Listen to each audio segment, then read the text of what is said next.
Yep. Yep. Apparently, I did crash. I do apologize about that, everyone. I did not mean to crash like that. But hopefully I am back. You guys can see me, hear me, all that good stuff. I'm not sure. Is my camera working?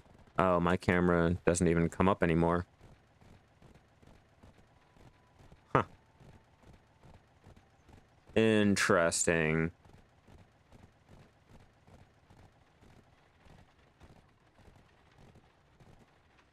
Well, it's not a Black Desert stream until you failed at it. Or at least on this channel, anyway.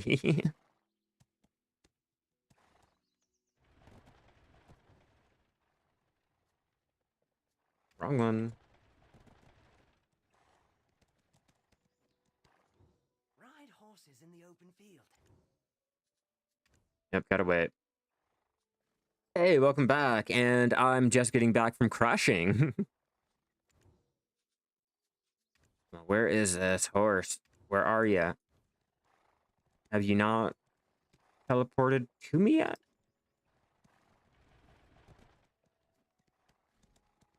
I'm waiting for this horse to come. There you go.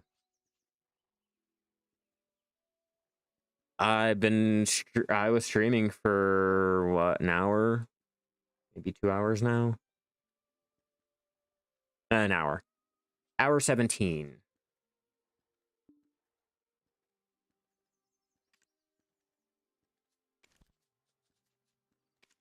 Keep up with this. Send him out to Dragon. I need 3 more. Like I told everyone, it's not a Black Desert stream until you've crashed and or your stream has failed. Like, there has to be one type of crash, at least at the beginning of the stream, in the middle of the stream, or it's not really a Black Desert stream. Like, you can't really call it Black Desert.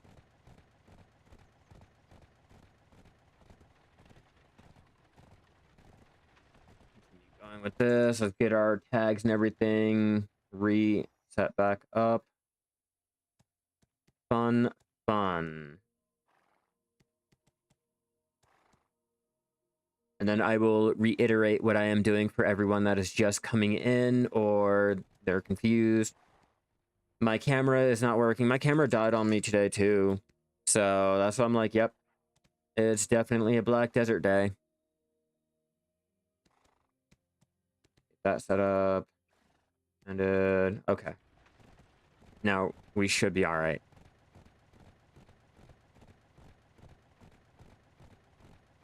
What's up, Chris? Let's get our chat bubbles working again, because everything is failing on me today. There we go. One thing goes wrong, everything goes wrong. And apparently, when it comes to the, like, streaming, that's usually 9 times out of 10 the case.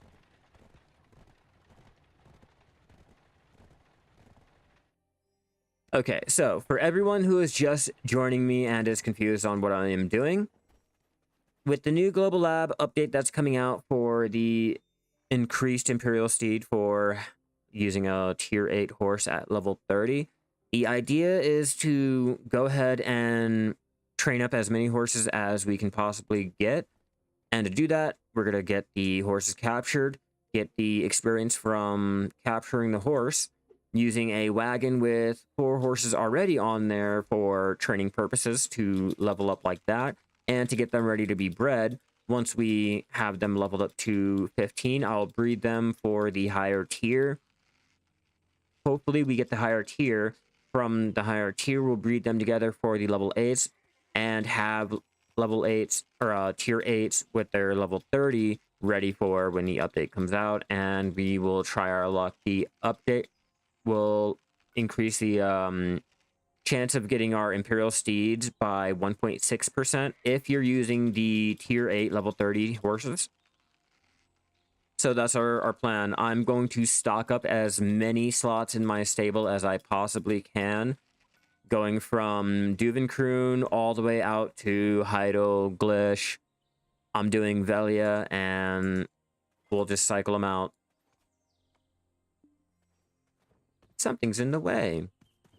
But this way I can get the experience every single way that I can. If I get too many males, I will sell off the extra, get the experience like that, and just keep moving on.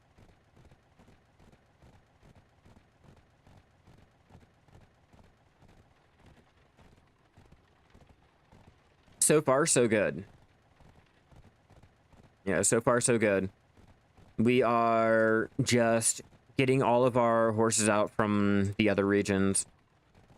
The logic is with all of the other regions, I'm going to train the 4 that I have on me while I am capturing all the horses in the other regions and transporting them.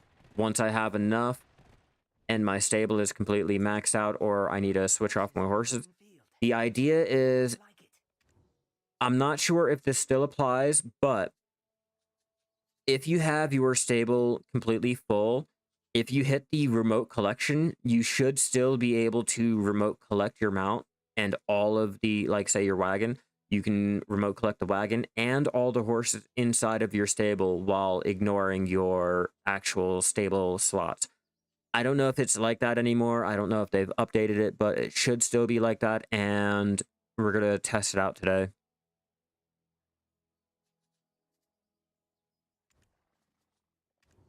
I don't know. I just do it by 1. I haven't really stopped to check. There it is.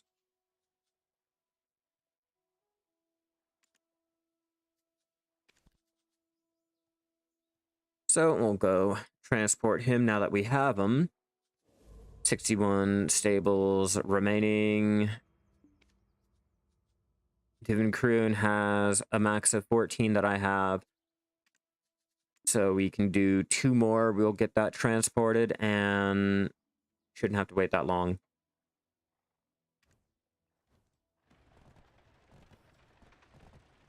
And just like that, we can go grab more horses and move to another area once I think I exhaust this slot. I might just change channels. It'll be a lot easier to change channels until Heidel is full and then go switch off to Southern Glish.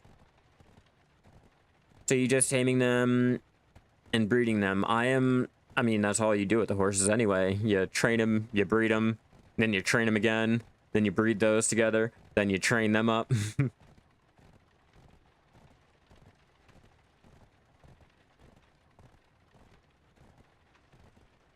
feel like there should be one more horse over here. Yeah, there is. All right. Give me 1 second, guys. Let me use the bathroom real fast, and we will continue our breeding and training and capturing. But I'm doing the whole horse experience, starting from capturing all the way down to the breeding.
Sorry about that. I am back. All right. Back to our breeding, back to our capturing and training and all that good stuff.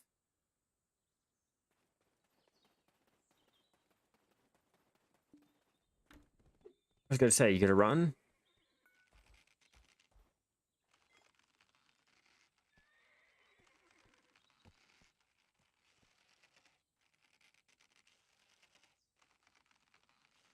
Come on, a little bit more. Don't fight me.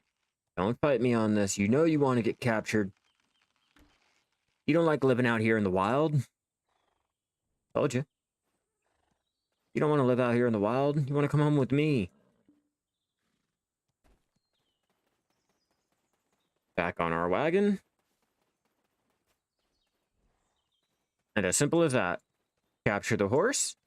Then we can go jump on our other mount and not have to worry about the slow wild mount riding all the way back to the stable.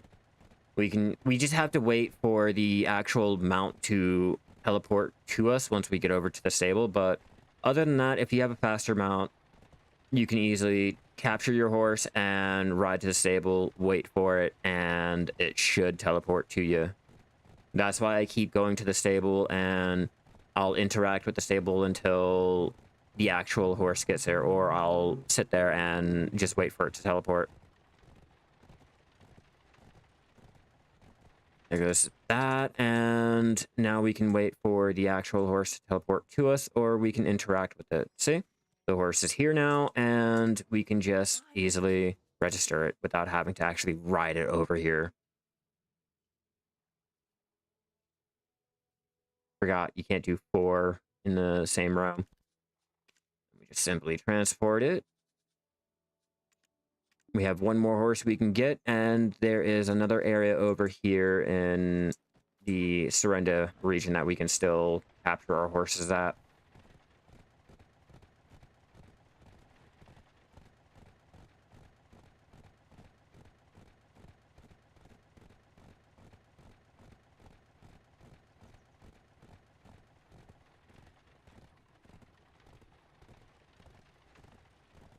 Just riding around, capturing horses as we go.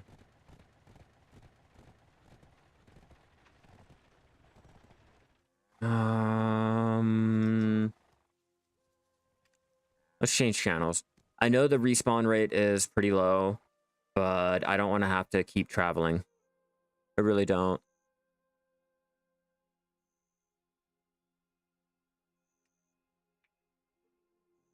Figures my actual Streamlabs sound is not working again. I can't tell any notifications unless I'm actually looking at the said notification.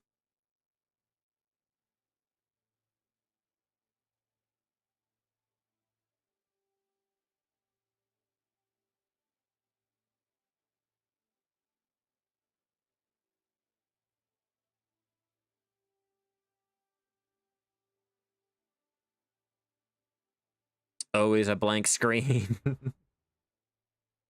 All right, here we are.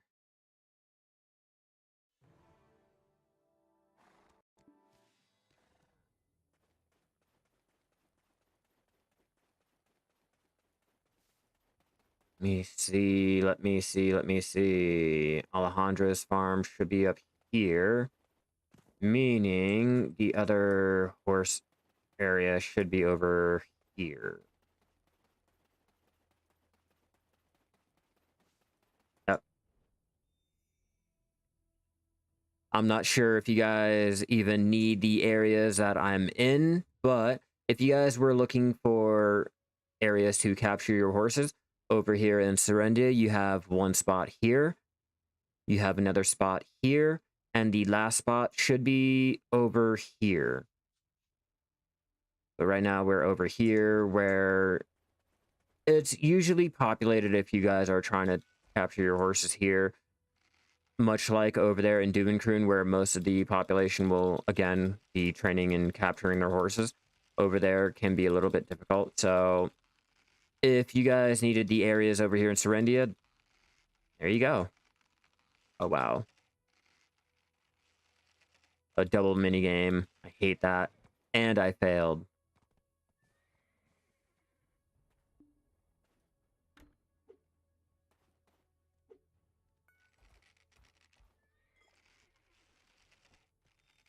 Come on. Come on. Do I have anyone that does horse training here in the chat? I have a couple questions.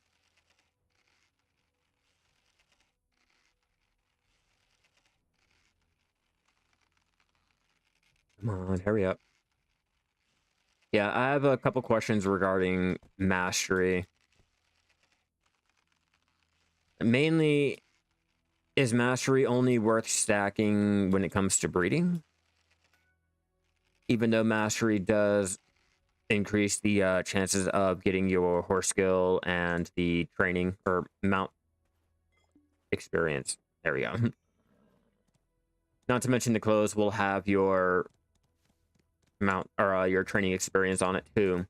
So that's why I'm like, is it worth it to just go ahead and stack the mastery and use the training buff that I get, or just stack the mount and not worry about mastery until I do the horse breeding? So many questions. So many questions that I have yet to have answered. And if I do get an answer, it's not in a legit answer. Like, it's more of a convoluted, maybe kind of, depending on certain situations, if the full moon is in the high of the sky. Like, I don't know. I'm not getting a legit answer. Like how with gathering, if you want the extra drops and everything, you'll stack your mastery. If you're trying to level, you'll stack your experience, you know, like that. Like just a simple, foolproof, here's what it is, here's what you do, and here's what you should be stacking type of answer. Come on, horse, hurry up.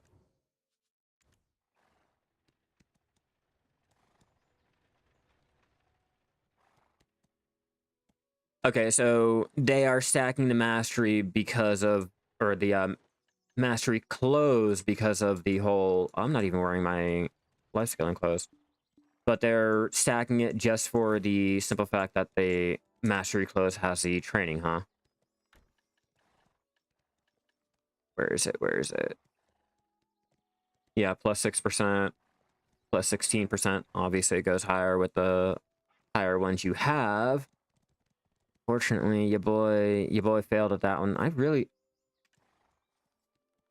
I know this is going to be, like, foolish. I know it. But I'm going to do it anyway. Like, I know I'm wasting my fucking time doing this shit again.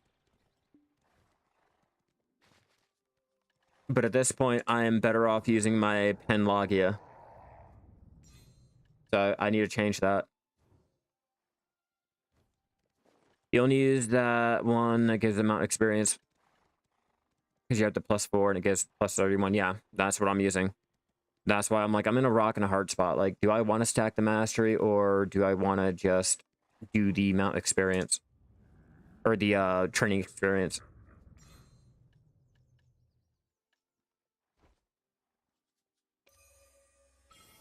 Come on, 20%. You got this. You got this. Motherfucker, go fuck yourself.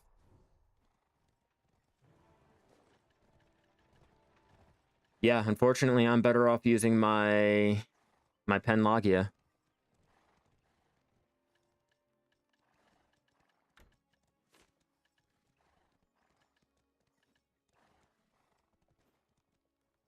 You can stack the mastery if you want to level up training. That's what I... Okay, so... mastery for the training experience, and then doing the mount for just leveling up your mounts and all. Okay.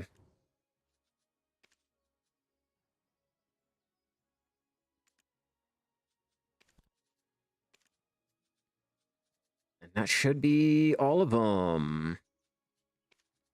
13. Yep, that's all of them.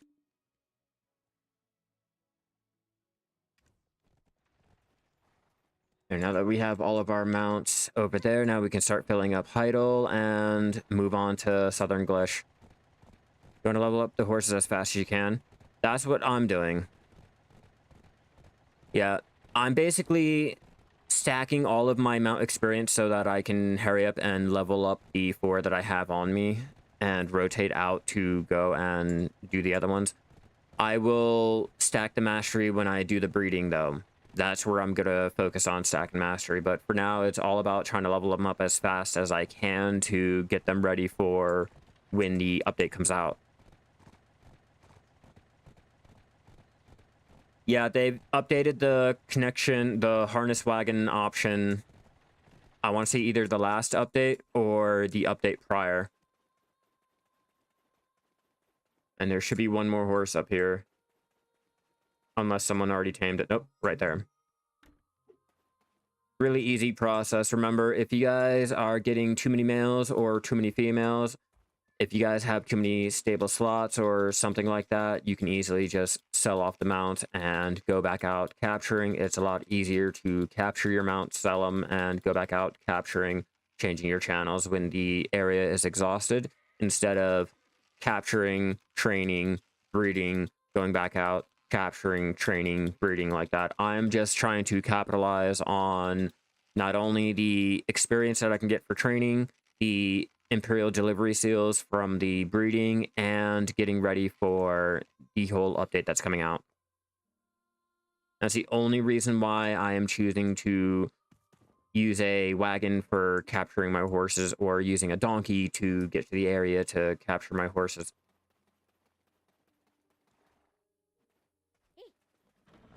If you guys were wondering.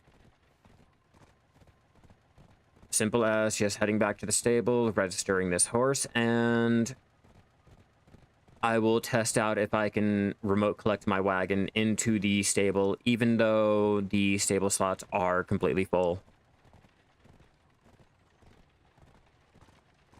And it's definitely a lot easier if you guys are closer to the stable keeper, like out here in Heidel, or say Glish, Duvenkroon.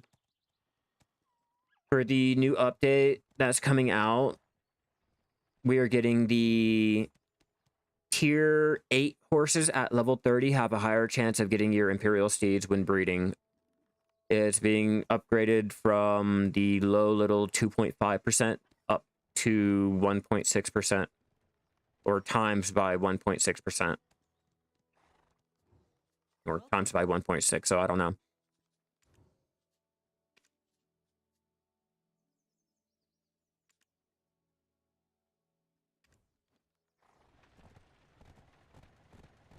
Yeah, so with that, it'd be in my best interest to train and capture as many as I can possibly have.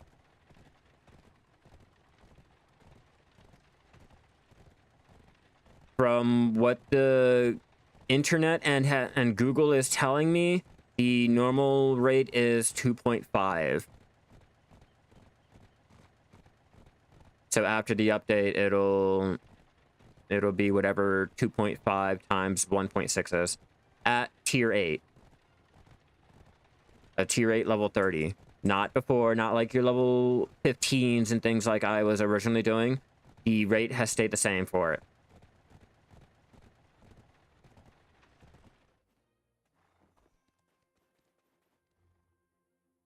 And as previously mentioned, here goes the second area in Serendia that you guys can capture horses at.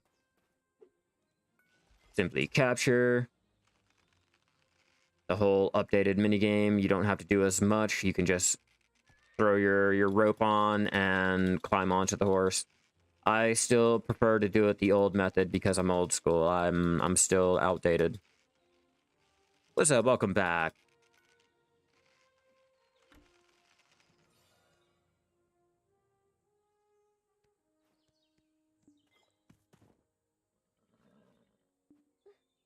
And no, you don't need a lot of mastery to breed a guaranteed T8 anymore.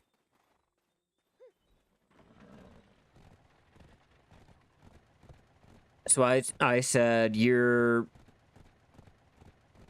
Tri-Manos or your Trilogia is good enough to get started with your breeding.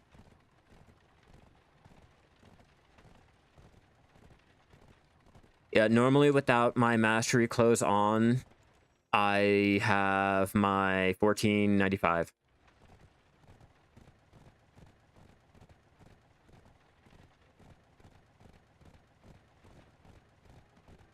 Just got to get back to another stable, register this horse. It's an extremely easy process. I enjoy it. It's calming. It would be a lot easier if we had our active trading again. But for what I'm able to do, I'll accept it until we get it back.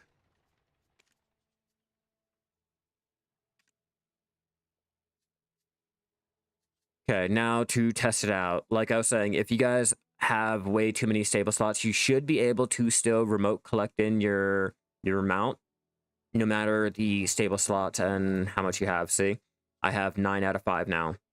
So the theory that you guys should have, or the idea that you guys should go in with, is stock up your stable as much as you possibly can, and then remote collect in your mount or your wagon to go ahead and start up your breeding and all. That way you have as many as you can, and you are still able to go ahead and pull out your wagon and do more trading. So as you can see, just repair it up. You take the durability loss, take it out. We still have all of our horses. And now we have 9 out of 5 registered here, which means the registration count from Duvenkroon has been changed. And because it's been changed, technically I am registered to Duvenkroon, but I have the 14 that I sent over there. So that's completely full. We have the 9 out of 5 here, which means we can now start moving on to Glish.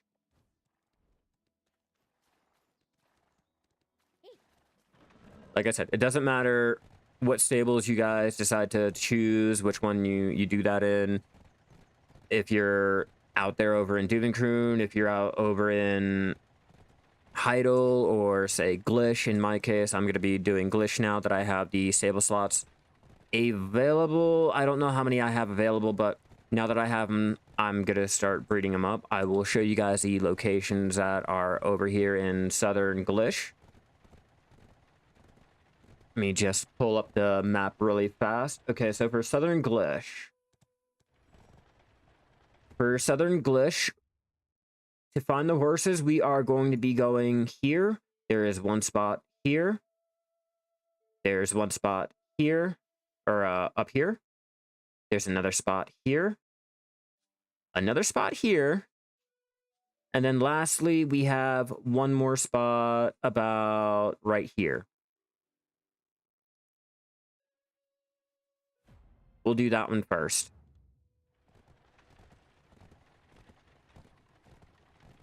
Yeah, they should be bringing back active trading. We don't know when, but I can guarantee it'll probably be after June or July, because that's when our shared life skilling comes in.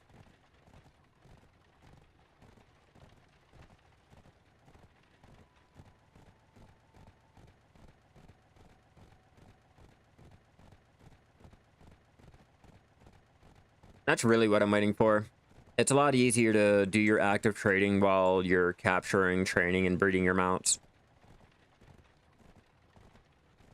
In my personal opinion, it'd be a lot easier to capture your mounts needed for your wagon, attach them to the wagon, start doing your active trading while you're training your mounts, and then when you go back to your original starting point or get to a stable that has the availability to do your horse breeding and your mounts are leveled up enough to do your horse breeding, do that, capture more, and continue doing your trading like that, leveling up both your life skills at the same time and capitalizing on the money you get from trading, the seals you get from the Imperial horse delivery. Just a whole lot of it all tied into one whole process, so you don't feel like you're just doing one. You're not doing an auto loop and being semi-AFK or completely AFK. You know me, I don't like being AFK at all. I'd rather be active.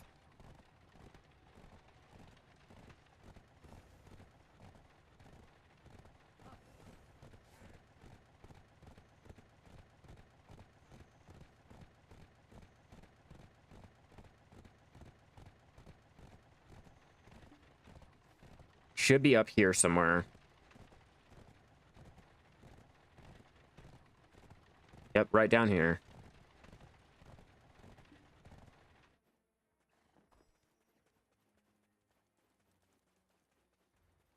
So yeah, like I said, we have our first little horse capturing spot right here. You guys are in Southern Glish. I'm not really worried about my wagon.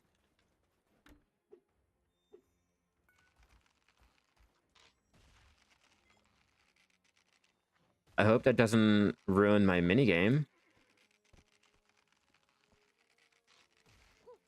Are you... Okay, so, little FYI, everyone. It is possible to ruin your minigame and bug out your horse if you get attacked while doing said minigame. So if you guys are out here in Southern Glish, keep that in mind if you are trying to tame up your... or capture your horses.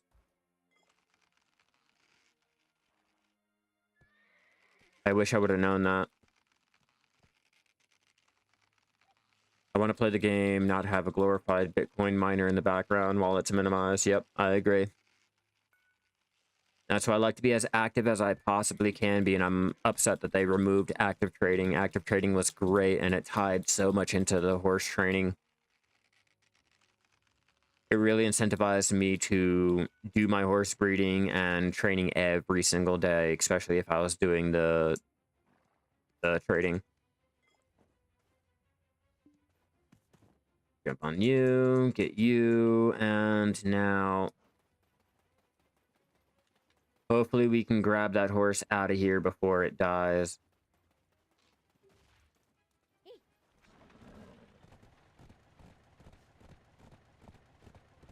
Now let's head down to Glish.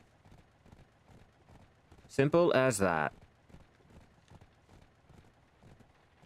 Use my wagon to get as much experience as I possibly can.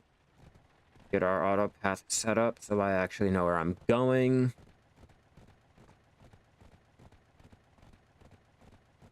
See how close I am to getting at least Master 8. 62.91. And we started out at 51. So a full 10% so far. It looks kind of low, but in terms of horse training after you hit Master, that's pretty good. Pretty good with how low the experience rate is anyway.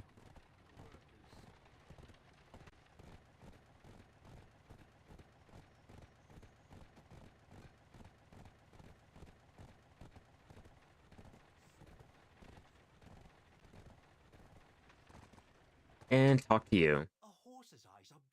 Let's, Forgotten. Register this over here in Glitch. We have 8 slots open. Great, actually. That's really great.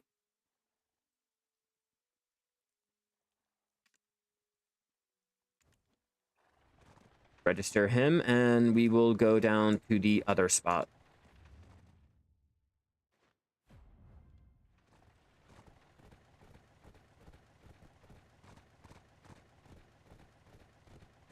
We're out here doing our horse training and capturing and hopefully breeding. Well, we already started breeding.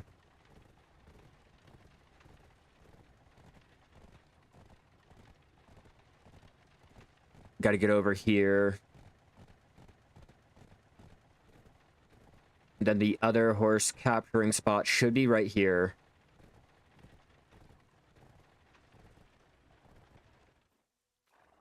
Let me double check with my map, make sure. Yep, should be up here.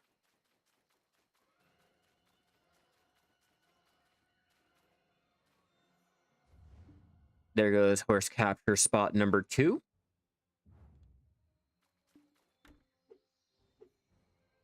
This one's a lot easier without having all of those spiders around to ruin your minigame and bug out your horse.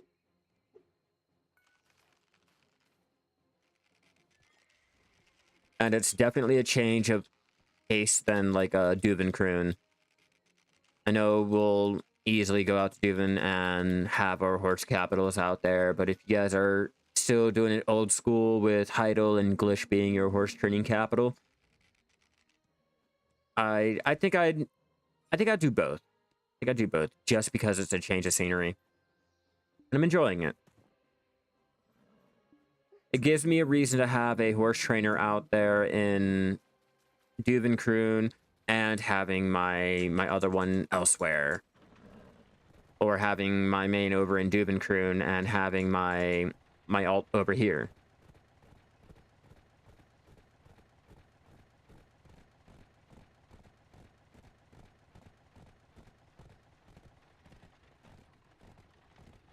Just get up back to Glish. Sup, Grim? Just preparing for the new global update that is yet to be announced when it's going to come out for the increased chances of getting our Imperial Steeds for breeding the tier 8s at level 30.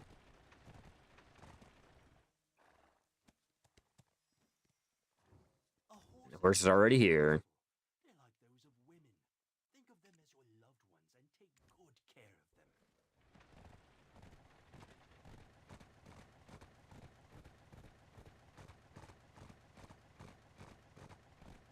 Come on, come on. How'd you get over it? How did you manage to get over it?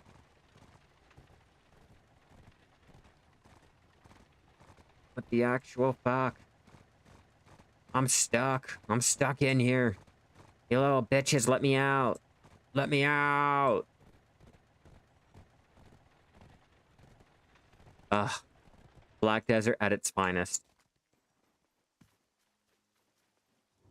If it's too hard capturing a wild horse, use a lump of raw sugar. I've never seen one that doesn't get lured after giving more than 3 lumps. Transport. Transport you to Idle. Transport you to Velia.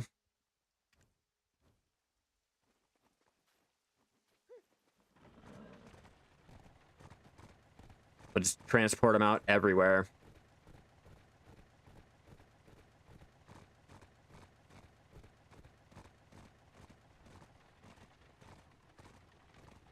I was kind of hoping I would not fuck that little process up, but that's fine.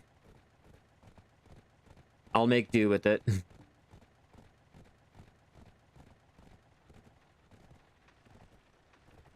I was thinking 8-year birthday on BDO is upcoming, right? Damn, 8 years, and they could have not bothered releasing the class that they hinted to celebrate 8 years, man. What a missed opportunity. Wait, are we still ignoring the fact that they nerfed a whole entire community as a way to celebrate their 8 years, and we're only mentioning the fact that they haven't released a class that they haven't mentioned? They haven't released just one class that they mentioned. We're just one class. We're not even mentioning the 6 other classes or the other little pieces of content that wasn't released. You know, just all of the gripes and things that have come out for one whole entire community. Like, there's a whole lot of things that is wrong with this 8-year celebration thing. There's a lot wrong with it. So one little minor class is like not even a concern for me. There's a whole opportunity to, I don't know, appreciate a whole entire side of your game, a whole entire community. You basically gave a middle finger to and told you guys don't really mean nothing. As a life skiller, I was basically told, like, this celebration is not for me. But I could be wrong. I could, you know, just be tunnel visioned on life skilling, and I should really consider the rest of the game or something. I don't know. I just know for the life skilling community, we have had better buffs on lesser fucking occasions. So for me to be nerfed for what I like to do to be nerfed as a way to say thank you for playing for 8 years, yeah, fuck a class.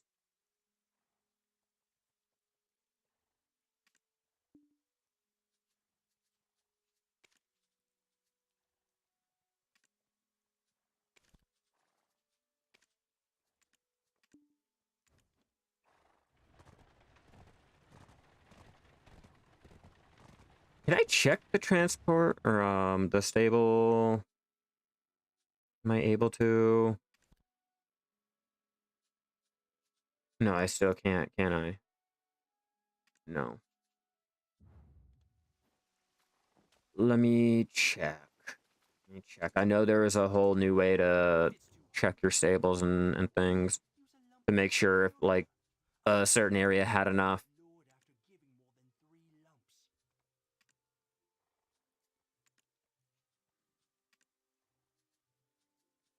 Hmm. No, doesn't tell me. That's kind of annoying. A lump of raw sugar can be made by boiling a But yeah, pot it'll of tell me over boiling here. water with 10 raw sugar that are sold at inns. Okay then.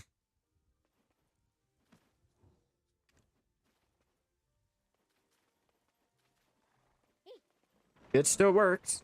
Still works. I will continue to transport my things elsewhere. Oh wait, wait. I have an idea.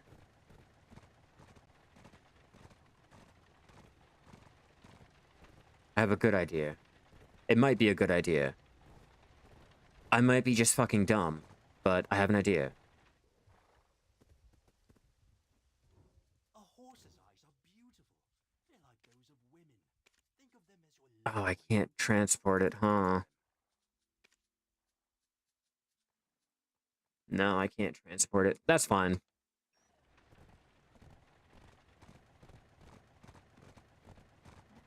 I'll continue to send off the horses as I train them and or capture them. Press M. Okay.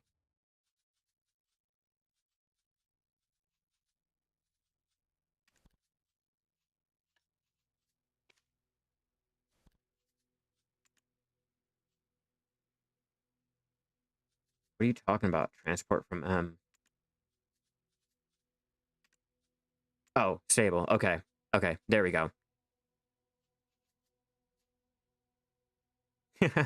Oh.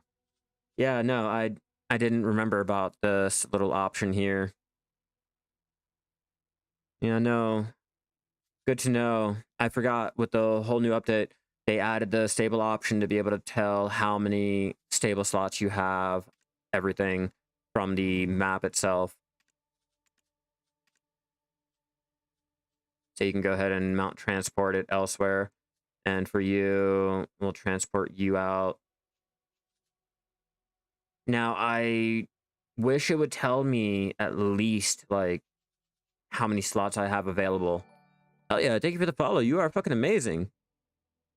Hell yeah.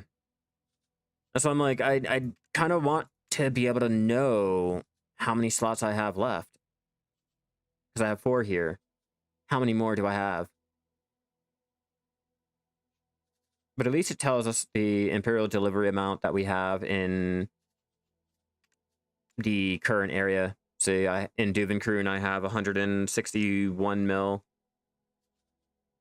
The current horse value, just random things like that. 22.8 bill here, 11.4 bill.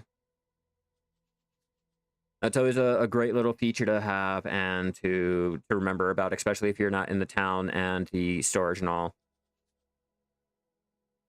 Yeah, unfortunately, you'll have to remember the actual stable slots that you have in the town, or just go by it telling you you do not have the available slots to send it off into, but hey, it works.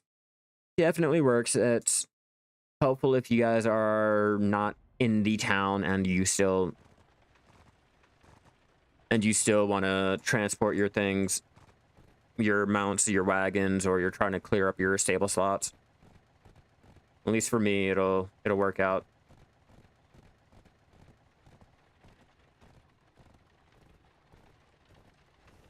Do you think you got your character wallpaper? You did. I liked it. Personally, I liked it. I do art, so I have a lot of appreciation for things that are made. So I like crafting and gathering. I like being able to make things. I like being able to craft things, and it reminds me of doing art. Area 4 is going to be over here and over here. 4 and 5. So let's try to get into that.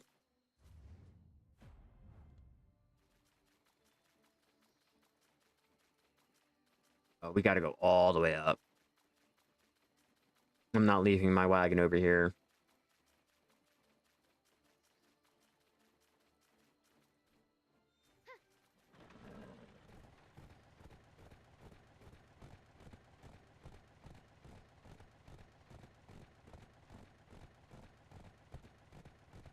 Up here into the Serendia Shrine.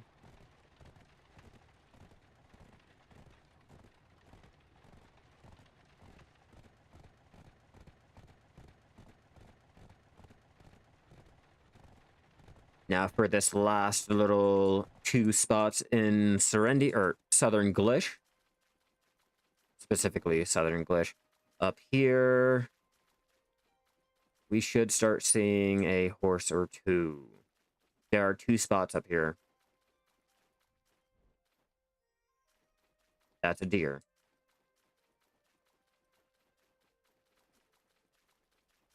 Maybe the deer's onto something. Unless it was already grabbed.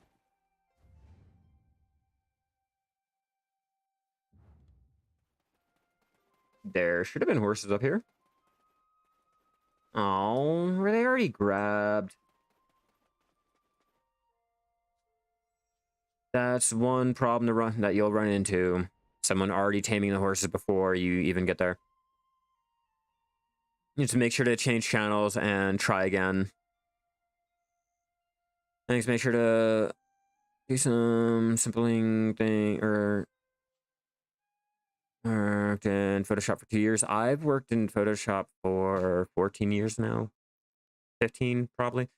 Used to use GIMP. You were taught Photoshop in school and college. I was self-taught.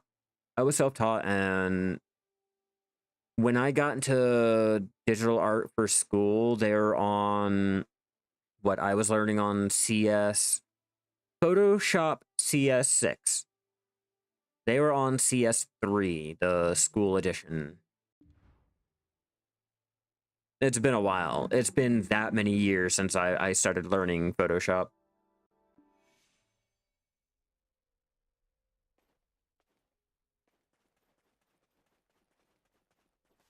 Now, in theory, there should be wild horses here. Yeah, there we go.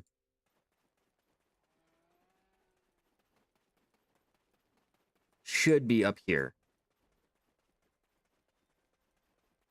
I'm hopeful. But I don't think I should be. Yeah, because I'm not seeing anything over here. So unfortunately, this spot, I'm going to deem a dud. Unless I'm just going in the wrong direction, maybe.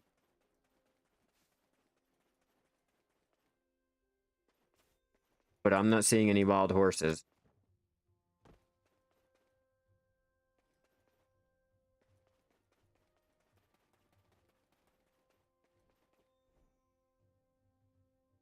None whatsoever. God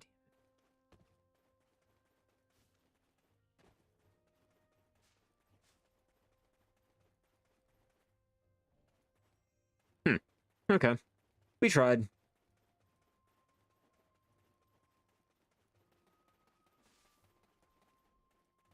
Maybe you guys will have better luck than I, but we're just not going to bother with it.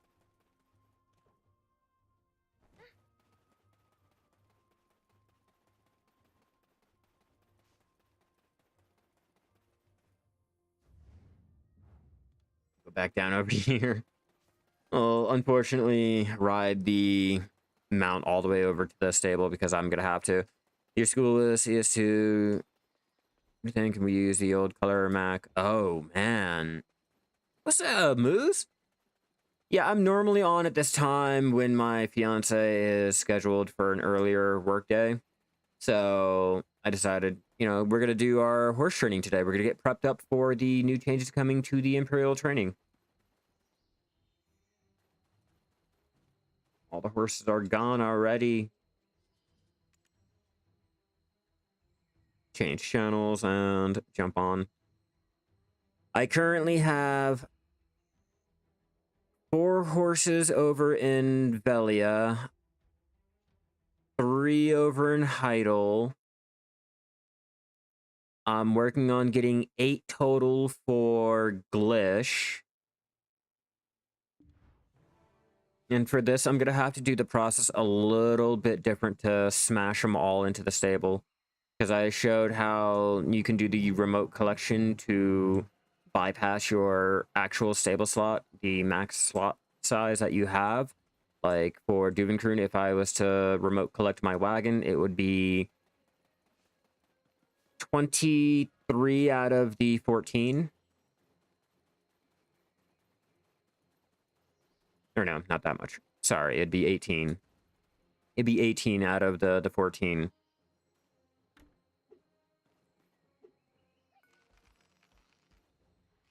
So with that in mind, I'm thinking I'm going to possibly throw all of the horses in a wagon over in Duvenkroon, teleport over to Altanova to grab my mount out of the stable, maybe? Everyone who keeps telling me it's a lot easier to train your horse without using the sugar, go fuck yourself. You don't need sugar. It'll automatically capture the horse.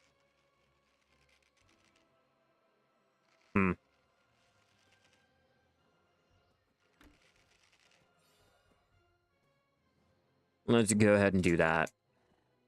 I'm not dealing with that whole dumb shit. Let's see how many horses we can train at the, or capture at the same time. I haven't really tried to check if we can capture multiple horses. Nope. You can only capture one horse at one time. That answers your question.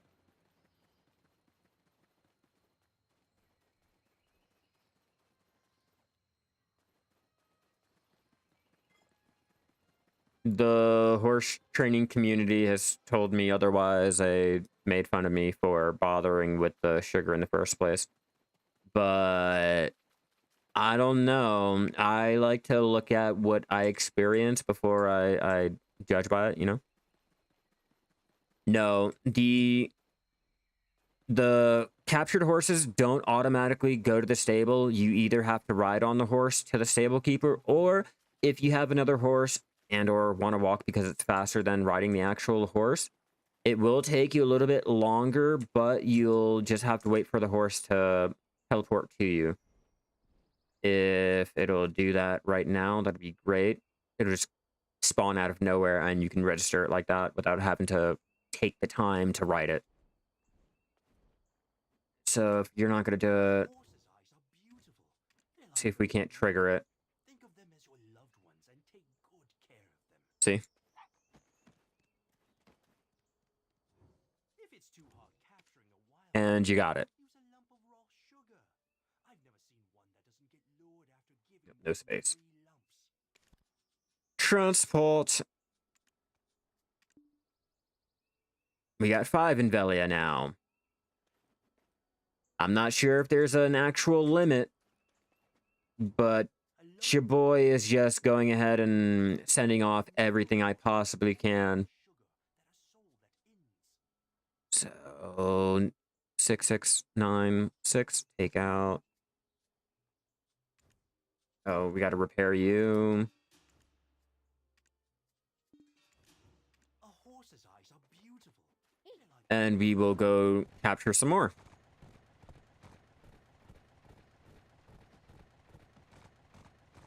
And this is how I'm going to capitalize on my stable slots.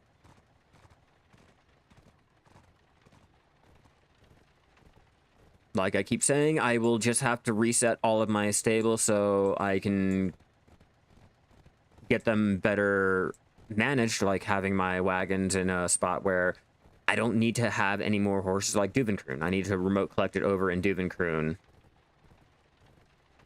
Or at least get it transported over to Duvenkroon. Since I do have an alt over there to get it started. But I'd have to do the whole remote collection. Where's that other one? There was one more here before we had to change channels or find another spot to capture the horses too far out. It was right behind me the whole time.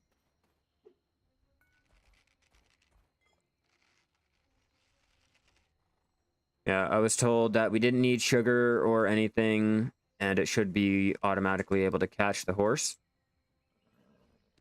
So, you guys are having trouble capturing the horse like I did, just do it again. Do it again. You don't need sugar. I just like to use the sugar because I'm old school. I like to do it the old way.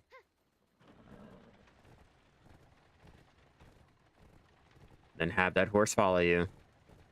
I hit the jackpot! That was me the other week, buddy. That was me the other week.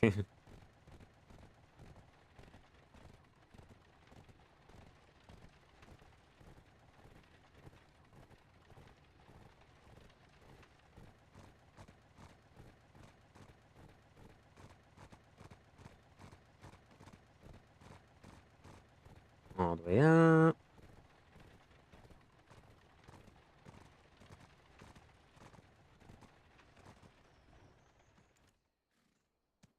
I wonder if we can break the system. Like if it'll tell me I can keep transporting mounts over. So we're gonna try it. We're gonna see how many mounts we can possibly transport over to an area before it'll tell me I don't have the slot space. Or if it'll keep telling me I can transport them over even though I've already hit that limit.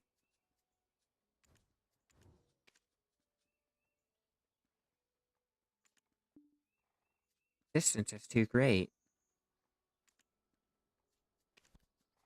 Let's find out. Because I know I don't have that many slots over in Velia. Oh, hey, look at that. It will tell you. So we can't cheat the system and try to force more horses in an area when we can't. Just transport it then. Good to know. And knowing is half the battle. G.I. Joe. I'm fucking stuck again. Why do they even have that? Why is that even a thing? Why do we phase through the fence here?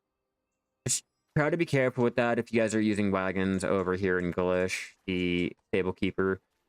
You can phase through the fence apparently and get your wagon stuck. And unfortunately, it's not even like you can call your mount over to you.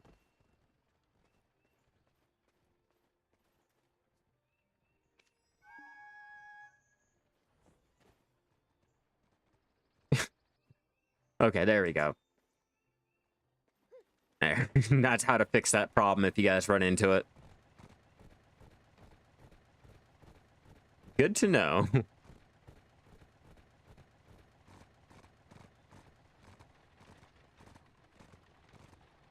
I think we will do the other little spot over here.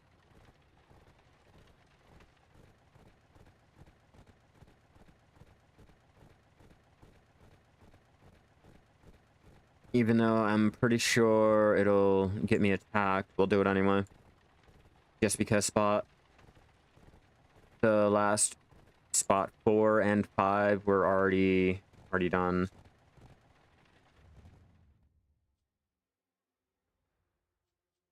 Should be right here. No.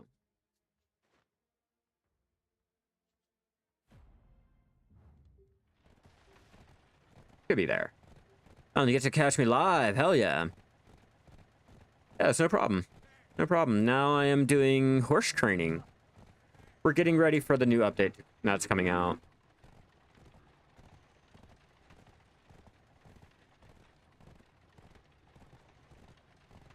Don't mind me. Don't mind me.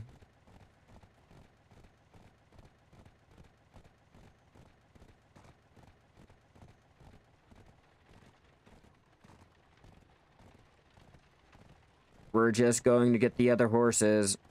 Don't mind me. Riding through here.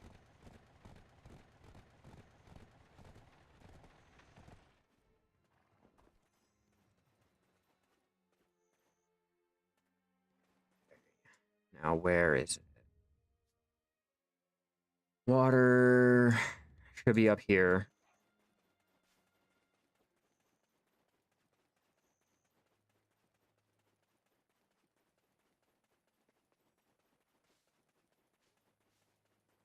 At least the map says there should be horses over here. I don't know how likely it is because the last two spots that this stupid map has told me there should be fucking horses. There has not been horses around, and judging by the lack of horses around, I'm gonna assume that there are none over here. So that's yet another spot that is a complete fucking dead from this map. Unless I'm reading this map wrong and I'm just choosing the wrong location. But from what I can see on the map, that's 3 different areas that has been completely barren.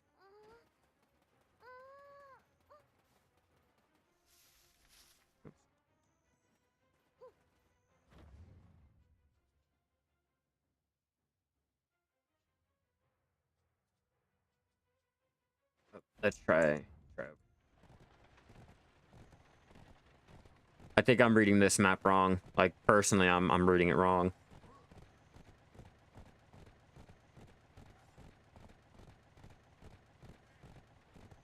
But it's better to know this than to automatically assume that it's wrong, you know? I know it's my doing. We got to get it correct. Oh, this fucking area again. We'll leave my wagon out over on the road and then go and get our horse like that.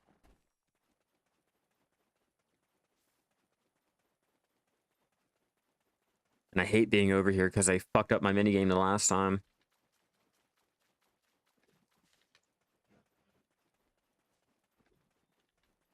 Leave me be, spiders. Leave me be.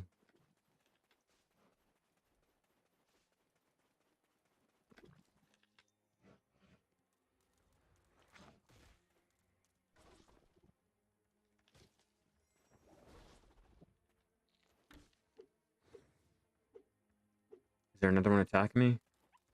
Yep.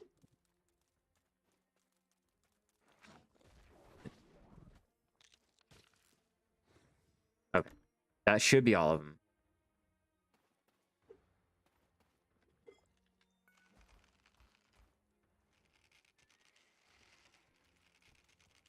And already ruined.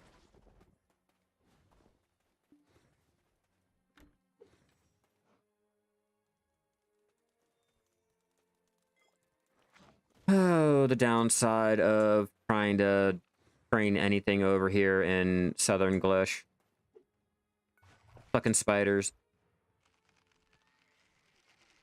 Granted, it may be more available than, say, certain times than over there in Heidel or Juvenkroon, but the spiders definitely over here, or the Bloody Monastery guys are not really just,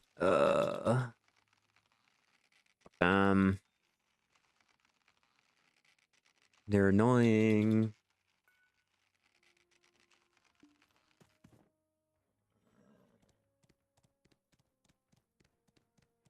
Go, go, go!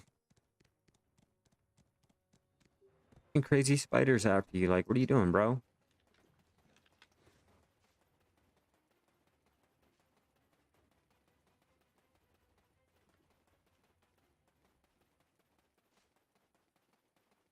Where's my wagon? More down the road.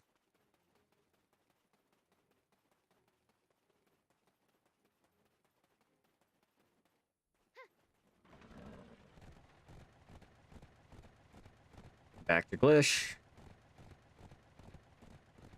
And I'd rather just change channels at the other area. It's fine. I'll take the little 10-minute cooldown or having to wait a little bit of time for the stupid cooldown to renew. I'll take it. Definitely a lot better than dealing with this dumb shit.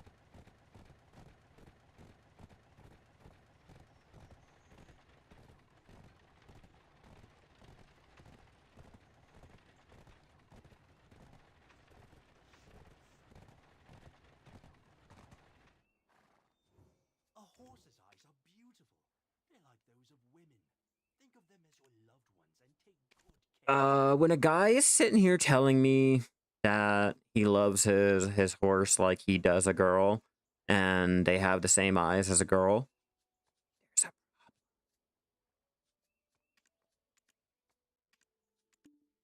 just saying there might be a huge fucking issue with that.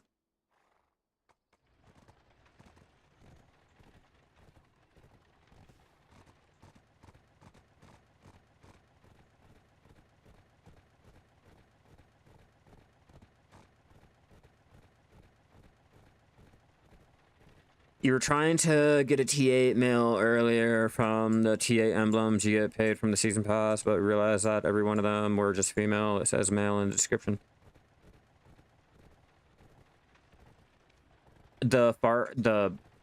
Forest Mount Steed or whatever the fuck it was, the season one.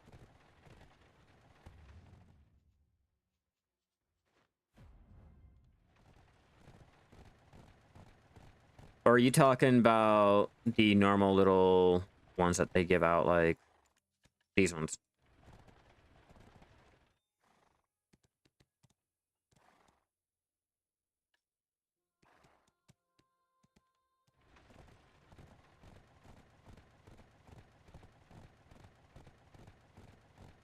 I'm not sure I have my little season mount. If I do, it might be on...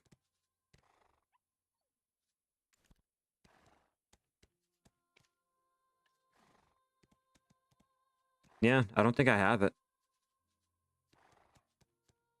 Wow. Do I not?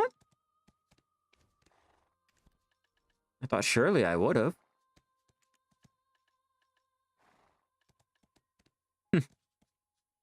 The more you know. Oh well.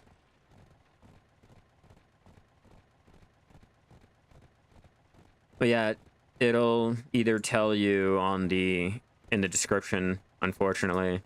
Like those two says it'll give me a mare.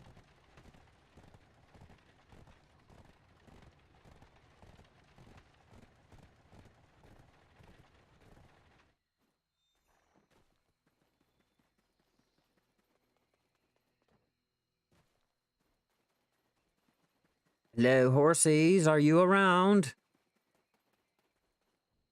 No, no horses? Changing.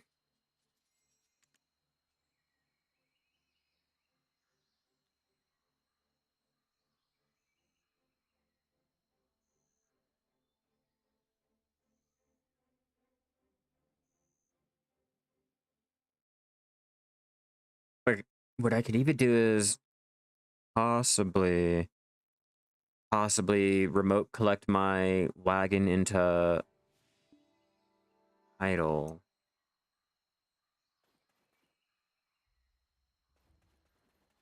I'm just trying to think of ways to break the stable slot system.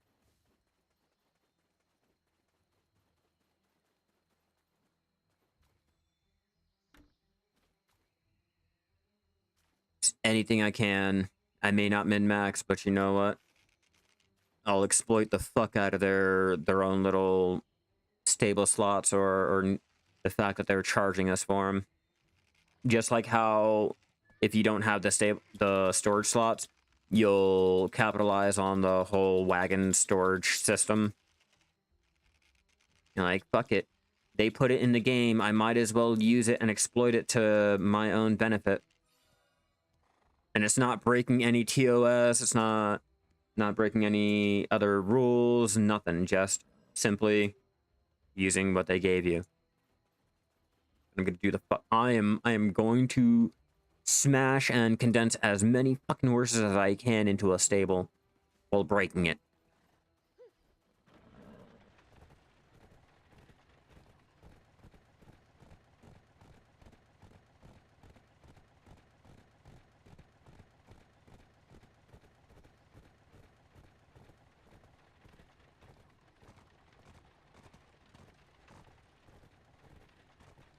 All in a day's work. We should be on 20 horses now, I think. Please don't get stuck. Please stop moving. A horse's eyes are beautiful. They're like those of women. Think of them as your loved ones and take good care of them. No pressure. That's a lot of horses. A lot of T6 horses, but no pressure. Are you here yet? If it's too hard capturing Not yet. a wild horse, use a lump of raw sugar. Now you're here. Seen one that doesn't get lured after giving more than 3 lumps. Damn. Too short.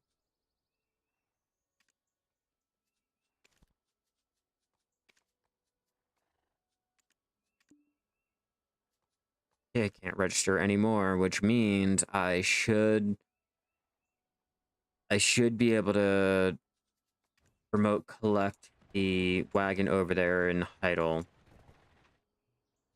And then from there, we can get back to getting all of our things put together. All right, I'm going to go grab a drink real fast, get everything set up, and I'll have the auto path running to go ahead and pass the time. Give me 1 second, everyone. I will be right back.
Sorry about that. I am back.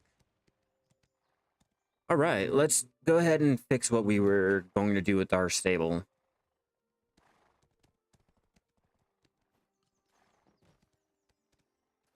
Now, if you guys do run into the issue of your stable needing to be reset, you can easily go ahead, remote collect it.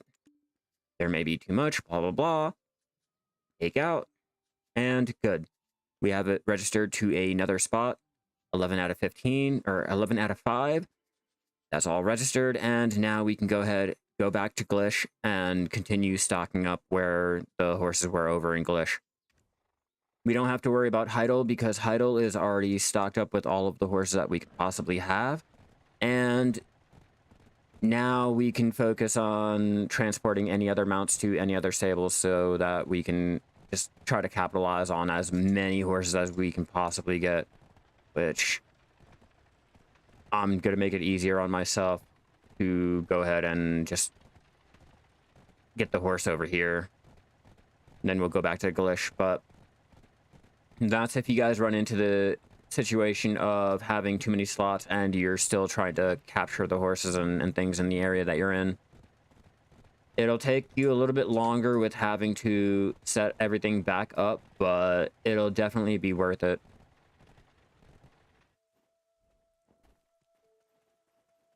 We won't be able to register it over in Heidel, but we can take it over to Glish. Oops. That was my bad. You guys did not see that.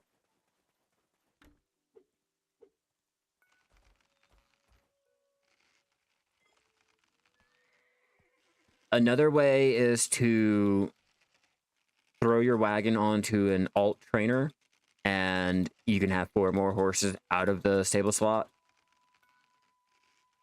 If we have to, I will jump into that whole situation.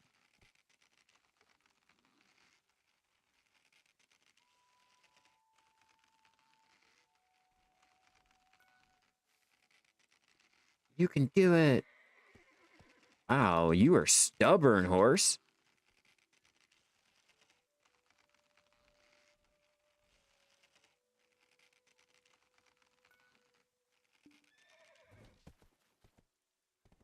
No sugar needed.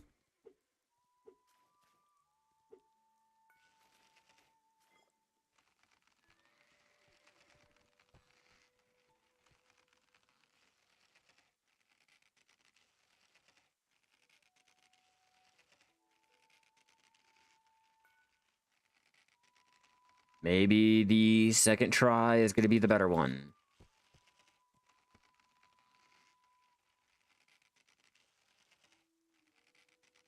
Any day now.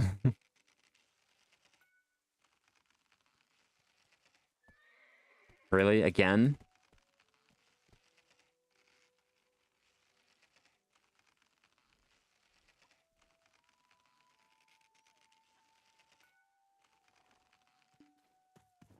Finally.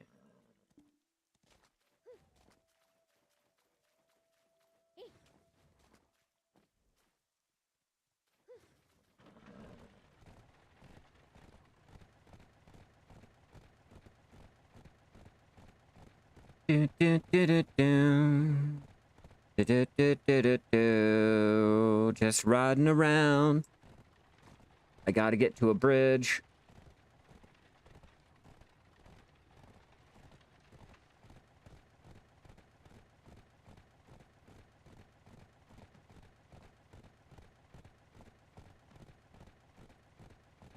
I just realized I have no durability left.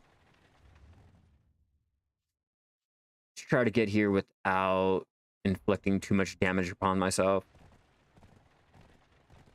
I don't need any of the spiders and salamanders or anything trying to destroy my wagon, because they will.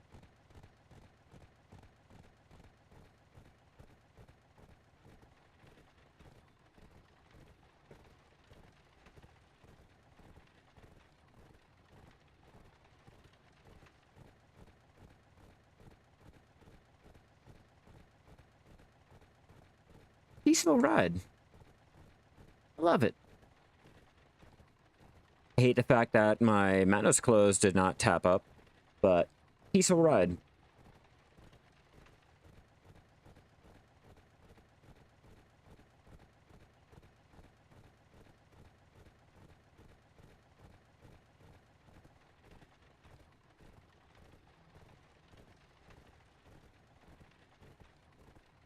What are our horses at? 7, 7, 6, 10.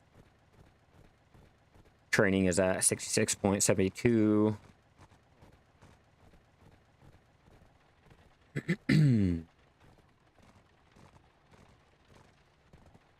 Took me a while, but I got you a horse. A horse's eyes are beautiful. Oh, we gotta wait for you. Those of women. It'll pop up. Your loved ones and take good care of them. And because we remote collected our wagon over there in Heidel, it now reset the stable slots over here in Glish, so now we can capture our 8 horses again, put them all in Glish, and have the extra slots available. It's all about resetting our mount check-in and mount taken out.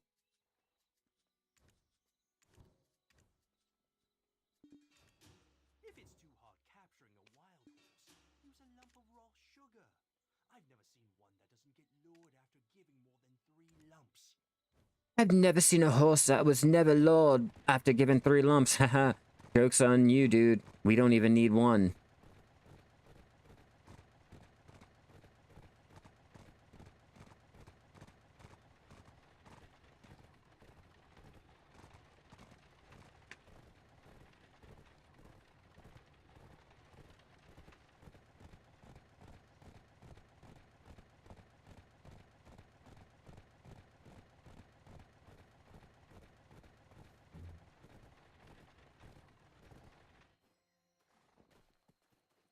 Who's out here?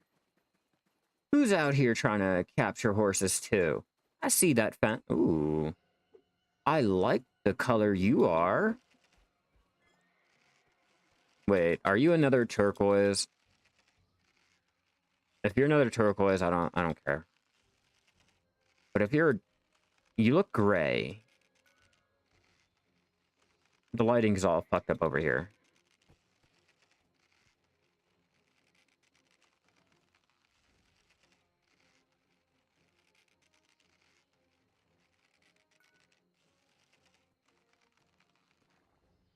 And I'll give you a sugar just in case. Can't tell what color you are. Are you turquoise? Come on, get in the light. Get in the fucking light. Oh no, you're gray. Yeah, I like you. You're either black or gray.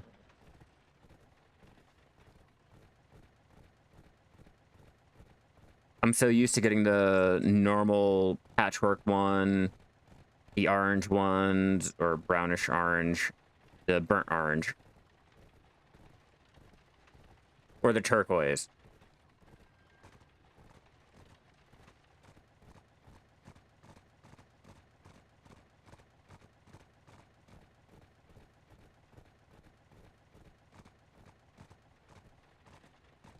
I brought another one, Alan. Take my horse. A horse's eyes are beautiful. Yeah, it's no problem. Those of women. Think of them as your loved ones. Definitely no problem. I am getting this all recorded so I can edit it down to make an actual guide to show you guys how to capitalize on maxing out all of your storage slots with what you have and getting prepped up to get ready for this whole Imperial Steed. Or just in case you guys are like really into your horse breeding and just want to get as many horses as you possibly can. Yeah, look at that. Lump of raw sugar. I've I never like seen that one that's color. lured after giving more than 3 lumps.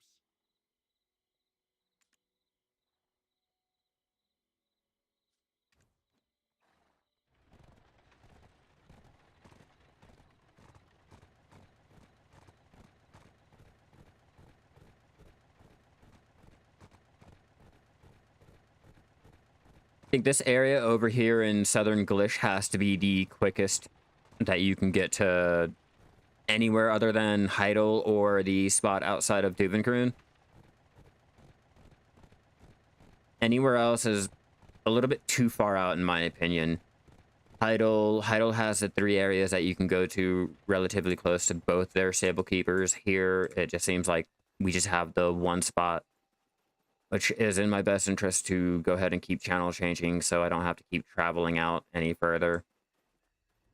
With the whole reduction on changing cooldowns, it shouldn't be that hard.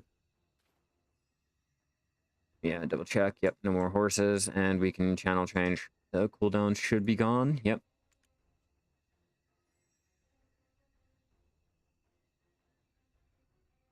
Yeah, it's no problem.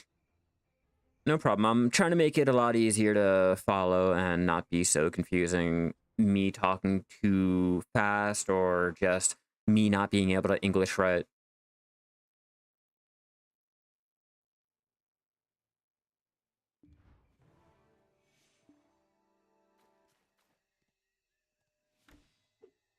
Might as well grab the other one that looks just like you. Oh, you have a white mane.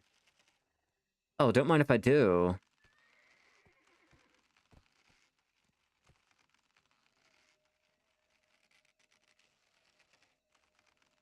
I do appreciate how the other regions have other paint schemes on the horses. It's not just the same stereotypical ones. Oh no, it's same horse. Cool.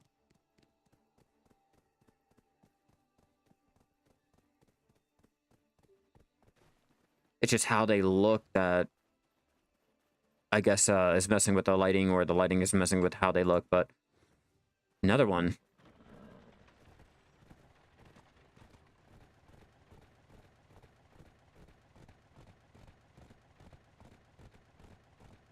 And basically one clear ride straight to Glish.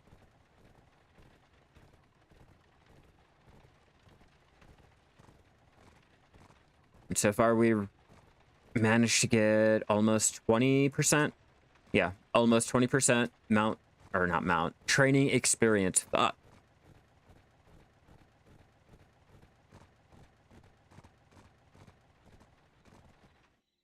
It's not a lot A horse is to actually like look at, but if you guys are after master training and you're trying to get up to guru, it's a huge, huge amount of experience. But yeah, 20% is pretty low. If it's too hard capturing a wild horse, use a lump of raw sugar. Man, hurry up. One that doesn't get lured after giving more than 3 lumps. There you are.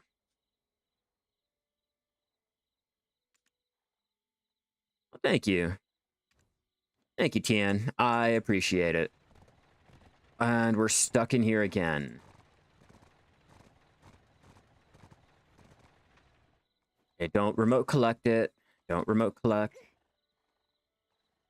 Gotta remember, don't remote collect it. We gotta call them out. 10-minute cooldown, but it'll not do that.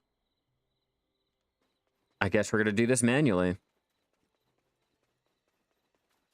This is only the case if you guys do not want to have to deal with resetting your stable and you still want to continue going and you're stuck on your little cooldown.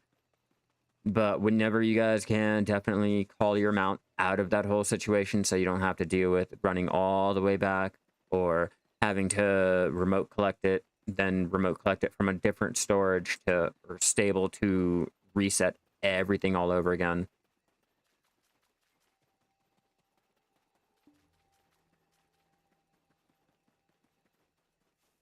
Takes a little bit longer to walk, but considering my wagon has a 10-minute cooldown, and I don't know how much longer that cooldown has, I don't think it'll tell me. It'll just say, hey, you can do it, or you can't do it.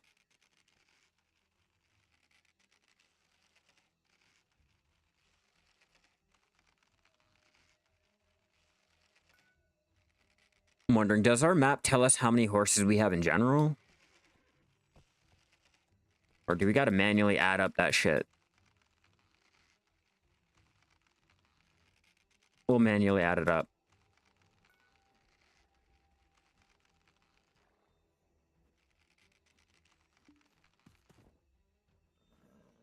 Grab you.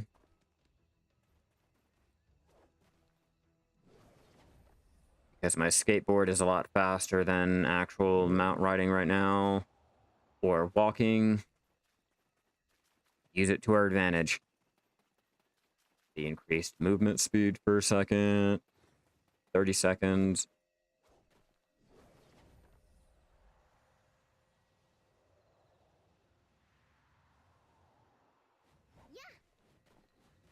Still faster than having your mount ride all the way over here. You can only call it within 10. I feel like it's been 10 minutes. I really feel like it's been past 10 minutes. Annoying. A horse's eye. And then we gotta wait. They're like those. Always waiting. Think of them as your loved ones and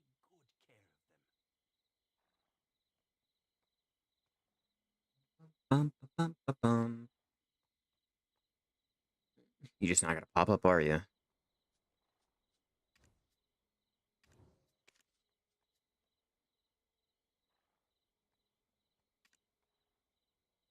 Five out of 8.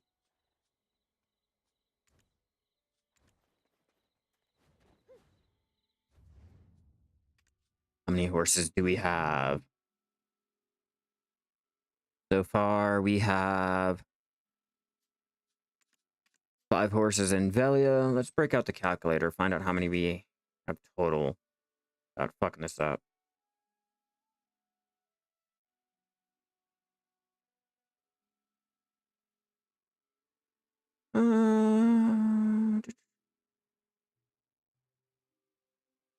I'm hitting the wrong buttons. Might need my calculator.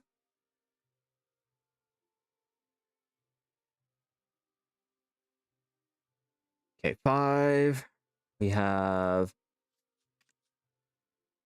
5 so far in Glish, 5 so far in Heidel. We have 1 in the Central Guard Camp.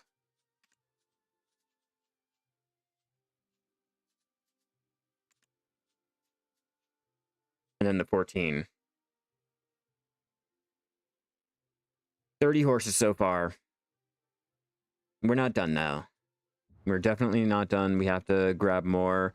I want to fill as many stables as I possibly can, and if that requires transporting them out elsewhere, then that's what we're going to have to do. So let's get that started while we're waiting for everything else. Western Guard Camp. I'm glad the transport cost is down to 100k. I would not spend more than 100k doing it. Cannot register anymore, which means we can transport them over to Olvia. And if you guys have gotten any of your free event storage stable slots and things like that, this helps out immensely.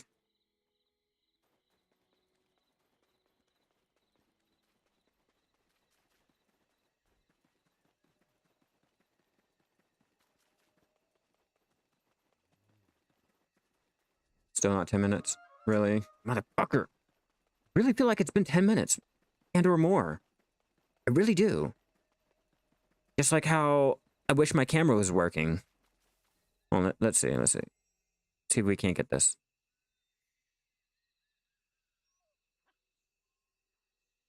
Configure. Okay. We got camera. Hell yeah. Finally, right? Only took it a little bit. Like, goddamn. I don't know how long my camera's gonna last, so please do keep that in mind. If it's not working and or it just stops, that's the reason why. We're back in the area, but no horses. We'll change channels. We'll just keep going through them. Our main goal is to possibly get 50 horses. I don't think I have enough slots, but I'm gonna try to get 50. We're at 30 so far, okay? 30.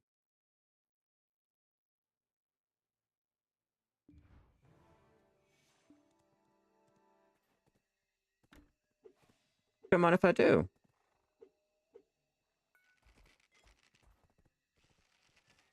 It did not want to register as me able to rope it.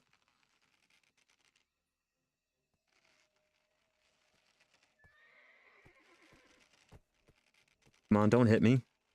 Please don't hit me. I don't want to get concussed.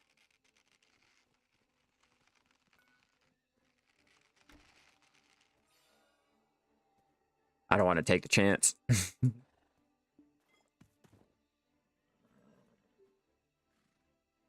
Hey, wagon. Yeah, still not.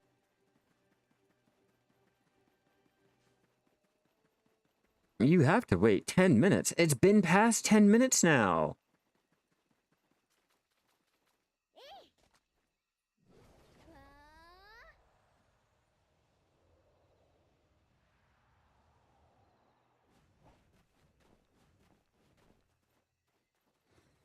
I thought it was past 10 minutes. Apparently I'm wrong. Apparently I'm wrong.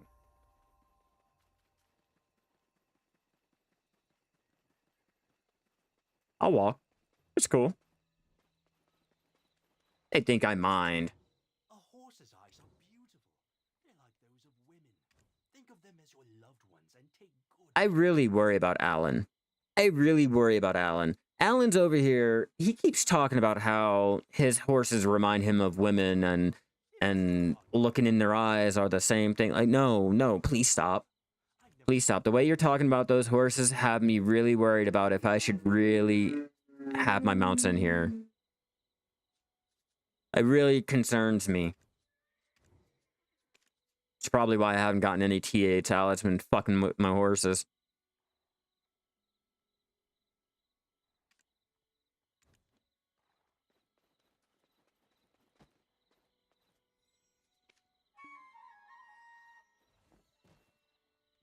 Arg.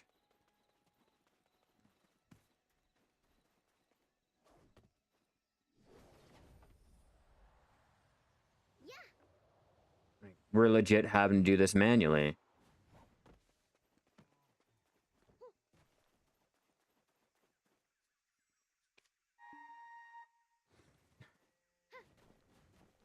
That's so annoying. Please tell me that's a bug on their part. Like, please tell me it's a bug, or I'm just not counting time right. I just feel like it's been past the 10 minutes.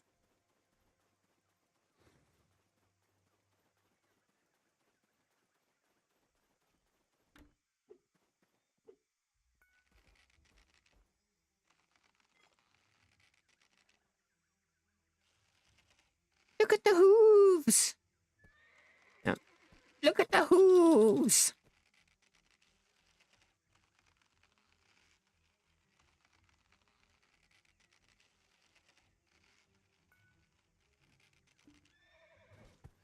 Just hit me in the back of my motherfucking head. Come here, you little bitch. I'm not done. Try this again.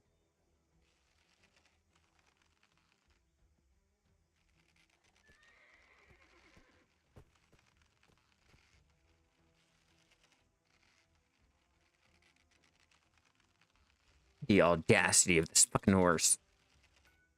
The audacity. Are you fucking kidding me? Seriously?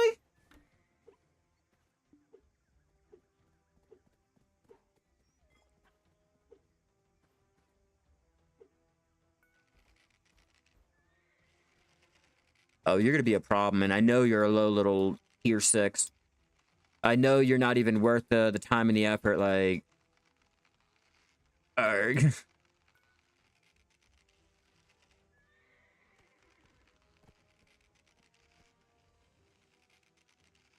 Told you, not worth the time and the effort. It's gonna be a low little tier 6. Level 2.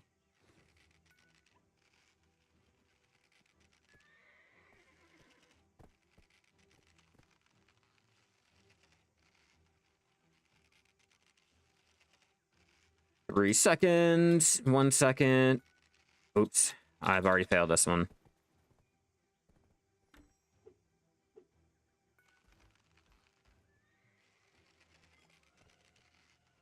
I've never had this much trouble with one fucking horse. A low little tier 6 to be clear. This isn't a rare tier 7 or tier 8. Nah, this little bastard's the lowest of the low. I got a runt. This runt is really fighting me.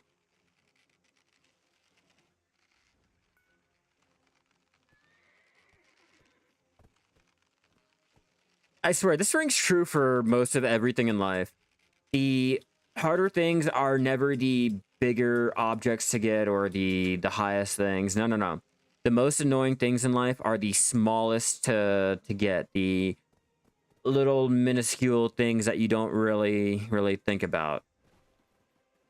Like, take surgery, for example, okay? A lot of times, it's never the major fucking gash or problem that you go in that's the problem. Nah. The problem always comes in, like, something that happens along the way. Like, oh, you got an infection that fucking killed you. You know, anything like that. Just something that comes out of nowhere that usually should not be a problem. Everything is going well, Jack. What about you? We are training our horses. We are getting more captured.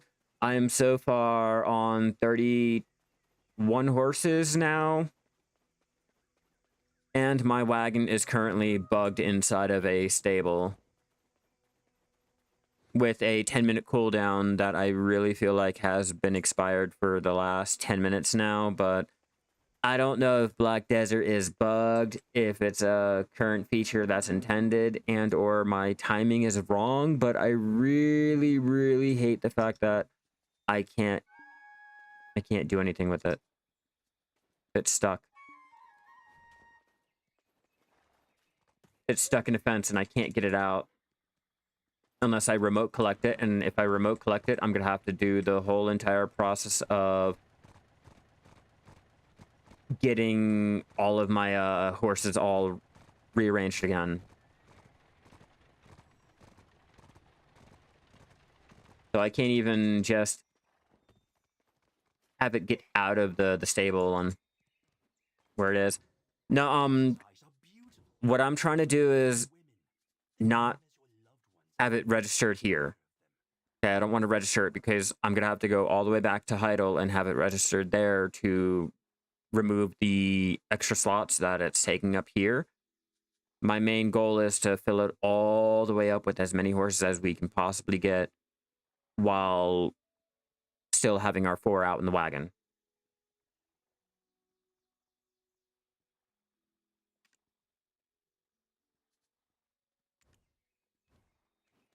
It'd be a lot easier to do if I could just... I'm trying. It's been like that for 20 minutes now. Almost 20 minutes, Tony. So I said, I don't know if it's a bug or if it's what Black Desert has been intended or what, but it's been like this for a while now. So to show you guys how to go ahead and do that, that's what I was trying to avoid. Meaning, no, it's on a 10-minute cooldown. That's what I'm trying to tell you. It's on a 10-minute cooldown. But that 10-minute cooldown has been going for the last 20 minutes, Tony. Not the distance. Yeah, I originally called it out first, and I was able to do it.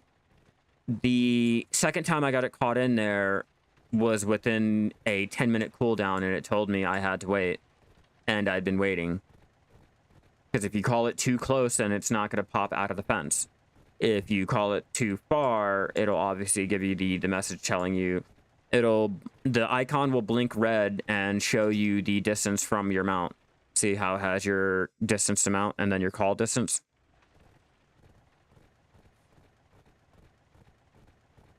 Yeah, but for some reason, my wagon got bugged. My wagon would not let me call it even within, like, the actual stable, like, where it was bugged in.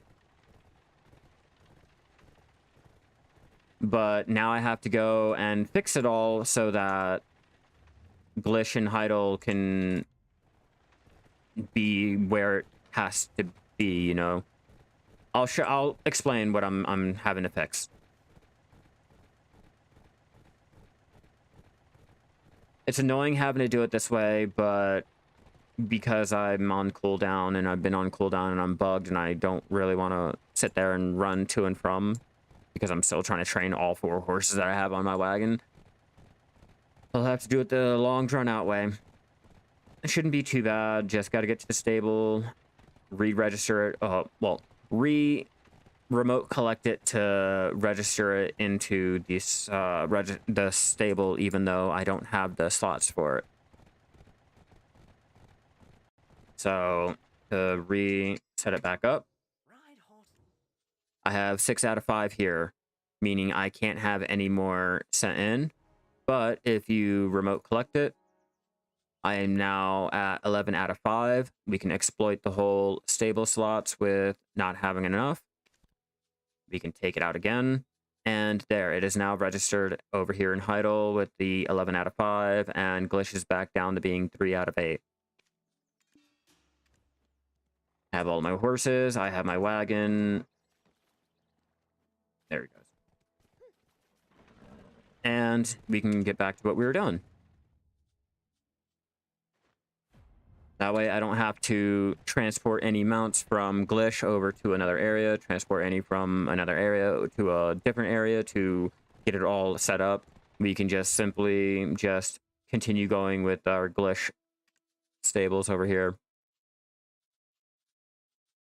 While Heidel is 4 out of 5. But that 4 out of 5 is because I have a alt with a mount registered over there.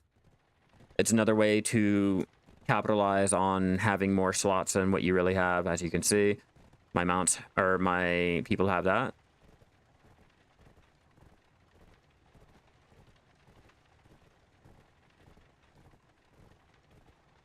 I think what I enjoy the most is when you're doing something live and you're showing the process and you're showing the steps and all, showing the pros, cons, or what you can and can't do, and someone is sitting there telling you what you can do, even though the option and everything is on the screen. You are currently doing it live. There is no way to go ahead and show that it's wrong or whatever the fuck. Especially in those situations where you know the information is correct, you know what you're saying is what has it there, like what's labeled, and still people will come in and try to tell you like, hey, no, that's wrong, even though you're sitting there doing it. And when you do it the way that they say, it's still done wrong. I think that's what I enjoy the most. Like every so often we'll get someone that'll come in here and say to do it the completely opposite way with bad results.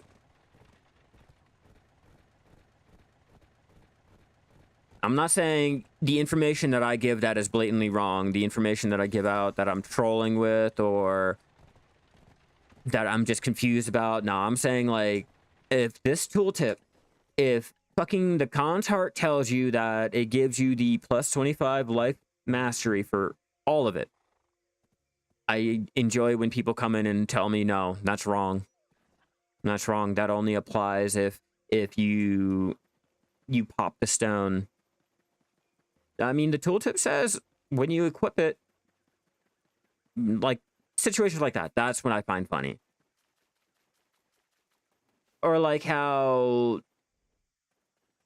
the way to make $1 billion a day with your life skilling is to trade or sell that dream horse that you get for free.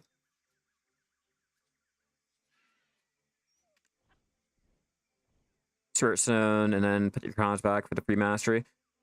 Yeah, if you have the Stella. If you have the Stella, I don't. What I do is I pop my Sharp Alchemy Stone of Life, and then I'll equip my cons.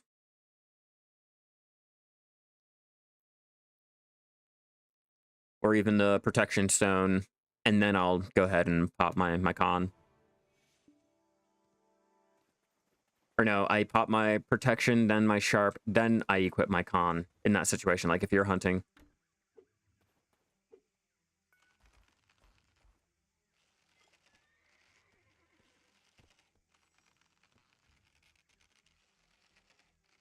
Oh.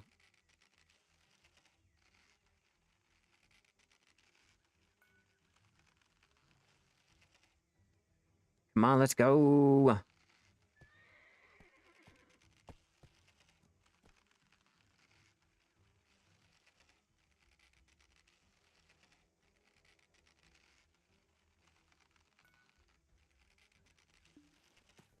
And that's another one. And another one.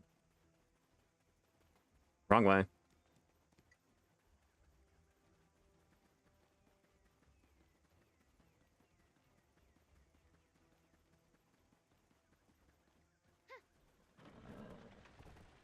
Then jump back on the wagon.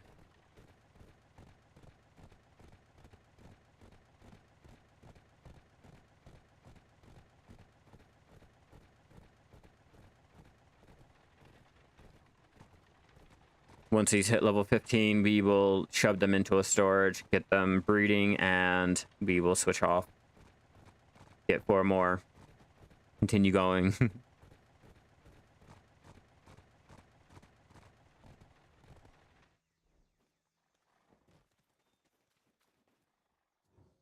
horse's eyes are beautiful. I already know that motherfucking wagon. It's gonna get stuck if I do anything. We're not doing it. If it's too hard capturing a wild horse, use a lump of raw sugar. I've never seen one that doesn't get lured after giving more. Where are you? Alright. Again, you really need some weapon blackstones. Is there an alternate way of getting them? Why, yes. Yes, there are. You can use the... what are the seals from hunting? Go into comma, old wisdom. There you go. Use the hunter seals that you can get from doing your...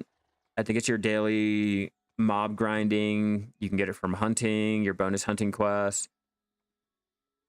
But yeah, use those. Those can be turned in for your weapon blackstones. They can be turned in for the weapon boxes. Or your sharps and hards. Or no, you can... Hold on. Yeah. Okay, yeah. 400 of the seals can be changed for the sharp, 20 for the hard, 2 for the blackstone armor, and 3 for the weapons. That'll give you an idea of like a alternate way of doing it. Or you can get it from grinding. And or if you are really, really in the mood for some self-torture and or you just don't enjoy your life that much, and or doing an Iron Man life scaling challenge like me, you can always do a refinery. If you look down at any level 2 or level 3 refinery, you can make the armor blackstones and the weapon blackstones. I just don't advise doing this way because it takes the 200 blackstone powder, which is already a lot, and then the Tyrant's Blood and Oil of Fortitude. Those are not even worth the value of the blackstone, so don't. You're hurting yourself doing that, but those are 2 optional ways to doing it. You can get them from the Black Spirit Adventure, login bonuses, events.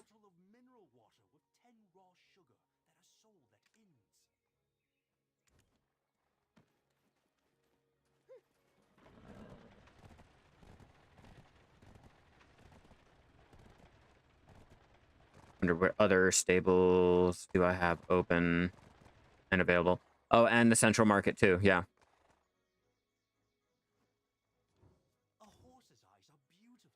It's pretty easy to get the Hunter Seal. It's really easy to get the Hunter Seal. Don't just like put that out of the running. Mount is now being transported. Mount's now being transported. Can't register anymore. Oh yeah, that's Western. We have to transport it to Olivia. Not register anymore. That's Olivia down. But Ilia Island. Ilia Island. Yep, that's Ilia.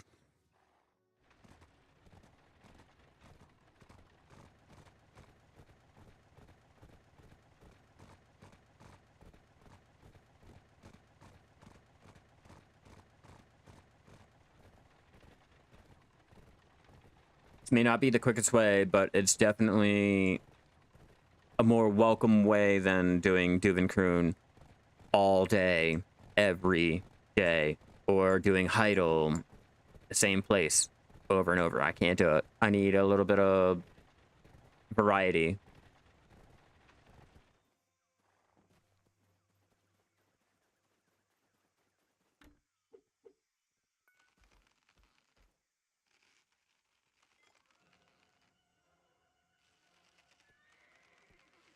Keep an eye on my phone so I know when my fiance goes on break.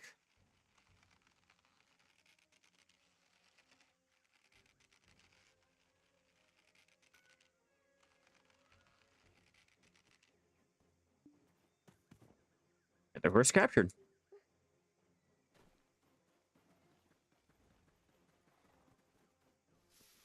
Jump on. Come on, wagon.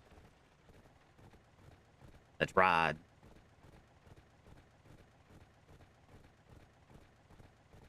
Makes for a great power leveling day. If I didn't run into so many issues, but makes for a great power leveling day. Nonetheless. Training 70%. Yeah. We're at 70.08. 09.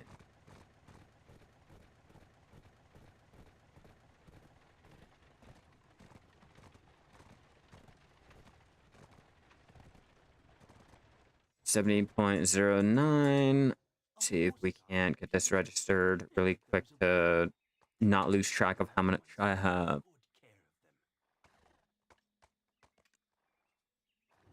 If it's too hard capturing a wild horse, use a lump of raw sugar. I've never seen one that doesn't get lured after giving more than 3 lumps.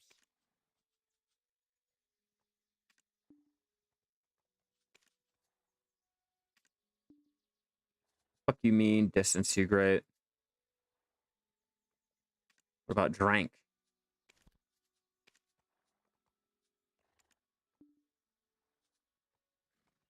Three in Illy Island now. Change channels.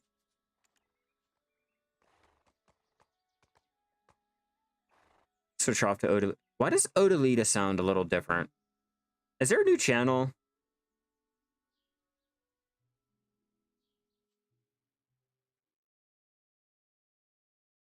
I don't think I've switched on to Odalita before. I didn't even know that was a channel.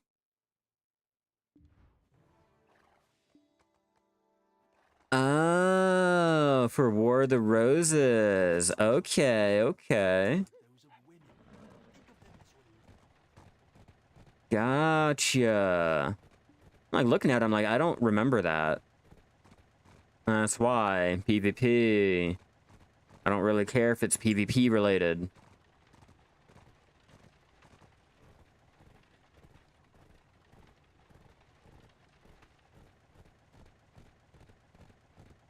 That's funny. That makes me LOL out loud.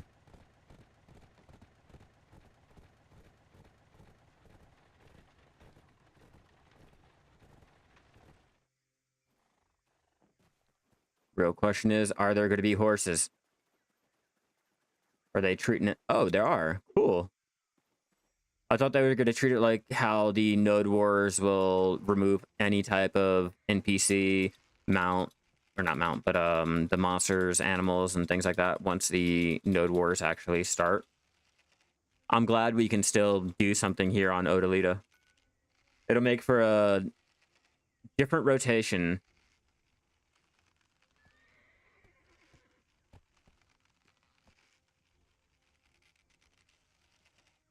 Like Node Wars, right?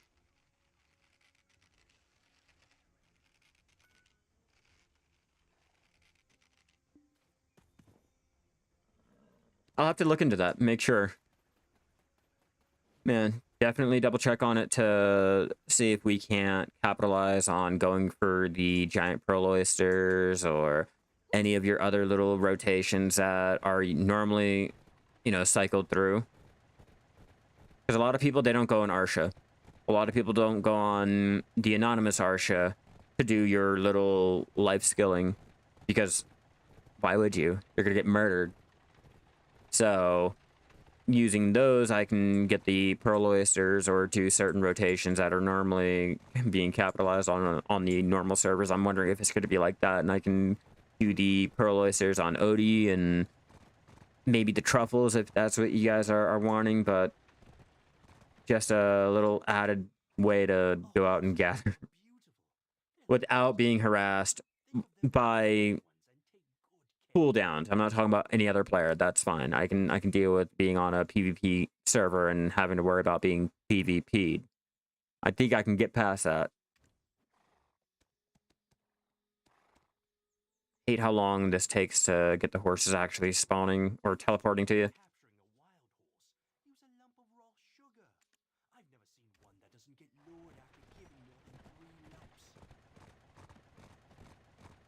I've never seen a horse deny 3 lumps of sugar.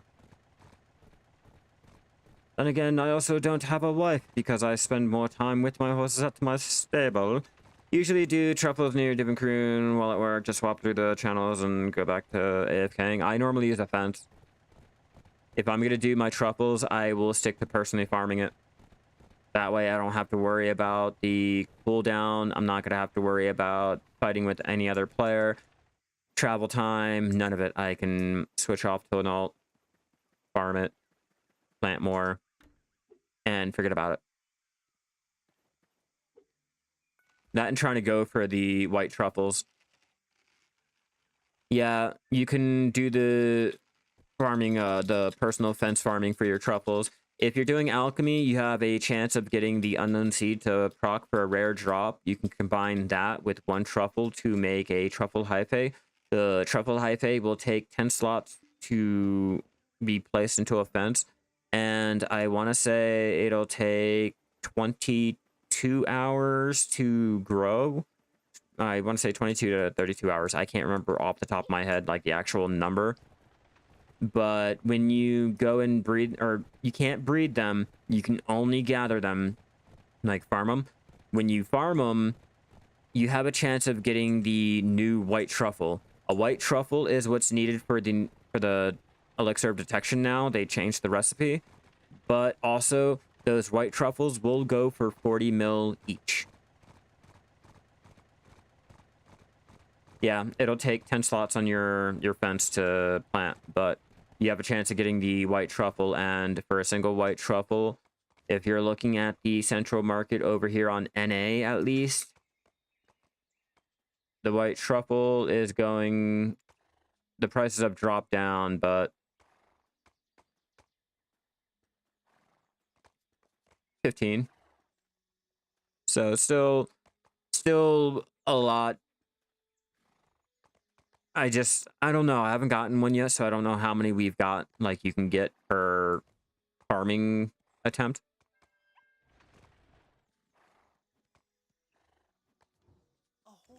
You'd probably have to Google it. Definitely check out to see how many you get for the one gather attempt, so you can judge how many or how much money you can get. But from what I seen off of the BDOlytics, it was like 40 or yeah, like 40 build you can make per hour, depending on how many fences you have or something like that. I don't know. I don't do min-maxing. I don't really focus on farming, so I don't know. Take what I say with a grain of salt. Do you do any whale hunting? No, I don't really do it. It's not really profitable for me.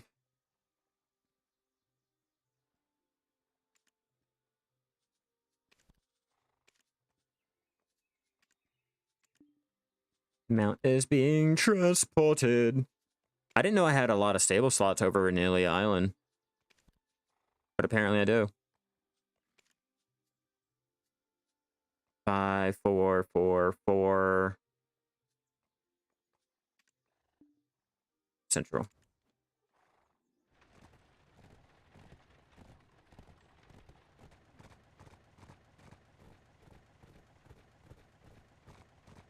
Back down. Now, if I had half a mind, another way to speed up this process. Okay, I got it. So another way I'm going to speed up the process, if you guys don't like doing the 2 horses down here in Duvin, or not Duvin, glitch and you don't want to deal with Heidel, another way would be to take the horses that I have over in Duven, transport them out to other places so I can jump on an alt and start having them train not train, but tame a horse over there. Can't register anymore over here. So move all these to the Southern Guard camp.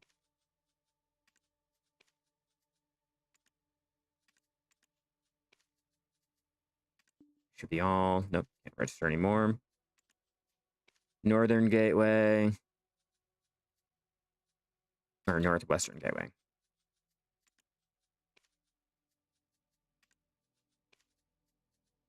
444. Eastern should have 4. Yeah, so now that we have Duvenkroon with only 2 horses, that means we can take our alt that we have already set up over in Duvenkroon for training and purposes like that.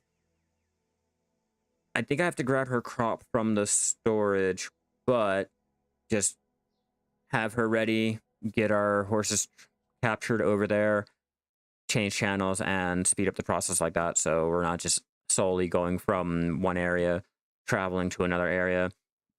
Although I am hurting myself on the experience earned from the actual mount training, it'll be a lot easier to switch off to an alt, capture, have them go into whatever stable, transport over. So if this is a way that you guys want to go and train up all your horses or capture all of your horses while using your alts, not spending all of that time with the travel, definitely a great way to check out. If you have the alt set up and everything ready, it should be a one and done type of ordeal. Experience, training experience. We'll throw on the training experience because I have to level her up. Training mastery, mount experience. Oh, I don't. It's like we know what we have to do.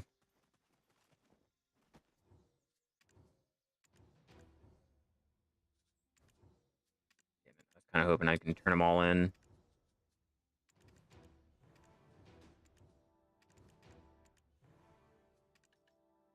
Shine Doom doesn't really matter.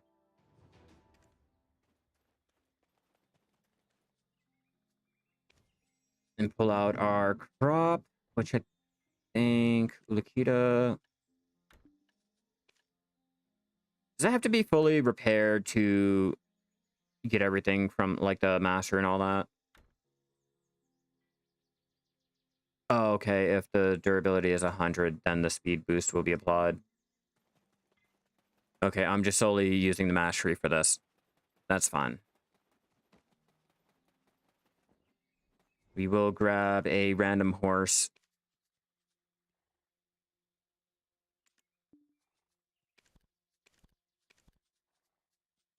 Breeding market. My registrations. Receive. Imperial deliver it.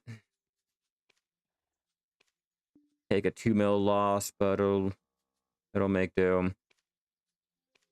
And an 8 mil loss on that one. And then transport over to Eastern Gateway. Not mistaken, I should be able to... Damn, I thought I'd have a little rental horse.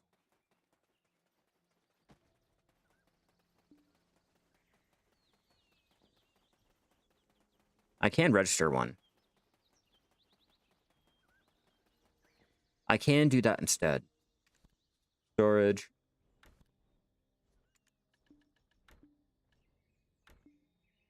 Register all of them.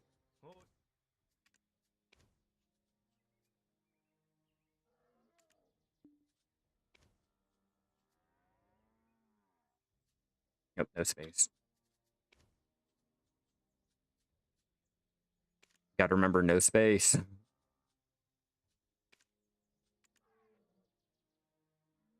Boom. T5. Okay, so we will use the T5 to get to the area. Everything else I will use for actual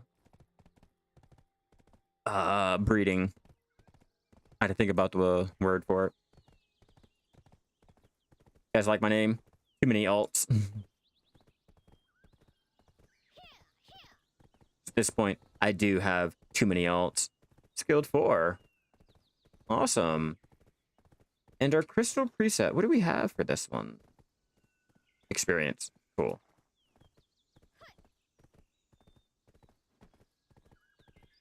Once I have her fully set up, I will get her artifacts completed, and I'm thinking I'll start working on a menace crop for her. But this is the alt that I have set up for doing my training when I'm not on my main, when the shared family life skills come out.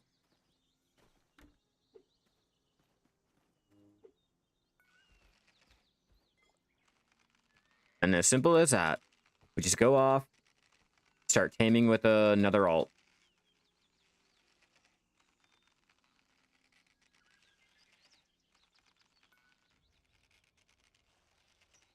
And that's how you capitalize. If I needed to, I could have her jump on a wagon and take 4 more horses. Keep those little attempts ready and waiting, and or training them up too. And that's if you have another forest path wagon. I've been considering it. I'm not gonna lie to you guys. I've been considering pre-ordering another one and just paying the overall price like that. But it'll help out with getting another trainer set up, another trader set up. Especially with the active trading whenever they bring it back. But definitely it is... I suggest getting an alt set up for alt trading for when it comes time.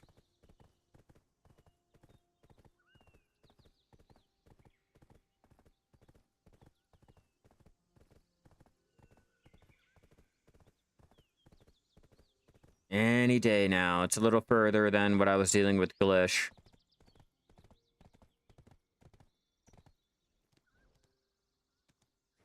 I just hate how the training experience for getting this one leveled up. I know I'm hindering myself only because the shared family life skills are coming out and everything that I'm doing on this alt is basically null and void. But she's over here. She can have all the horses I need ready and waiting while I'm out over in another area doing something else with my main. It's the only reason why I can use her, or I have her willing to work with her.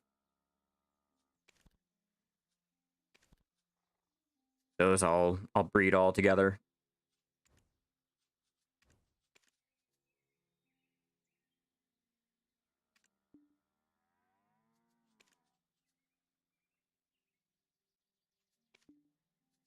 Banned item detected. Oh, you fucker.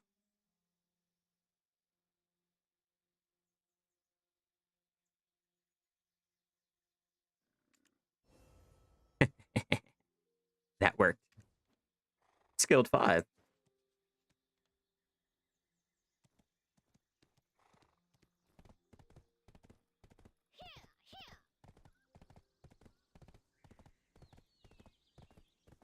This also makes for a great way of power leveling your alts, too.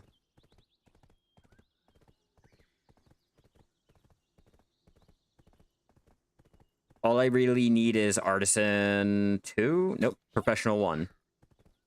Once I get Professional 1, she should be able to be set up for AFK training all night.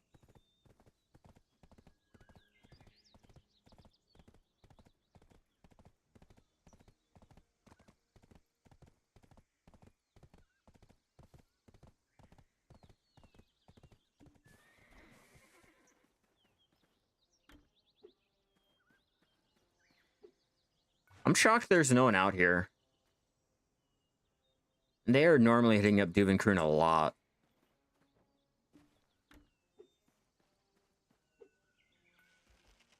Don't go too far.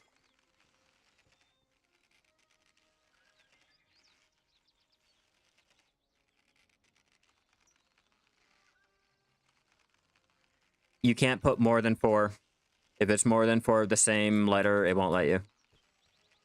But yeah, I normally do ASW ASW for every fucking name, or I'll put girl, I'll put Jim, I'll put the easiest 3-letter name that I could possibly do, so I'm not spending time on being creative, and or I let you guys vote on it. Yeah, GGG, ASW, anything that you can easily do with your one hand, so you can easily hit yes, go, yes, go, yes, go, and spend your focus on the actual minigame.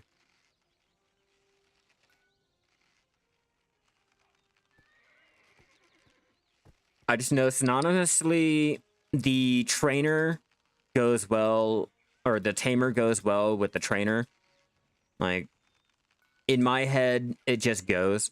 I know there's no passive, but I've gotten a tamer made just for my training alt. I know at one point they were talking about getting it so that you can have a passive on here for your training, but that never went through, so let me double check to make sure it didn't go through.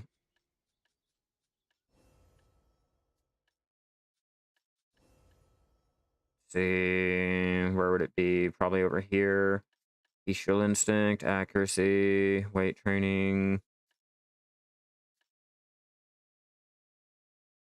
I mean, I guess Fortune's blessing for the plus 25, but yeah, no passive. Unfortunately, no passive that we could actually capitalize on for the tamer, unless I'm just looking in the wrong spot. But originally, they were talking about adding a passive onto her. That's why I always thought, you know, tamer, trainer, she has a fucking dog that we can ride on. You would think, logically speaking, the tamer would go well with the trainer.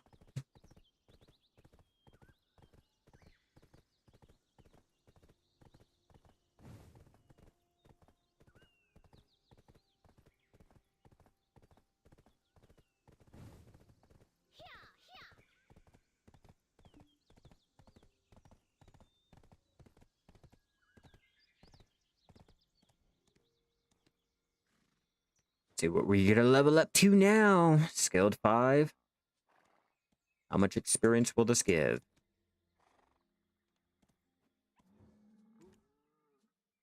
Meat makes them run. How much is a forest path wagon? Now that I'm thinking about it, because I really want one. Again, I want another one. Solely for my training purposes only.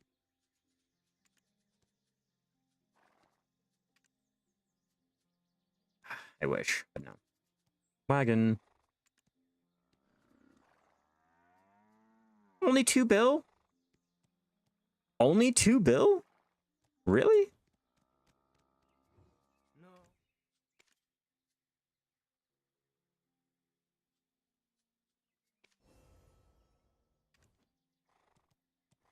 Guild 6. Power leveling at its finest.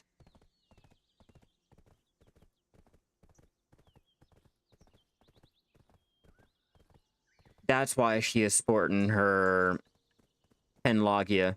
Just for that plus 28 training experience. The Fine Horse clothes would be great.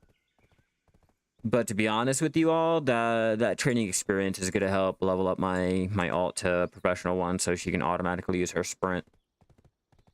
Get that out of the way.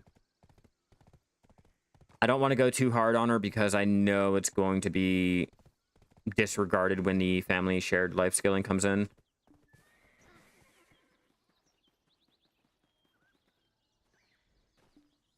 I can imagine them making a workaround or something for everyone that had their multiple alts at G50.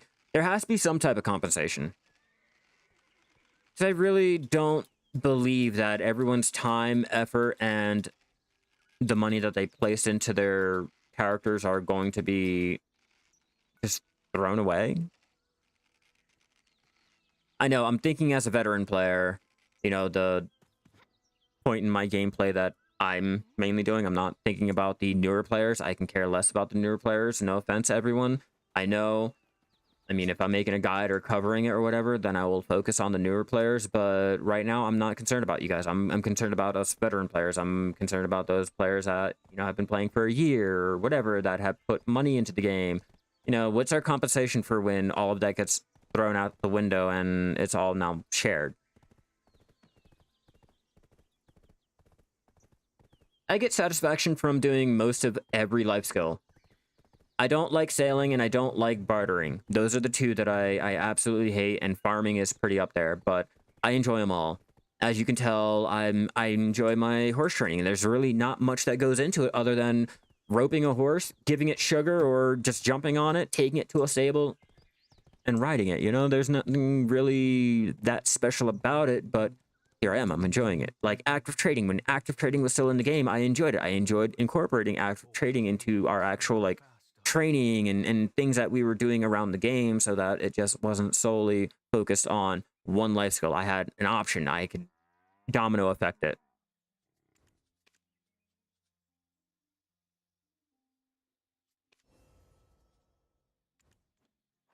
Guild 7. Oh, let's make up some room. No. Do this the easier way. Do you think you might try a horse? Not a fan of sailing and bartering much? Yeah, no. Fuck bartering, sailing. If you are not doing it in a carrick, you are doing it slower, and you really feel it. You really feel it, and I know you have to get your carrick somehow, and you have to start out from somewhere, but until you actually have it, you're slow. You hate it. You hate every little aspect of it because you're slow. And that's the dilemma I've ran into. So I figured I'd buy it. Can't register anymore.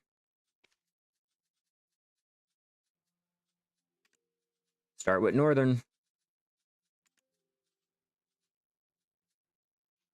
Remember, the more slots that you have, the more horses that you can essentially go ahead and stock. Let's do a quick little list of how many horses we have total so far. Okay, 17 plus 23 minus 2, because I know there's a wagon and there's a llama in that. So we're at 38. I know, don't bother checking Medea. And then 3 in Dragon.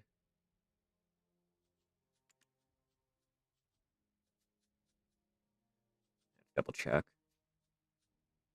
Yep, just 3 in Dragon. So we're at 41 horses so far. And I do know over here in Butte County can have a stable. Yeah, they can have more horses over here. Or if you guys spent on the stable slots. But I personally wouldn't.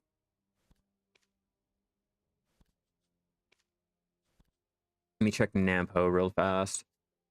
See if Nampo has more stable slots or if we are capped out.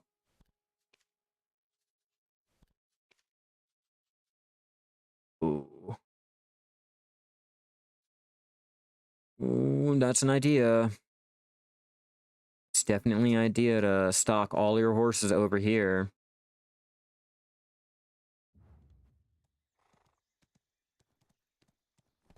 But we have a long way to go.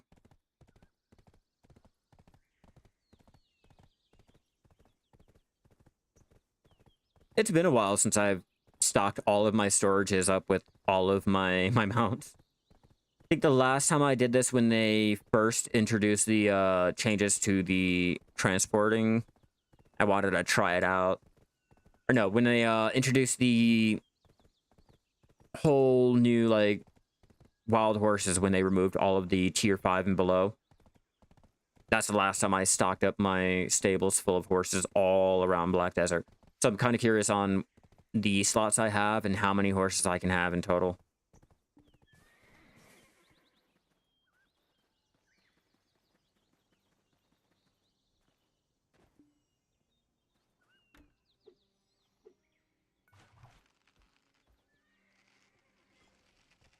I feel like the Tamer and the Shai go hand in hand.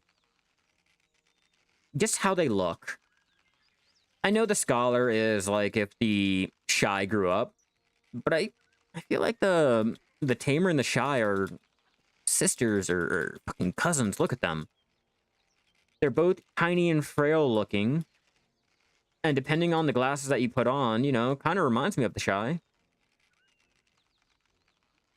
Give her a Vitclari and she's look the same, right? Look at that. I could pass off as being a Shai, right? If I hide my weapon. Oh, wrong one. Hide my sub weapon.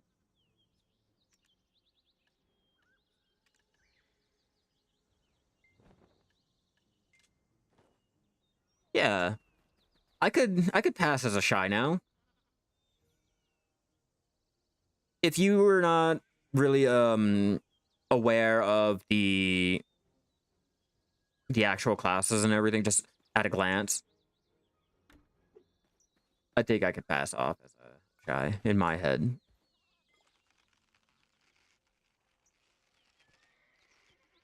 It's definitely not like doing the Guardian. Yeah, the Shai and the Guardian, they look exactly alike, right? No. But the Tamer, though. But we should definitely get a passive. Yeah, like a Teenage Shai. There you go. There you go. The Tamer is a Teenage Shai, where the Scholar is an adult Shai. Our natural progression of things. We should definitely get the training passive on our trainer. Or Tamer. Make her a dedicated training toon.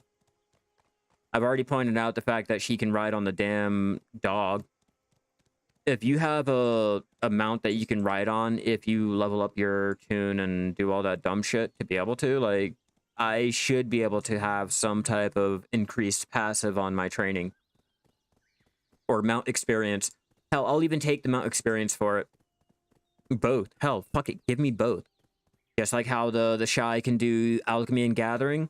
Give me, say, trading and taming. Or training. No, trading and training. Or just training and fucking mount experience. Give me those two. I'd fucking roll the tamer more. I'd play her. Have her set up for my training almost every day or something, instead of just having her sit off on the sideline unloved. Completely, like, dust covered.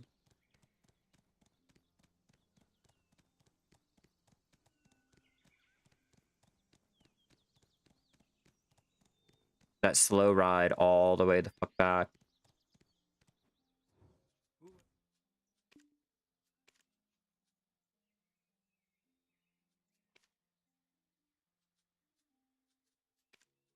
Remote collect.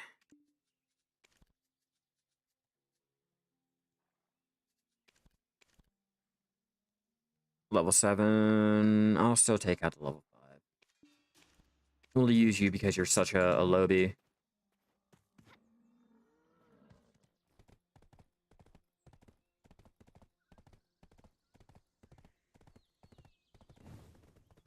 We're at skilled 7, 99.0. There. Skilled 8. We've gotten 3 levels so far.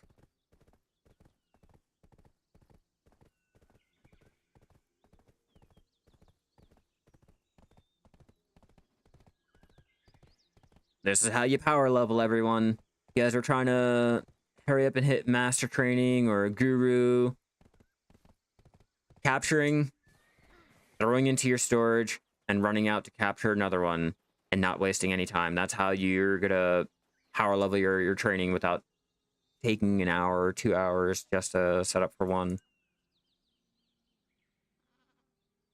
then the horses have an hour cooldown, so that's another thing. But if you time it just right, you should be able to cycle through all of the channels without having to deal with too many players coming in and capturing the horses before you had a chance to.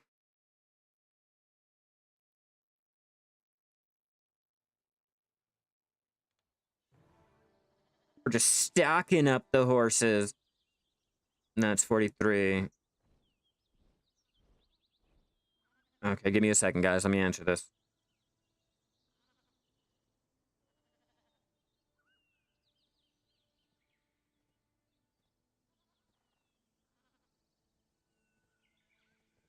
Erg.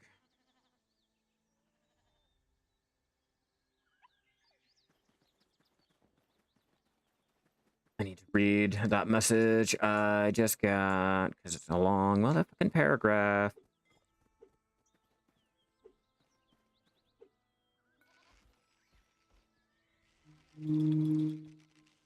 All right. Get this process started so I can read that.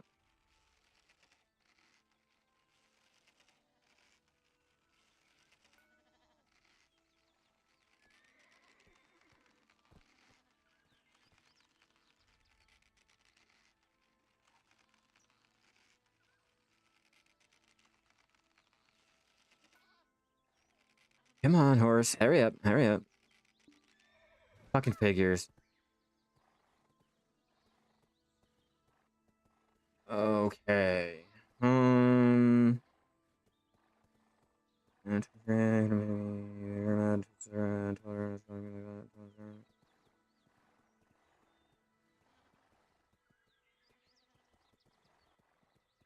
Okay. I thought there was a problem.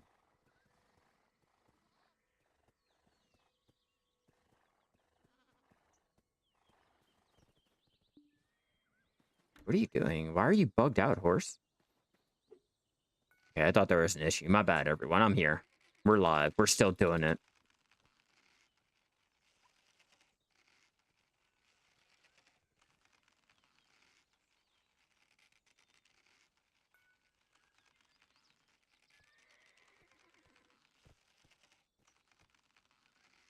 Hate this minigame. What the fuck?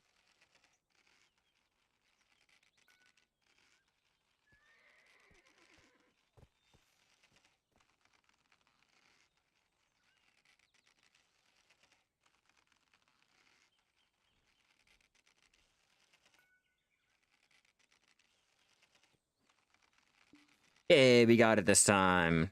Fucker. Did not want to get tamed.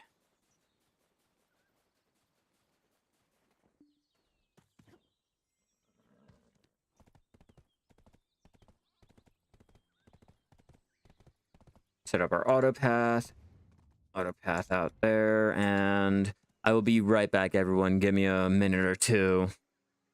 Auto path, what are you doing? God, all right, now we'll be right back.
Sorry about that. I'm back, everyone.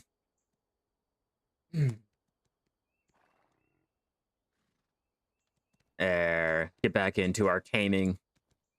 Taming, trading, breeding, all of it.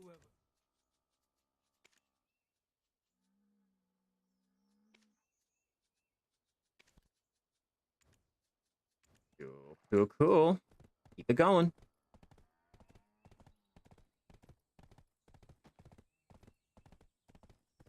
While we go out, I'll auto path to the area, auto path out, and while we're doing that, get our mounts transported.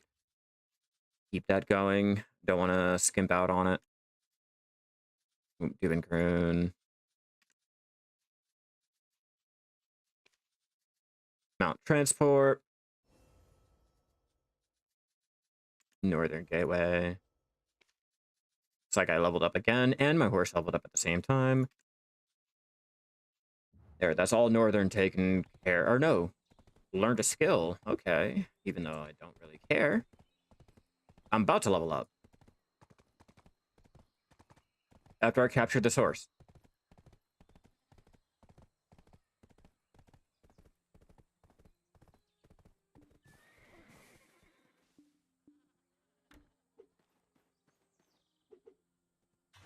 Ooh, that's just bad. It's bad on my part.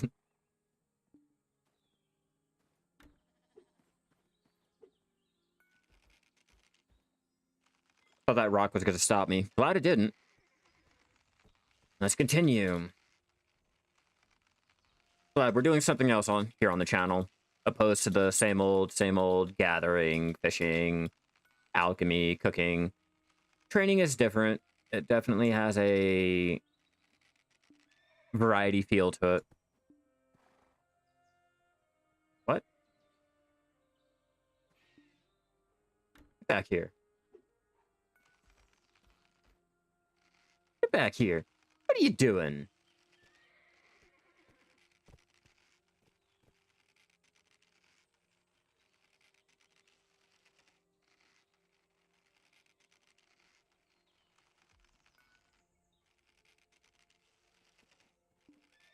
Come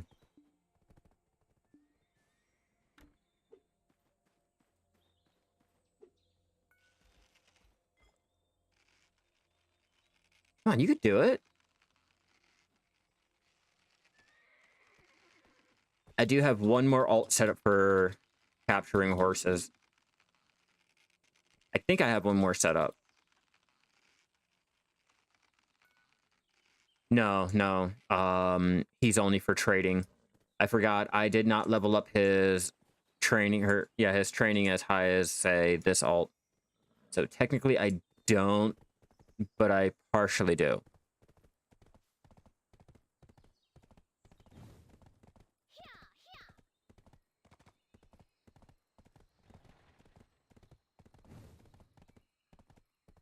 Come on, hurry up. Hurry up! I knew I should have grabbed a better horse.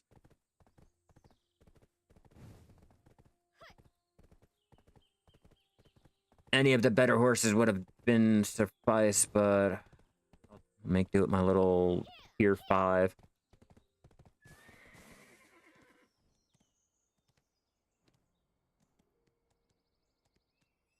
Hurry up. Now we're just waiting. So while we're waiting, you guys do a lot of horse training? You guys capture a lot of horses, breeding, anything like that? I don't really get to talk about horse training, nor do I really get anyone in here that mentions horse training. Same shit. Oh, yeah. Has to be all capitalized, or one letter has to be capital, the beginning capital. Ugh. Skilled 9.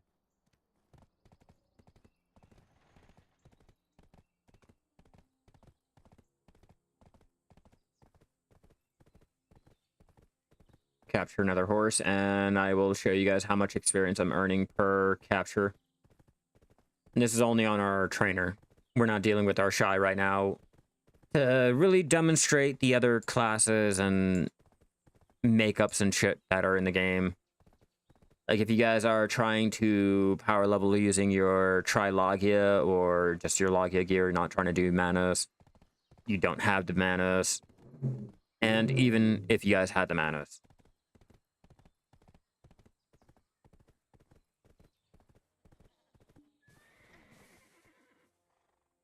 You're capturing one every day for the daily and the weekly T10 quest.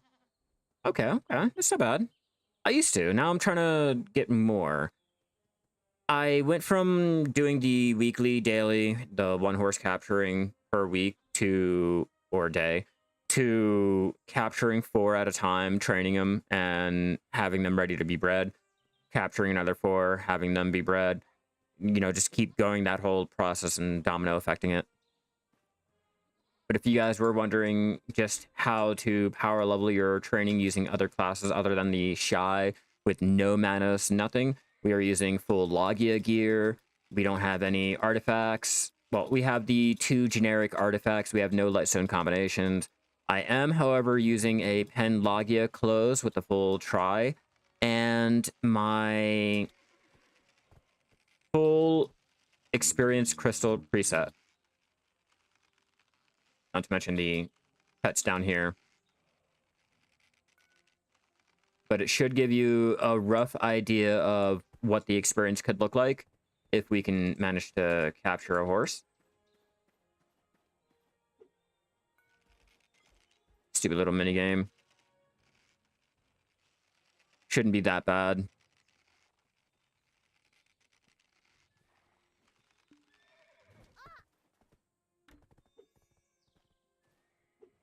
Don't worry, no sugar involved.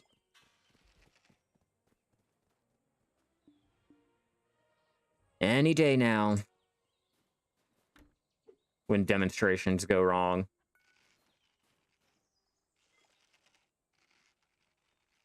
When demonstrations go really, really wrong. Alright, just gotta capture the horse and we can demonstrate what the experience is looking like.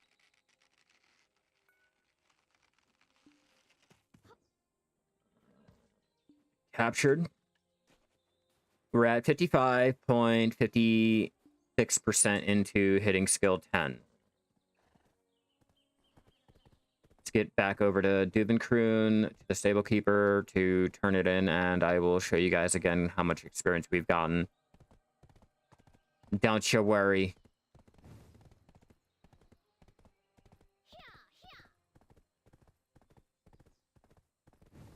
As for my costume, I don't think I'm wearing a costume. Yeah, I'm not wearing any training costume. So I'm trying to simulate a full newbie type of gear setup. Like if you're just getting started into your horse training and or you're trying to gear up for your horse training and just how leveling would look. All right, so while we're waiting for our horse to spawn up to us, show you guys my experience again. We're at the 59.31 after riding here. Horse's meat makes them run fast. Just wait for the horse.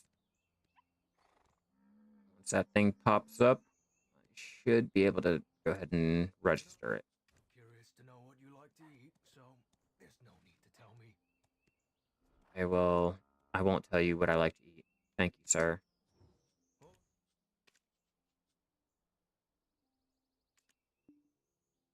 Distance. Distance. In distance. Where is this fucking horse? Oh, right there next to me now.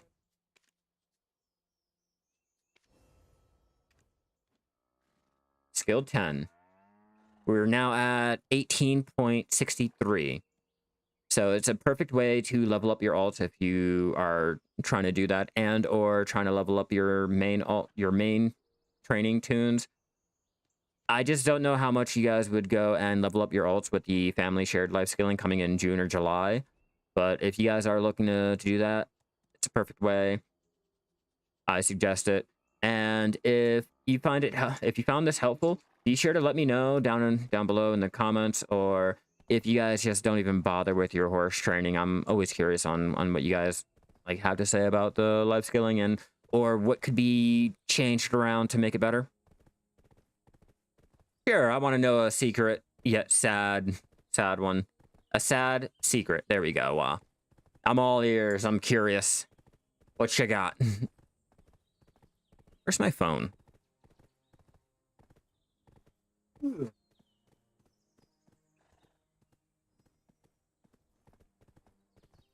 What did my fiance message me?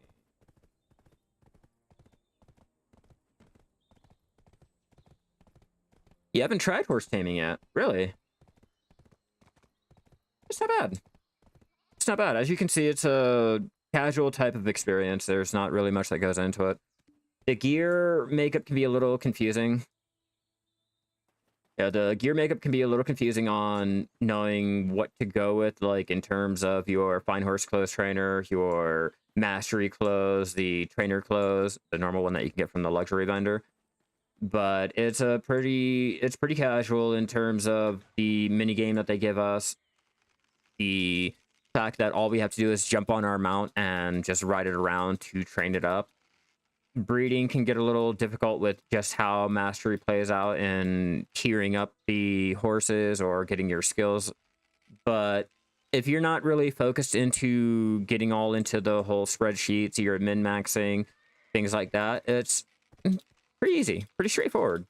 You know, you get a rope, capture your horse, get on it, ride it, breed it with another one, take the baby, do the same thing, rinse, lather, and repeat. The Imperial delivery is where you really make your money, or the breeding for, say, a Corsair.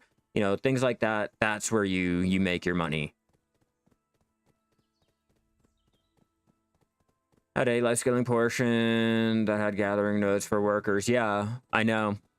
You can still tell what was in place for Ulukita.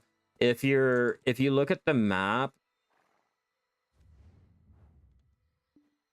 I'm like, why is that mini game still going on? Let's jump on our regular horse. They scrapped it last minute. Yeah, if you look at the map over here at Ulukita, you can see there's worker lodgings over here in Musgar. There's worker lodging over here in Asparkin, or not Asparkin, just in Musk. I think mainly in Musk. Storage, residence. Where was it? There was somewhere I was looking that you could tell. You could tell that there was they were looking into it. But yeah, no. You can go out here and do your hunting in this area. At least over here was the life skilling area, at least. And just the sheer amount of the acacia, white cedar, the herbs that we can gather out there. I didn't see any rocks that I could gather. There's a lot of hunting mobs out there. So yeah, they scrapped it last minute. I don't blame them. I don't blame them, nor do I hold it against them. Only because Land of the Morning Light is mainly and solely just life skilling. So at that point, yeah, sure. Give another region that is just mob grinding or whatever. You know, I don't care. I don't really mind. Mountain of Eternal Winter region was a mixture of the life skilling and mainly mob grinding. Land of the Morning Light is mainly life skilling only. So Ulukita, they're really gonna rely solely on mob grinding. I'll take it. Cool. It's only fair. And we're all about being fair here on this channel.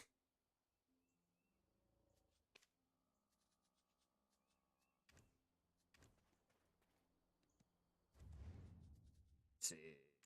What do I have? You went to unlock all the NPCs and you went on a deep dive and had me emailing a dude from PA. About what? About why there's areas that you can do the life skilling and yet there's no real way to do life skilling out there?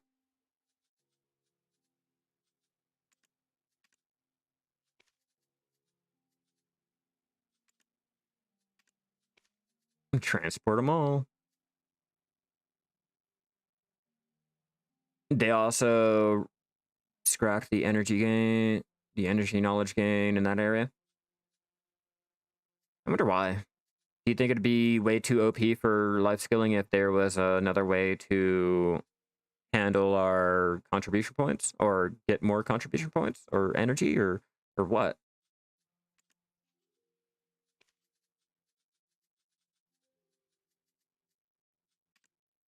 Anymore? Cannot register. All nodes and all NPCs plus 0 energy knowledge. Okay, so the knowledge is there, but they scrapped the energy portion of the knowledge. Gotcha, gotcha. Yeah, I noticed that when I was out there gathering the knowledge, I stopped. I stopped because why? Why bother? If I'm not going to get the energy from it and I'm going to take my time to go out and do something, I'd rather it be on something that actually earns me something, that gets me something in terms of life skilling or just in general. In any way, shape, or form, I'd rather not go out there and just do it to do it. It's kind of like gathering for Star Anise if you don't need the Star Anise or say the Tef. You know, it's like gathering out there, manually gathering out there for it. At that point, it's not even worth your time. It's not worth the effort. It's not worth the ability. I'd rather go do something else. Let's change channels and continue our taming. But I'd rather do something else at that point. Like, if you're using it, yeah, it'd come in handy. If you're trying to, say, sell it, no. There's really no reason to manually go out there and gather it. If your workers are out, they're gathering it, and you have an excess, or you just stopped making your Valencia meals and want to go do something else, and yeah, I understand going ahead and selling it, or gathering, having your workers gather for it, but manually doing it, it's a waste of time. That's how I feel about going and talking to the NPCs out there in Ulukita. Like, why? Why even bother? I'm not getting any type of money for it. I'm not getting any type of energy for it. No contribution points for it. All I'm doing is just interacting with them to remove the question mark from my map.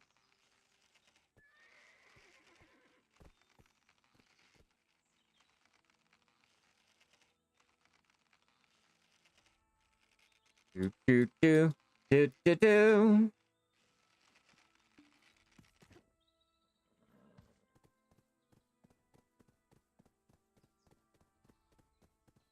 Yeah, I caught a horse. We got another one. Like DJ Khaled. And another one.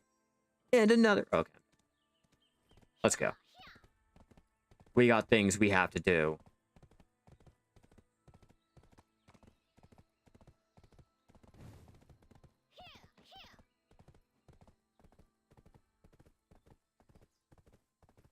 Yeah.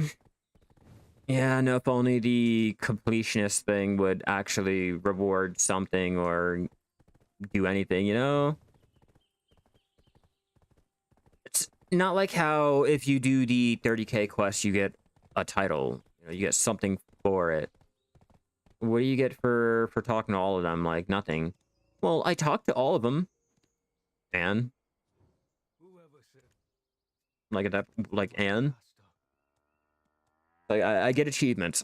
I do. I love the facts of achievements, you know, being a completionist and all that. It's just when you've done something and you did all of this effort, put all of this investment into it to get nothing back, that's where I have to gripe with.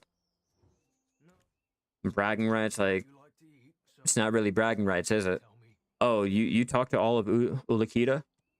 Man, I wish I could be like you. No, there's really nothing there. How many of you guys wish you would have talked to all the Ulukita NPCs? Exactly. Exactly.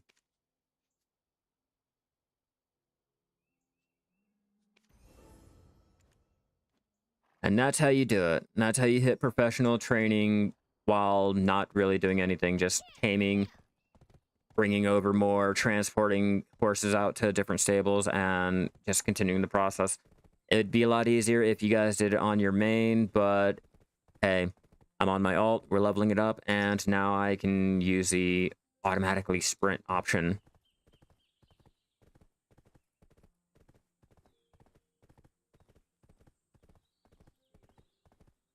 see how much I can get into professional.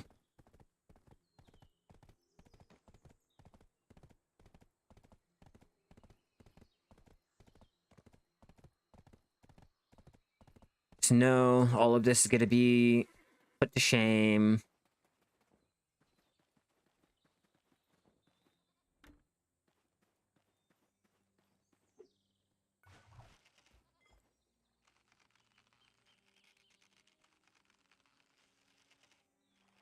I low-key kind of wish I was a newer player.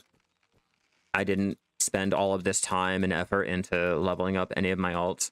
I would have just focused on just one single character. I wish I would have did that instead.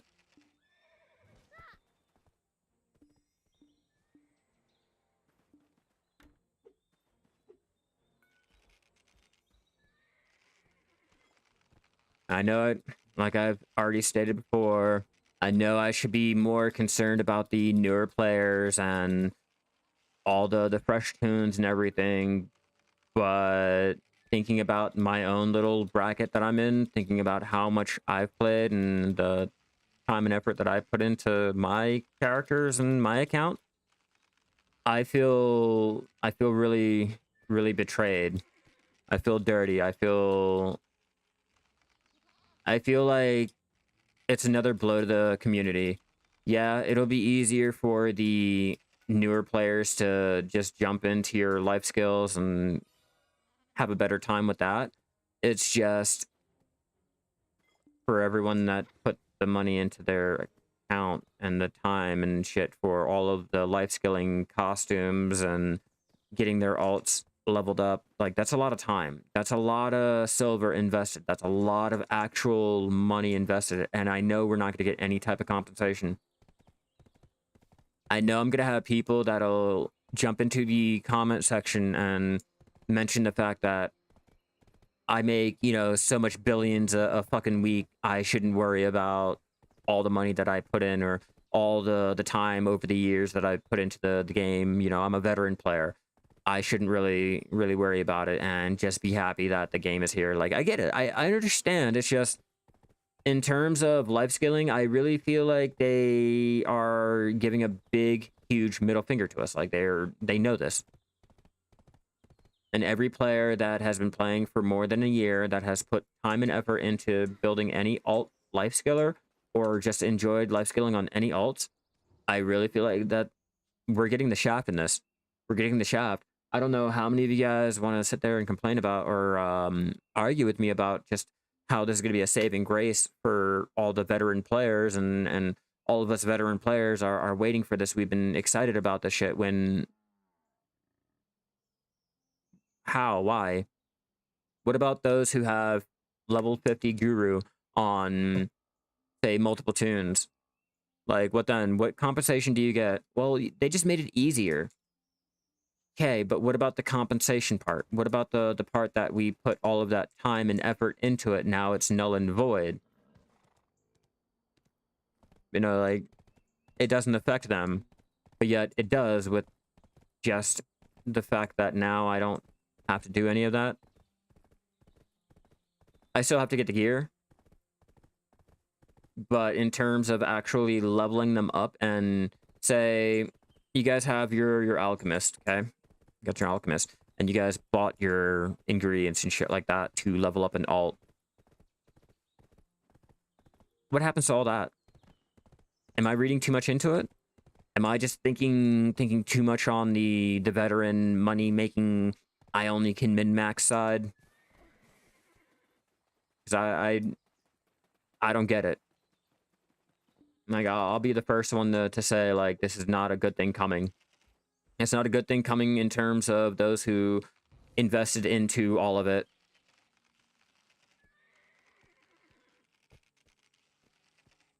The fact that they will combine them is enough, they'll think, but I think they're still ones that progress a lot in the alts and should get something extra. Yeah, no, there's people that have over the... How do I term this? For those that put the extra time into getting more than one alt set up for life skilling and shit like that. It's mainly life skilling. I don't care about your stupid combat gear. It doesn't affect your combat gear. It doesn't affect your mob grinding. It doesn't affect PvP. This is mainly affecting your veteran players and your newer players. The ones in between, like, that haven't gotten to the point where you've invested any time and effort into your alts. And the ones that are just starting out that don't have the alts, like, it affects you guys. It'll make it a lot easier for you guys to life skill. But for those who have been playing for the 8 goddamn years, again, it stems back to the whole 8-year celebration. Like, I know I'm a dead record with this, but again, with the 8-year celebration, they're telling all of us life skillers, if you did any type of alt leveling, you've gotten any cooks, alchemists, trainers, any other alt other than one character up to Guru 50, it does not matter. All of that time and silver and shit that you guys spent for the materials and just a power level, it's all being thrown out the window. You didn't have to do that. All that money could have been yours. You could have just saved it. That's what I have the issue about. That's what I'm complaining about. Why are we celebrating 8 years as a life skiller only to be told in June and July that all of the progress that we have been doing for the 8 goddamn years as a life skiller is now being thrown out the window? I know, I get it. I'm a veteran player. I make billions a week, and I can just buy everything all over again and blah blah blah. But the leveling, all of our alts, all of that cooking I did, I could have just focused on one tune. Like, I could have just deleted all of my alts and just focused on one to not have to deal with any of that. That's basically what they're telling me. You know, so all of that time and effort to play the game to the best of the community's ability is now, the whole meta is being reversed, and we don't get any type of compensation. We don't get any type of silver back. We don't get nothing. They're not going to add on the life skills like a passively thing, like a cumulative type of add-on. Like, if you have, say, more than one Guru 50 alt, they'll give us silver in compensation. Or if we have, like, say, 2 master alts, they'll bump it up to Guru or something. Like, there's no compensation. There's nothing. Doesn't matter. All of this here, that's going to be overshadowed. You know, I can jump on a different alt, and let me give you an example. Give you a great example, okay? We'll change to my wizard. Show you guys my main life skiller before they changed the whole life skilling and added the mastery and introduced the Shai and all that. My main life skilling alt, which kind of sucks because, again, the way they made the life skilling gear, the way they made the costume or the outfits, it kind of screws you over if you have all these alts, and now they're removing it so you only need one. You only need one tune. You don't have to worry about leveling them all up. The outfits aren't that bad. I'm not complaining that much about it. It's just the time and effort that it takes people to level up all of this doesn't matter. Doesn't mean shit. Processing Guru 19 doesn't mean shit. You know, hunting, fishing, gathering, all of that.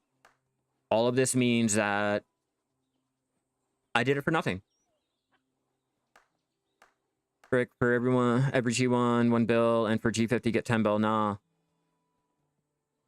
Maybe that'll work. For the ones how had leveled before they announced the update. Yeah, for everyone that's leveling up before the update, or leveling up because they feel like they're going to get anything back, it means shit to you, or it means shit to them. You know, you can change onto any of your alts and look at their skills. You know, just look around. I know, I get it. Like I said already before, it's perfect for the accounts that are just now starting. It's great for those who have not put the time into alts, that haven't done life skilling, that don't do life skilling. It's great for everyone. But for those who mainly do life skilling, that have only done life skilling, that finds enjoyment out of life skilling, it really, really throws a huge wrench in our plans. It gimps us for the next 4 or 5 months. Okay, we're already having to rely solely on one alt now, or one tune now, because there's no point in leveling up the alts. The money and the time that we've already put in is now being thrown away for nothing. Get no compensation after all of this, and we're told to enjoy the 8 years. Here's your little, what is that, 50% life experience, and then we get plus 80%. Like, we've gotten our plus 150% fucking life experience on other events. We've gotten 100% on lesser events. How are we getting lesser shit, or we're getting more shit on lesser events when this is our 8-year celebration? For 8 years, I have had Black Desert's hand in my asshole. For 8 years, I have sat there and leveled up my alts. For what? For what? Basically, to be told you're better off going to play a new fucking game because we do not care about you guys. As a life scaling community, we do not care about you guys. We'd rather have you guys leave or just go into mob grinding because, you know, they'll make us more money than life scaling does.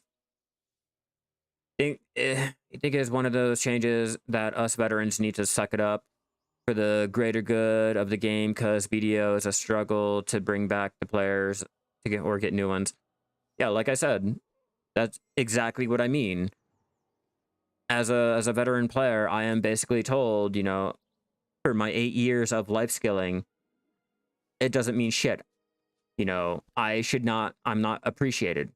You know, this 8-year celebration is not for me. This 8-year celebration is for the company to celebrate the fact that they are still pumping us full of money, or pumping us out of our money for 8 years. This 8 years is to celebrate the fact that they have fucked us over time and time again for their own entertainment. You know, this 8-year celebration is to celebrate the fact that the community has voted for all of these nerfs, everything for the community that has been here prior. Like, if you are a veteran player, you are better off playing New World. You are better off playing EVE Online. You're better off playing RuneScape if you want to be appreciated as a gatherer or crafter. Like, it's a joke. The life scaling community in this game is a fucking joke now. And Black Desert would rather have them as a joke. Would rather have us as a fucking running laughing stock of the whole community. Like, go ahead and I wish anyone would argue with me. Like, go ahead and try to tell me that life skilling is in the best place that it can currently be in. Okay, go to the life scaling community and ask any of them if these changes are better going to be like served for them, or again, are we better off just going to another game? There are so many other games out there that does better gathering and crafting and appreciates the fucking community. So what's keeping us here? Like, what is... Oh, well, they'll just give us a free dream horse. Well, now training community is all up in arms because that's the whole reason for spending the money for the Corsair, you know, spending the Mount skill exchange coupons. You kind of got fucked over on that. Every player and their mom got a free dream horse while you're out there spending money on trying to get yours. So yeah, go ahead. I wish anyone would argue with me on how this is, you know, best going to be suited out, because, like, yeah, it may work for the newer players and your early game players, but for anyone that has been playing for more than 8 years, nah. Nah, this hurts. This really fucking hurts. I want to hear one person try to argue with me on it. One person. Go out and gather a week straight on one alt. Okay? Trying to level it up to be able to do something that you need to be done right now, okay? Right now. Say you had to have an alt over in Land of the Morning Light and your main over on the mainland at the same time for something to make it easier for you, and it's what the player base has said and the game itself has, like, pointed out that you should do and all that. And then for them to come out with an update after you put all that time and effort and gathered and spent all of that money to level it up and shit, and they told you, hey, by the way, we're actually wrong with it. Okay, you should have just leveled up the one tune and not focused on anything else other than that one.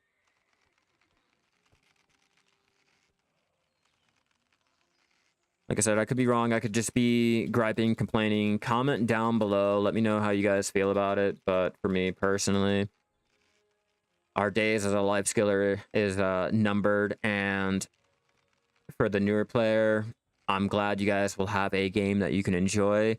The early game players, you know, enjoy it. And all us veteran players, I don't know what to tell us. You know, start getting your mob gear ready. Start getting your pens and things to be sold off. I just feel like Pearl Abyss is really, really showing us just how unloved we can be.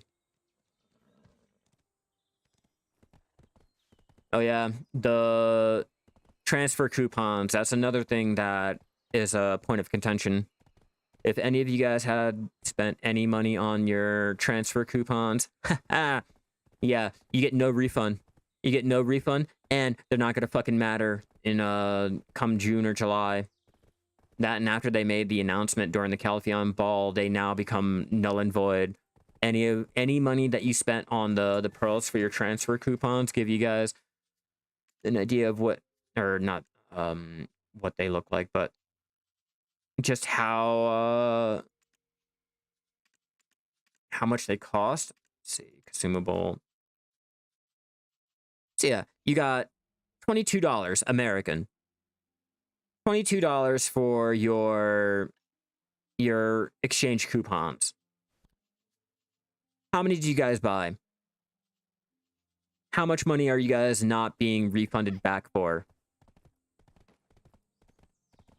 As a life skiller, like I said, this 8-year anniversary is just a way to show us we should not be life skilling in the game. Gathering and crafting is dead. And they're going to put the final nail in the coffin come June or July.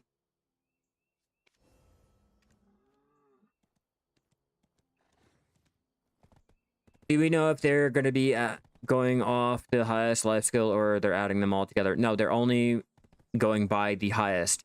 Meaning, all of those alts that you made up and all of their life skills don't matter. They're only taking the highest one. So if you have the highest cooking on your Shai, and you have your higher gathering on your Musa, it's now all one. They all have the highest now.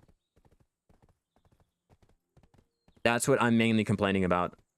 They didn't even want to add it together, and or we have not gotten any information. This is all speculation until they come out with more information, but going by Black Desert's logic and what they have done time and time again, they're not going to merge it all. They're just going to add on the highest, and every other life skill is just no.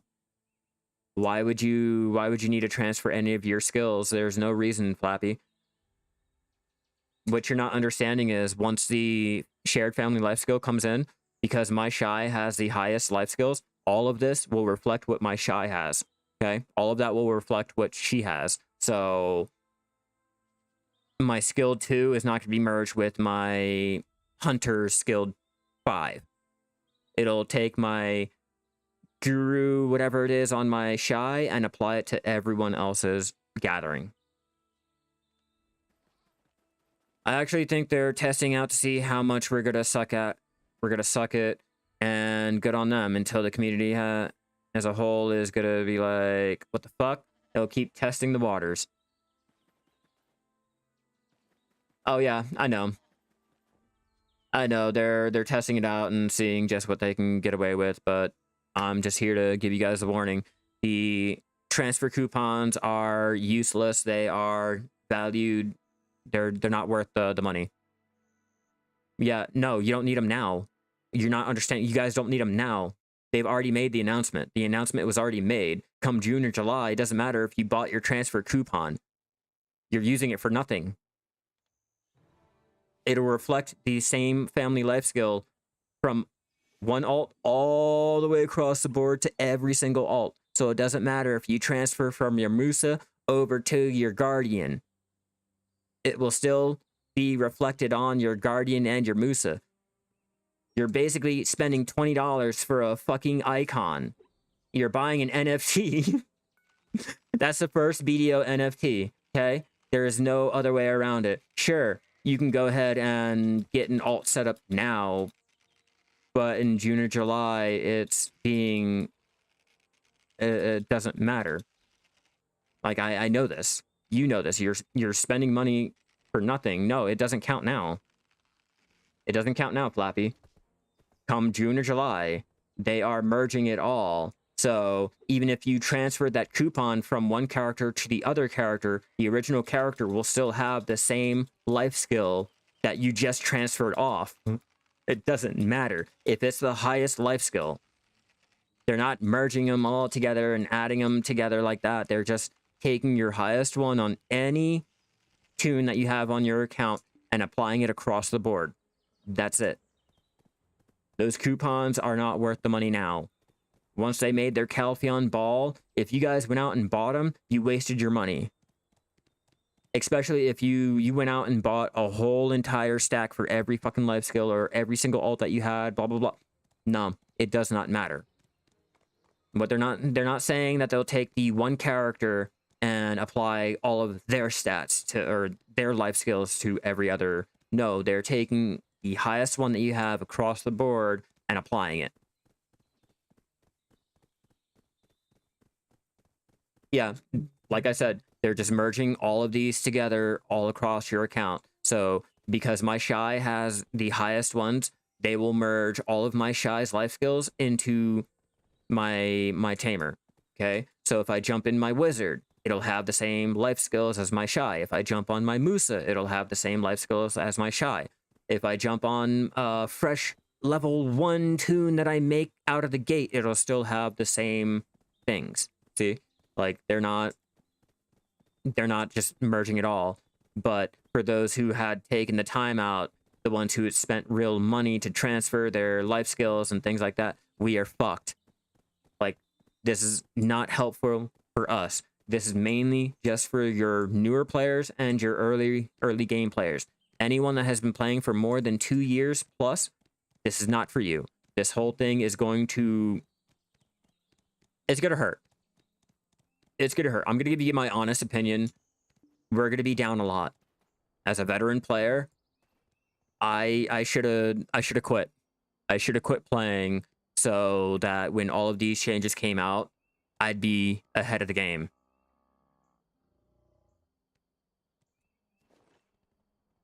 I can bring up the whole patch notes and things that they had for the Calpheon, but I don't know how much more clearer I can go. It's just that, Flappy. It's just this. If one character has a higher life skill, it is now shared to all of the other ones. That's it.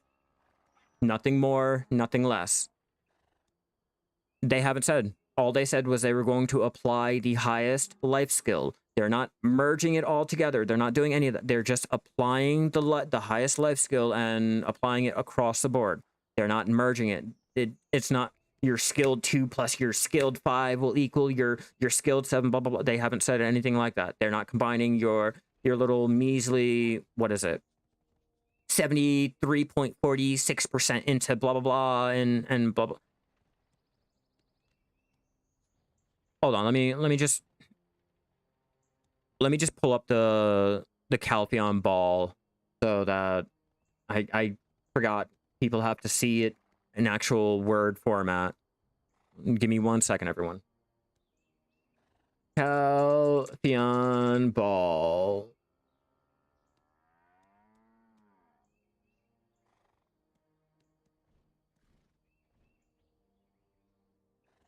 Okay, let's load this up. Get our web over here. Yeah, no, it's a little bit stupid on how they're doing it. It's really, really fucking stupid on how they're doing this, but hey. It's what they want. Wait, they're not adding the life skills up as a whole? No, they're not. From what they said... bring up the announcements. All right. Can I find about the Calpheon ball? You know, Foundry will have it. I found you a better habit for us. I'll just load it up to show you guys.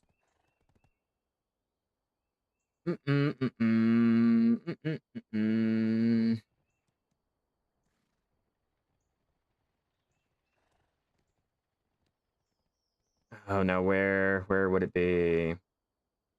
Look it up.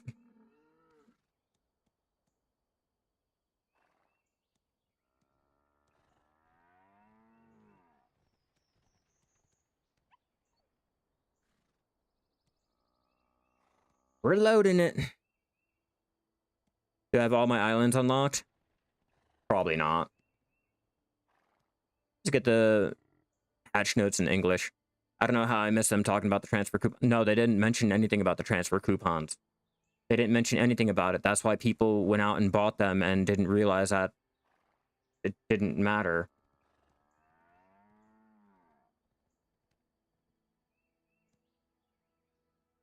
Right there.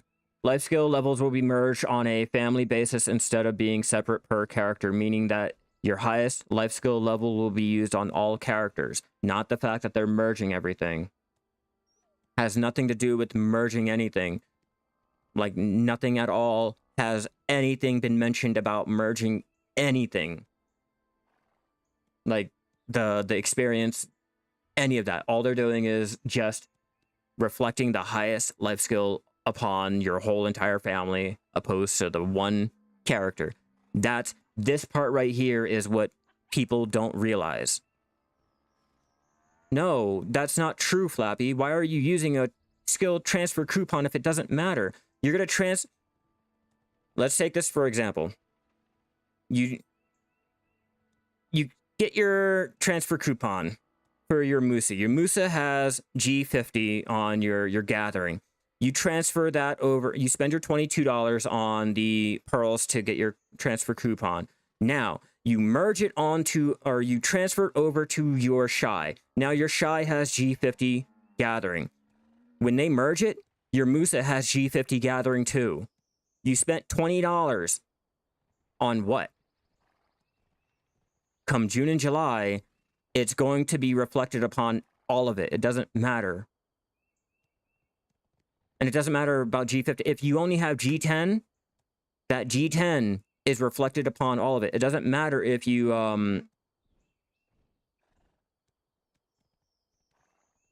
it adds them together. If you don't have G50, it's a benefit.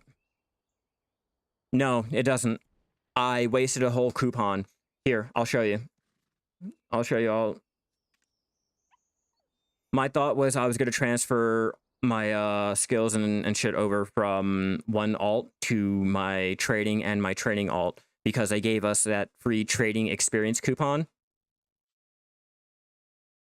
Yeah, no, it just transfers it. I don't understand what people are understanding about the tooltip. There's really nothing more added to the tooltip. It just transfers one experience to the other. That's it. If you had the lower experience, it just erases it and puts the higher one. If you had higher, it doesn't do shit. Like, if you try to transfer from a lower tune onto a higher tune, you waste your coupon, and it doesn't add anything onto it. I wasted my coupon. I wasted the free one that they gave out for the trading family quest. Okay? So, like I keep saying, that right there, they don't word it any other way. There's no other thing that you guys should be looking into it or trying to reread it or anything. That what they wrote is what they wrote. Oh wait, I need to show you. Yeah, my Master 12 over here did not get added on. I wasted a whole fucking coupon for nothing. He's still Master 12. I thought I was gonna go and transfer over my Master 8 to a different tune, and I accidentally transferred it over to this tune who already had my trading. I was trying to throw it onto my tamer and thought I needed it on my fucking hash instead, and come to find out, no, I wasted my coupon. So yeah, like I said, if you guys are trying to go about doing the whole transfer coupon thing, don't bother. You're wasting your money, you're wasting your time, you're wasting everything. Once June or July comes, it's now erased. That $20 that you spent on each little coupon does what? It does nothing. You spend it for nothing. Yeah, sell the free coupons. There'll always be someone out there that'll buy it. Wait, is it merging the XP for life skills, or is it picking the highest one and putting it onto over the previous? It's taking your highest and putting it over the previous. They're just taking your highest and reflecting it upon your whole family. I don't know if I did not speak it in proper English or what, but they're just taking one and applying it to all. The highest to all. The highest to all. Not merging them all to make the highest and then applying it to all. Just merging it to reflect just the highest onto your whole family. That's all. Well, if it was a different company before, remnants of a bygone era. I'm not sure. I don't remember when the coupons came out, so I don't know what company was involved with it, but I know going under Pearl Abyss's banner, you know, having them deal with it all.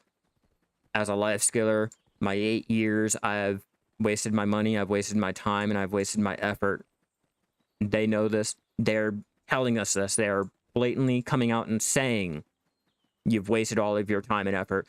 I could be wrong. I don't know. I did record this. I'm going to edit it down. I'm going to post it up and see, like, everyone else's opinion. But between me and you guys, I don't feel that great as a life skiller, and I feel really unappreciated. Yeah, they're basically deleting a whole aspect of my game and throwing a celebration for it. I don't know. Be sure to give this video a like when I get it uploaded and share it around. See what everyone else's opinions are. I'm curious on them.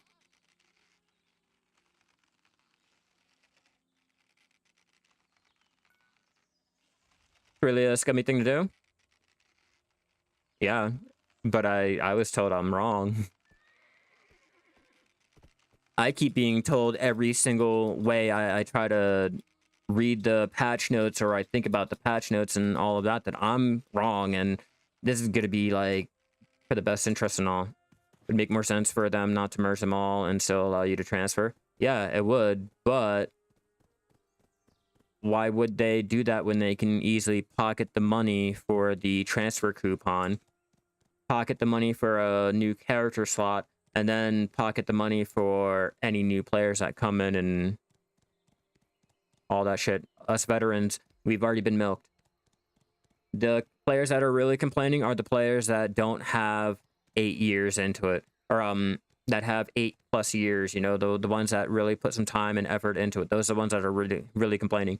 Everyone else that hasn't really hit guru, you gotten your life skilling gear up to pen and shit like that, that haven't really dabbled in it, it's not really going to affect you. You know, that 8 years you spend training each character, yeah, fuck you, you only get the highest one. That's what I keep trying to point out, but I was told that this is going to be in the better interest of the community. This will help out the community. I mean, yeah, granted, it will help out the community when all of us veteran players leave and the economy drops and it's, you know, easily available for the newer players to get in and start buying things so they can work on doing this whole process yet again. Now, you think this is the first rodeo? Hell no. This isn't the first time that they've done this.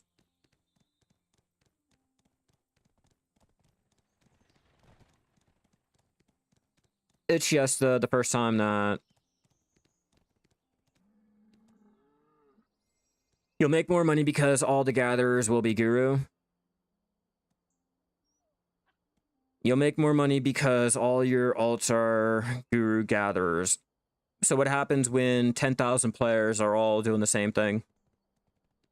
What happens when all 10,000 players have their 12, 20 fucking alts that can go out and gather for the same materials and then flood it on the market, like, say, EU? What happens to the whole economy then? What happens to the price? What happens to the value of items? Like, no, veteran players get fucked no matter what. It works out for the newer players. It works out for the earlier game players, the mid game players. But like, how's that helping me? How's that gonna help me when I go to sell my, say, my blood group and it's now stocked up with 45k, 100k, 300k. Okay, so I'm gonna move over to the lumber. Oh, same thing. What happens then? Yeah, it's great for the players that have all these alts and shit like that. But when you stop and think about the economy and just the availability of the materials and just EU's situation with their marketplace, let's just take a look at EU's marketplace and just compare. Yeah, Icy, the marketplace is going to crash. If you have 10,000 players able to do one thing, you really expect everything to be hunky-dory? You really expect it to be in the best interest? Yeah, I'm going to have people that are going to get mad at me, going to troll me in the comments. Oh, I don't know anything I'm talking about. But again, 10k players supplying a 500 player demand. What happens to the value? I know math isn't really taught here in America and all, but on NA, I'm expecting the marketplace to start looking like EU in terms of the material availability and just how hard it is to sell materials. There's a reason why EU comes over to NA for life skilling. You used to have one character that will make 1 bill from life skilling. Now you have 15 making 1 bill. That's 15 bill an hour or 15 bill a day if you go through cycling all of your alts.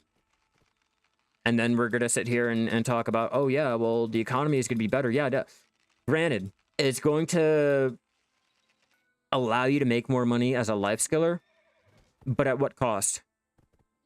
At what cost are you really making more money? You know, can you really do that when there's no demand? Like, what money are you making? Ask anyone from the EU. How do you guys go about making money as a life skiller? And how much money do you guys make as a life skiller with just how supplied the marketplace is?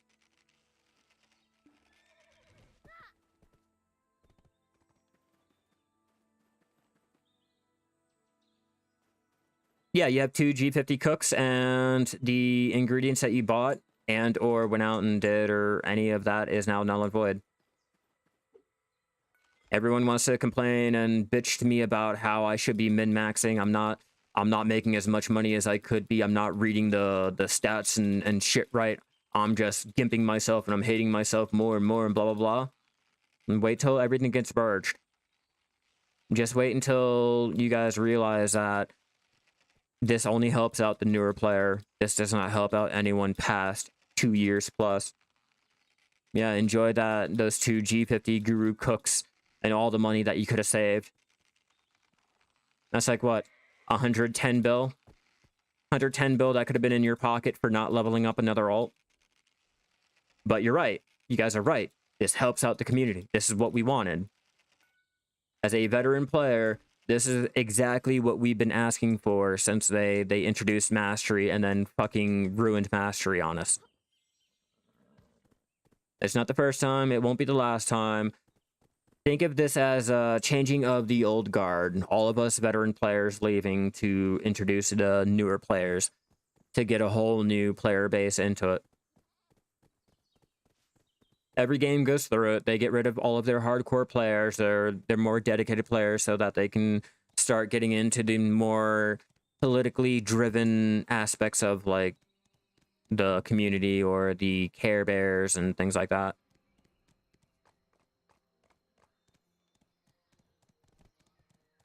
When they mentioned that they were changing the Liana's tool bags, I sold all of my Tet Manos tools that I had made up. I sold all of my Pen Logia tools I've made up. I sold everything right there at a moment's notice because I know it's not going to be it doesn't matter anymore.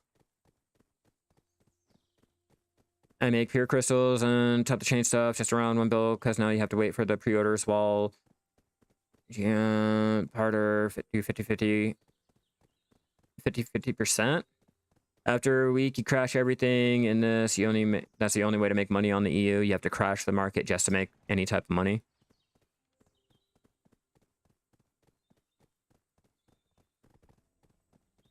And it just confirmed them. Okay, so basically what you're telling me is, hear me out on this one, even worse, okay?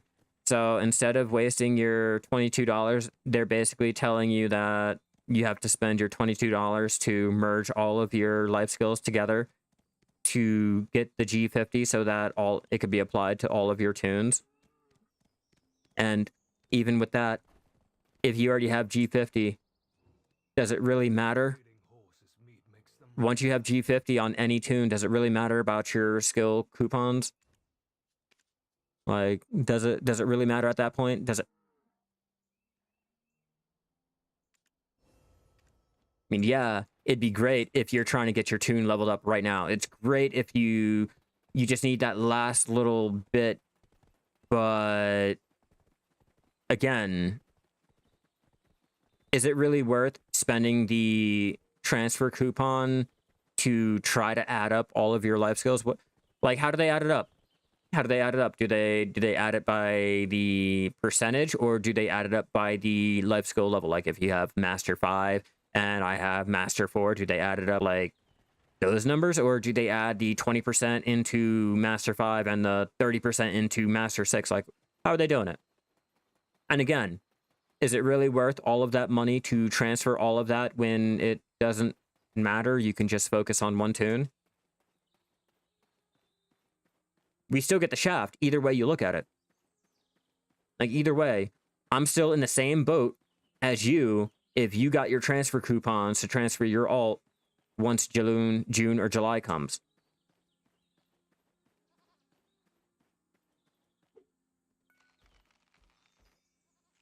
Like, at that point, you're just spending the $22 on a piece of paper to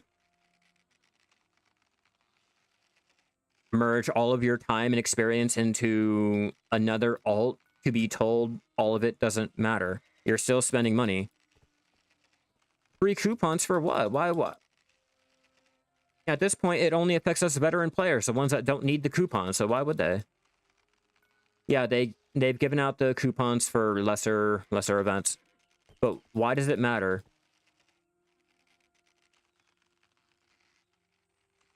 Is it really worth all of that money? Is it really worth all that money to go ahead and get your G50? And how much money is it?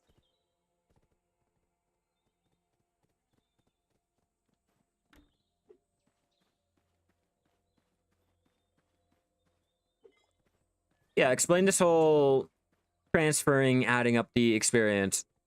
I'm curious.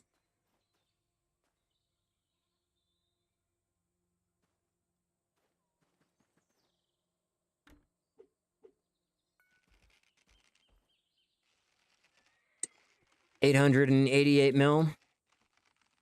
Is there any on the central market? Because I'll demonstrate. I'll check it out. Let's find out. Let me get this mini game done, and then we'll check it out and see what they have. Because I personally, I feel like we are wasting our time with those transfer coupons.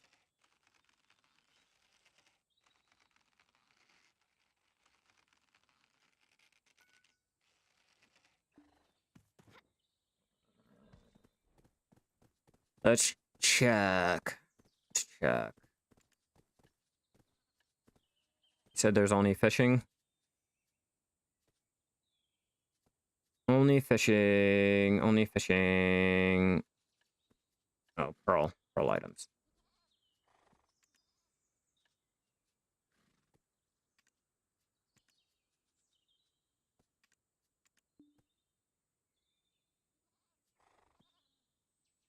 You think it's not Master 5 plus 4 equals 9? We're about to find out. We're about to demonstrate.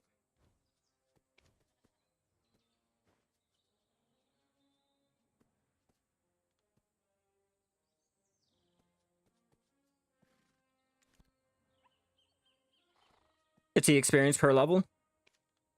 Oh, damn. damn, it's almost like it didn't fucking matter. But I'll humor you guys. I'll humor you. Let's go ahead and jump on. Ooh, who has the higher fishing? Doesn't really matter at this point. 83 cooking coupons on the EU. Damn, I wonder why. I wonder why. But I'll humor you. I'll humor you, Flappy, and we will demonstrate this live. Show you just why these coupons don't really fucking matter.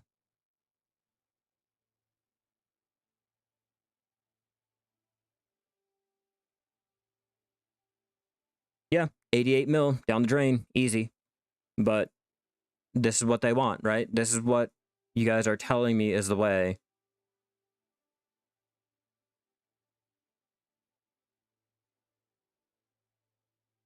As Guru 45 is halfway to Guru 50.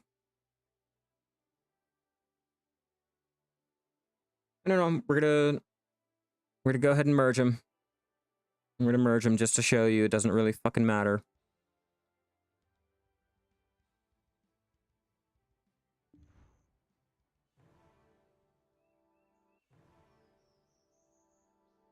Hey, what's our fishing on this alt?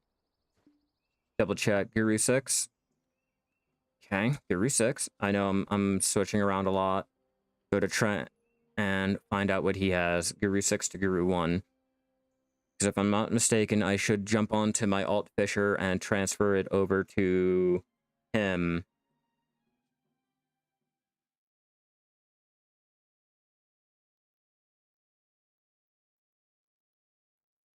Demonstrate. Demonstrations are the best. Don't tell me I have to remove the gear off too. It'd be annoying. All right, so alt fisher has Guru 9.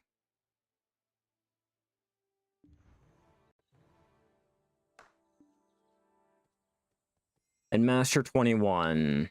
Master 21. Shit, I'm in a pickle here. I don't have anyone close enough. Master 21. Yeah, I don't think I have anyone close to his Guru. Well, shitting on a dick. You know, we'll do it anyway. I'll show you.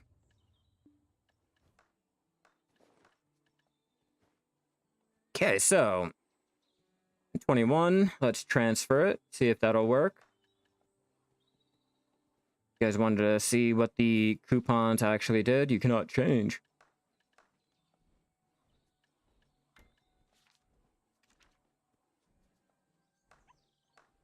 All right, so Master 21, 7%. Select the character that will receive the experience. Yes, yes. So let's jump over to this one right here because he has the higher. No, hold on. We have to switch it over to our. Am I doing it right? Yeah, I have to switch over to him and then transfer it over like that. Forgot I'm transferring from the main tune to the recipient, not the recipient over to whatever tune. I got it backwards. But we'll go ahead and demonstrate.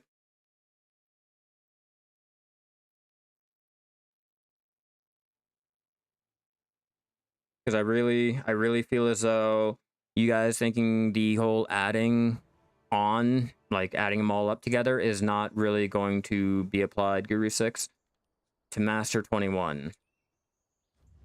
Whoops.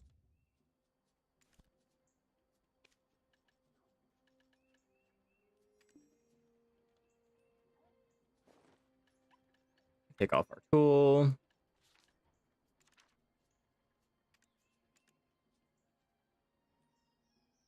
So yep, we're going to transfer this 6.19% over. Successfully transferred. Double check. Fishing, beginner 0.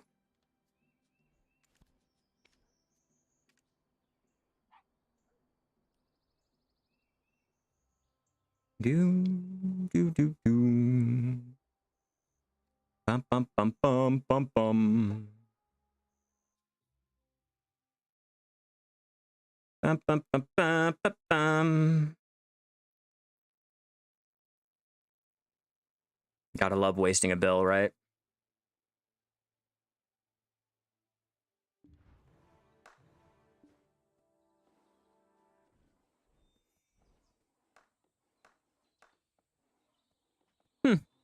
Guess I did. But is it really worth it? Is it really worth it at that point?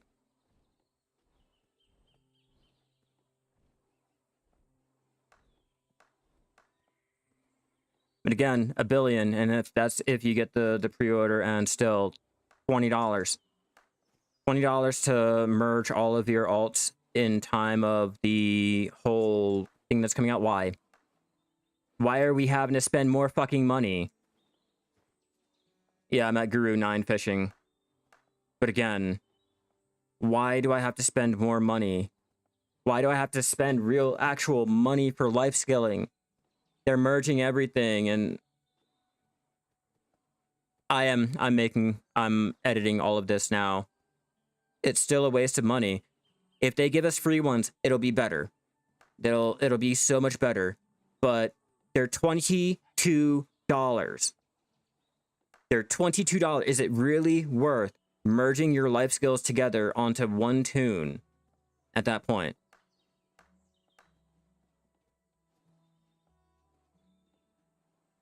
Guru 9 to Guru 7?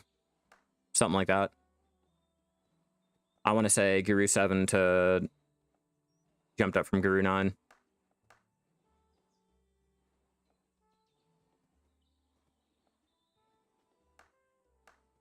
Oh, so it's worth it? But that's if you have the characters for it. You still have to spend the time to grind for it. You still have to get the experience to transfer. You just can't just apply it. You can't just apply without having nothing, and then your toon has nothing anyway. So $22. You're going to spend your 22 repeatedly. Not once, not twice. You're going to repeatedly spend the $22 or your 1 billion every time just to go ahead and capitalize on this whole update that's coming out. Is it really worth that much money? And as a life skiller, do you really think I want to be told I have to spend actual money to capitalize on an update that's coming to make life skilling easier and better for us? Why do I have to spend money? Like, why? At that point, like, no. Is it really worth it? No, it's really not. Don't bother spending your money on the transfer coupons if you're trying to prepare for the whole family life skilling. That's what you're not understanding. You're not understanding. There's no point in trying to merge them all onto one toon because it's going to be null and void. If you're trying to, I guess, spend your $22, if you have the money, if you have the 22,000 pearls that is needed, the 2,200 pearls that are needed for the transfer coupon, or the 888 mil on NA, don't bother. Just don't bother. Like, they're not going to give it free. And if they do, then go ahead and use it. But if they're not giving it for free, don't bother. No, it's not really worth it.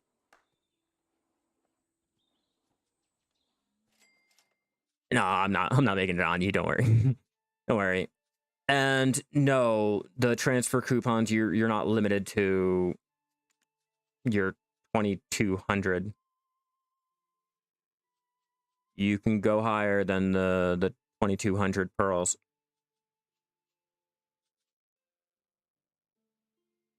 Being able to transfer your artisan off another character is going to save you so much time. It's probably the only way to get to Guru sailing. If you're trying to power level your sailing and shit like that, I guess. Maybe. But again, that requires you to sail on every single alt that you're trying to transfer on the coupon, or trying to transfer the coupon to and from and blah, blah, blah. Like, you still have to put the time and effort into doing all of that. Okay?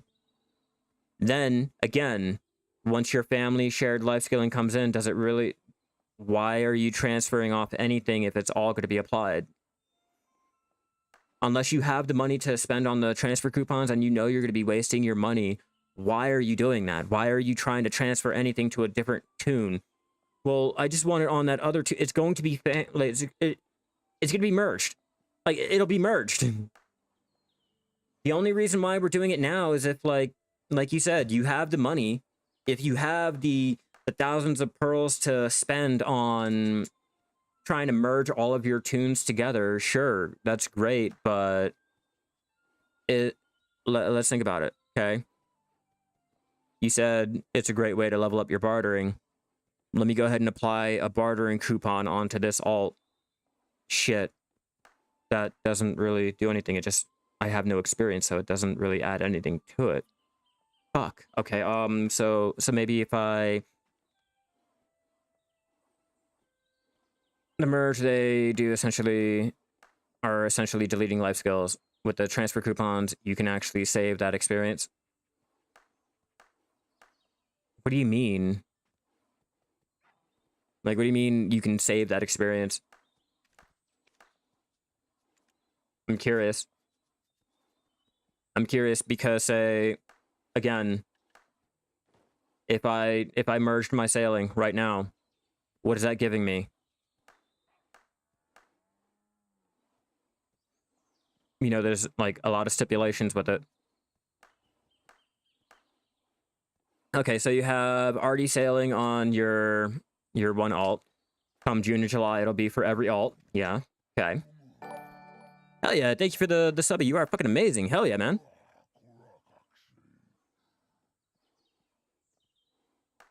If you don't transfer the game, it will just use your highest life skill on your main. Okay, now you take that, okay? But if you do your transfer, you can add your alts onto your main. What does your main have? And does a transfer coupon work like that? If you have the lower and transferred onto the higher, it'll apply the lower onto the higher?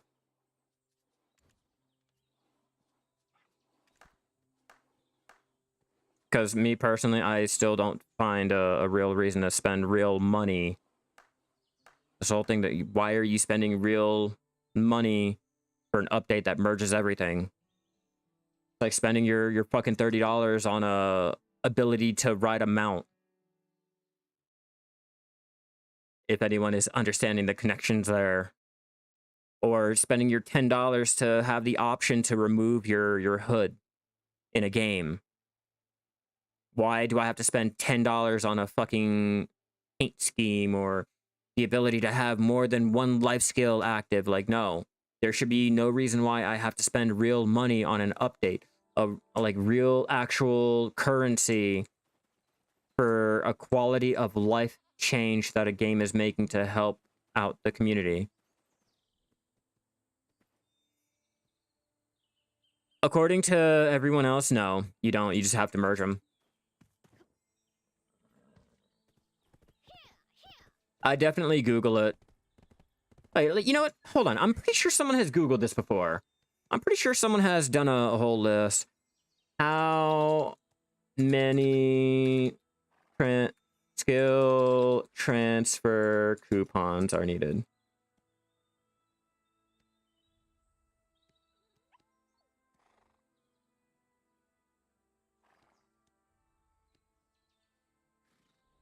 How many are needed to hit G50?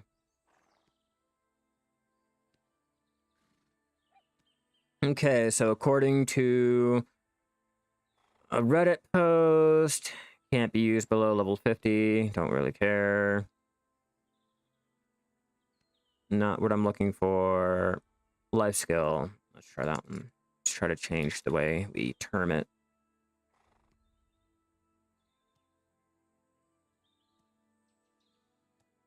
Let's see if we get anything for it. Okay, so they add up to the funnel character, though. Say if I'm using Master 5 to a Master 22, it won't add up to anything. Probably like 5 or 10% or lesser. So let's see, $15 to $20 for trying to eke the experience up like that. Sure, if that's what you want. You can spend the money on it. By all means, don't listen to what anything I say. Like, if you guys want to spend your $22 for each and every skill transfer coupon to try to hit your Guru 50 in time for the family shared life skilling, hey, by all means. I'm personally going to stick on one character, level that up, and not have to worry about spending any money because it's all going to be reflected upon my family skill like that. Anyway.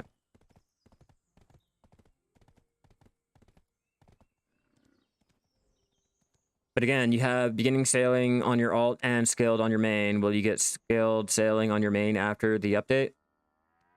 Yes, it'll be the highest one. That's all it does. If your highest is your main, then yeah, your main will have the highest. If your alt is the highest, then your main will be the highest too. That's all that's really happening. And that's why I don't feel the need for buying the skill transfer coupons. They are no longer really that needed.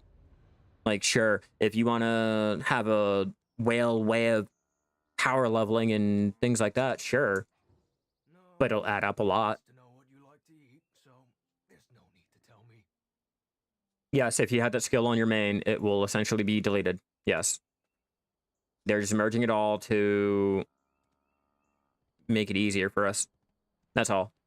Us veteran players, if you have more than one G50 life skill or more than one G50 of the same life skill on your account, it does not matter. It sucks. You're fucked. And vice versa, it won't work. Beginner on main and skilled on alt. It doesn't matter. Whichever your highest life skill is going to be the one that's going to be reflected. There's no vice versa. Once June or July comes out, whatever your highest life skill is your highest life skill. That's what it is. Doesn't matter what tune. You know, take this for example.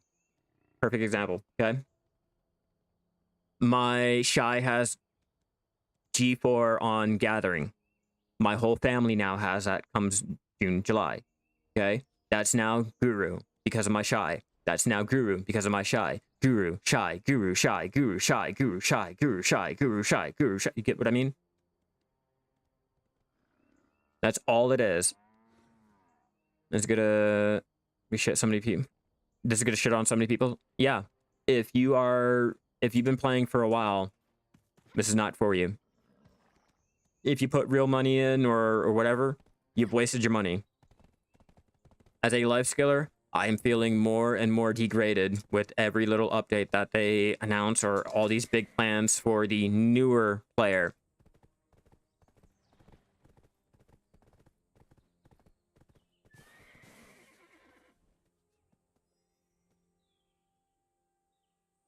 I will load this up for a second time because, again, people just don't read the patch notes. I will bring it up. Don't worry, Flappy.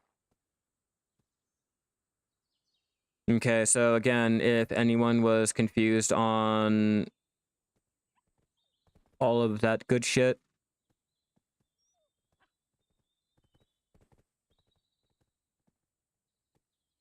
Calpheon Ball, because it's been mentioned that long ago. Calpheon Ball, we'll just go down to the life skilling section here. There. Life skills will be merged on family basis instead of being separate per character, meaning that your highest life skill level will be used on all characters. Translation. All your life skill levels will be merged. The highest one will be reflected upon all characters. Translation for that. Your highest life skill is the only thing that is counted upon all of your family. Translation to that. Your alts mean fucking nothing.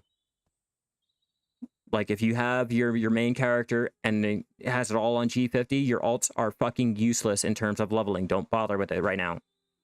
June or July, they're making it all useless. So all the coupons do is help you save the extra experience that you made on the alts if you don't have G50 on a main. Pretty much. Hopefully it's a bad translation. I don't know. I don't know. Jay said it. They translated it. Our CMs translated it themselves. Foundry said the same thing. Garmy said the same thing. Grumpy Green said the same. BDO, like, everyone is saying the same thing. Like, I just don't understand. Like, it didn't seem like they went into detail during the ball. No, they didn't. They didn't go into any detail. That's why we're all sitting here trying to figure out how it's going to be merged. And from what they're saying, what they said themselves, it does not matter. Like, do you mean by main your character that we have default? You don't have a default character. You choose whatever your main is. Like, what do you mean default character?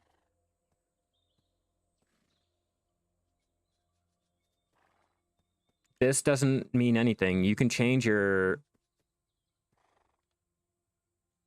No, you do have a default character. Not... What do you mean? It's whatever character that you shove in the front of the list. You can change your list at any given moment. Yeah, that's how, like, that's all they said for the stupid little Califion ball. But you can change your character list. Like, what do you mean? Oh, you can change that, bro. You can change all of that. I chose whichever one I wanted as my little forum display. Like, much like how you can go ahead and do that. What do you mean you can't see? I was changing. Let's see.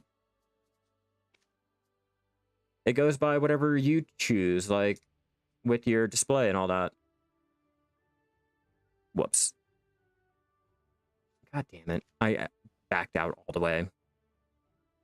Yeah, they go by what you want, what you personally would like to see. If I main a fucking Shai and everyone gives me shit for my Shai, I'm gonna choose a different fucking character profile so that people aren't thinking that I'm maining as a Shai. You know, so when I reply on the forums and shit like that, it's as a Musa.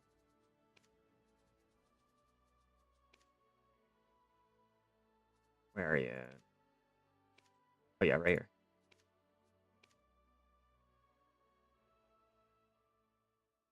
So yeah, any other questions? Yeah, I made my first path wagon. I was thinking about buying another one, but it's like $2 bill.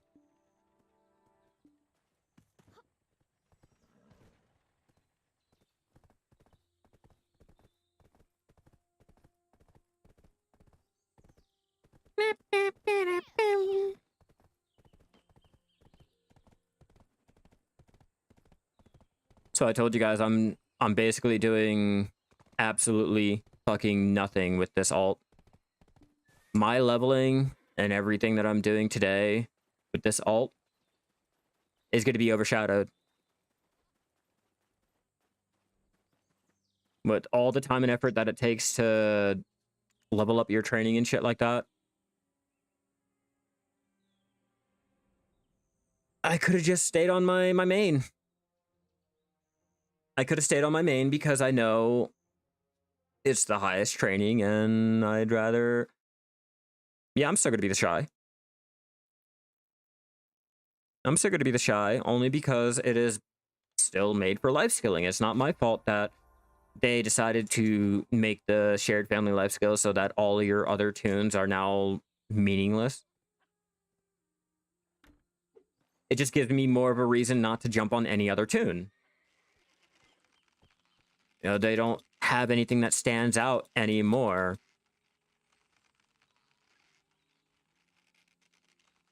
It's a hit or miss.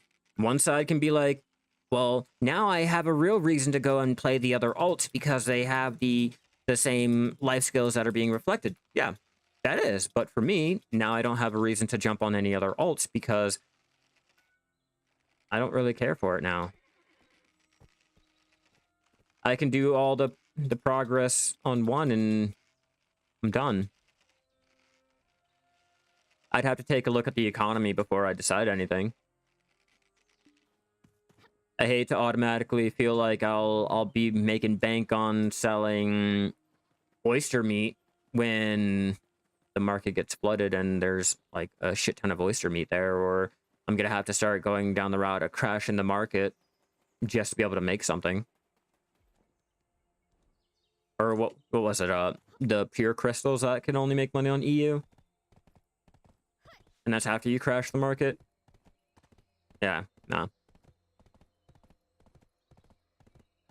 For those who enjoyed the variety in your life skilling, the ability to just change up shit, we're losing more and more of that. They're merging all of the animals, so it doesn't matter which one you kill or hunt.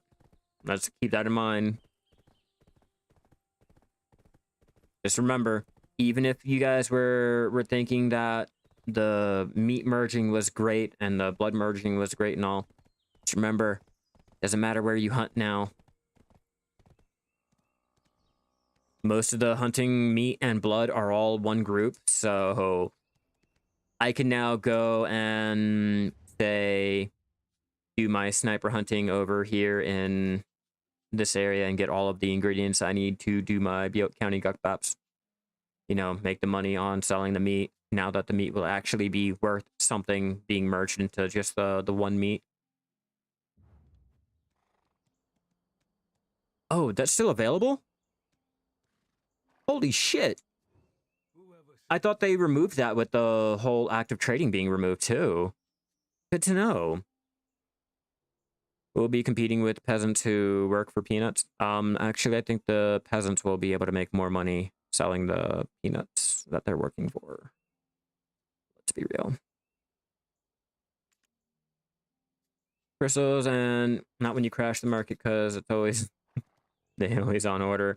You just need to have pre-orders, initiator yourself. Same time if you want okayish money. Oh.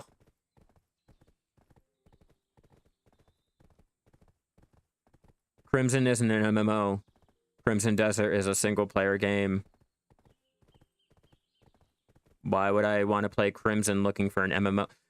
Okay, the way I look at Crimson, and the way I look at Crimson Desert, I know this is going to be a bad take and everyone's going to be a little bit salty with me about how I'm going to say this. But for everyone that's all hyped up about Crimson Desert, about, you know, how this is going to be a great game and copium and all that dumb shit, just remember, everything that they added into Crimson Desert are the things that we did not get for Black Desert. Everything that they perfected for Crimson Desert is everything that is broken for Black Desert. Everything that you complain, bitch, and want changed for this game, just remember, their single player game is going to go and handle that for you. So if you enjoyed socializing and dealing with all of that whole social aspect, yeah, that game's not for you. Enjoy your single player game. Single player games are great and all, but in terms of Black Desert, Crimson does not mean shit for Black Desert. It does nothing. They're not changing the engine around for the better one that they're using in Crimson. They're not doing any of that. Hell yeah, Flappy, thank you for the subby. They're not doing any of that. What we get is what we get. You know, and then Crimson is going to take everything and make it better. So if you enjoyed your Black Desert and want that MMO feel, you don't get it. You don't get it in Black Desert. And if you wanted that whole fucking updated engine, everything is working and all of that, you're not going to get it in Black Desert. Like, it sucks. Everyone can have their copium. Be all excited. Wait for it. Enjoy it. But nothing's going to happen with Black Desert. There is nothing going to be changed, enhanced, done differently. They've already told us. Crimson is what Black Desert could be if they updated the engine, fixed things, made it working, didn't make it into a MMO, or had to worry about the criticisms and things that our community likes to give them. So, yeah. I don't really care for Crimson. I don't. It's not going to affect me in any shape, way, or form. It's not going to help out my life skilling. It's not going to nerf my life scaling. It's not gonna do anything in it. And if anything, it will go ahead and cut the production value of Black Desert. They'll be more focused on trying to get Crimson Desert working to the way that they want it over their original IP, much like with every single company. How many different games come out and a company will focus on 2 of them, 3 of them, and then leave their original ones by the wayside? How many live service games have you guys read and or experienced just this year where they were like, oh, well, we're making a new game, we're shutting it down? Do I have to point out Ark? Whoever said feeding horses meat makes them We're all excited for Crimson Desert and blah, blah, blah. What about Ark? What about the situation that Ark is in? Oh, you guys get Ark 2, but now you have to spend more money to get Ark Ascension because we're shutting down Ark. So yeah, keep your copium. Enjoy your Crimson Desert. I don't care. I'm not going to play it. And if I do, I'm not gonna hold out hope that, oh my god, Black Desert's gonna be like this. Oh my god, this is what they're gonna do for Black Desert. No, once Crimson comes out, we are forgotten about. Like I said, maybe a hot take. You guys may be like salty with me and angry. Oh, well, why couldn't you agree like all the other content creators that it's gonna be the best thing to ever happen? Like, sorry. Not happening. That's me. Let me know what you guys feel about it. You know, I know how everyone has their own opinions, and I'm always curious on what you guys feel about it. I just hold out no hope for it. It's like saying Throne and Liberty is going to be the BDO killer. It's like saying Pax Day is going to be the WoW killer. You know, you hear all this shit from people. You hear all the hype and flubbub from the higher content creators, and then when the game and shit comes out, where are those content creators? Where are them playing it and praising it, living by it like they just went out and put a piece on about? Like, nah, it's all right. I know better. I know better. And even with that, I already know damn well it's going to come out buggy from the gate. It's not going to be like your Pal World day 1. It's not going to be your Baldur's Gate 3. No, it's going to follow your same tropes that every single game this year has come out with. It's going to come out as a buggy travesty. I'm waiting to be wrong. I'm waiting for the game to come out and for them to show us otherwise, but judging from previous Pearl Abyss actions and just how they treat Black Desert, I already know what to expect.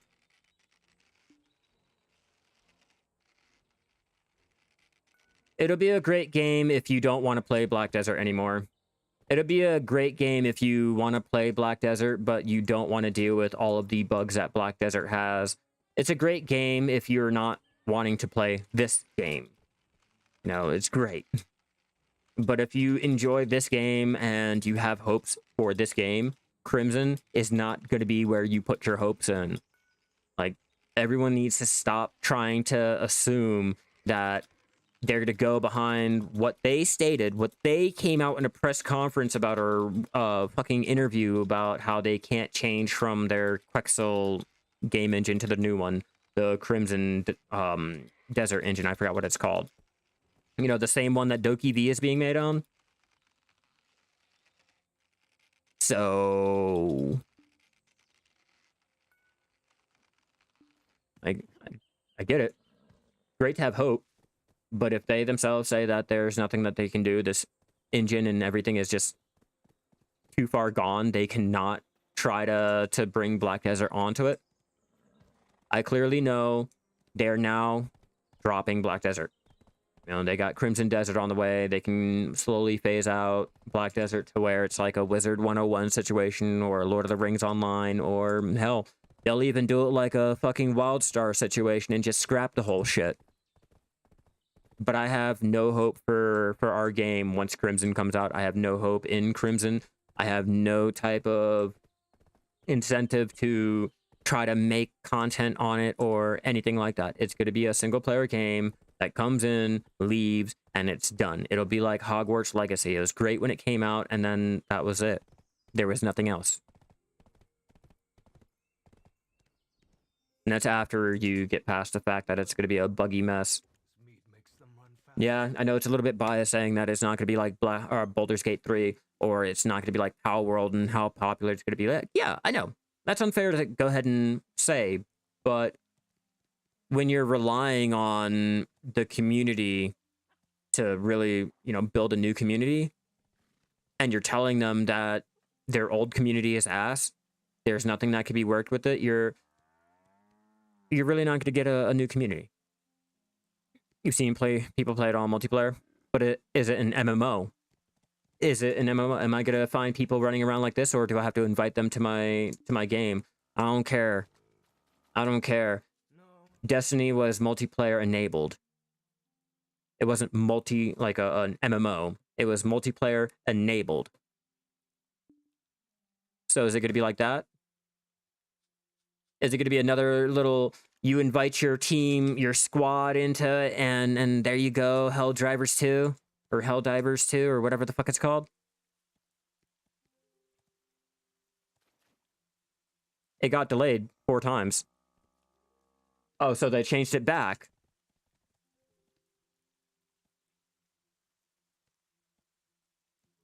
So they changed it. Let me see. Single player video game. PlayStation 5, PlayStation 4. Okay, hold on. Single player action adventure game, non-linear gameplay. Director, no, not that.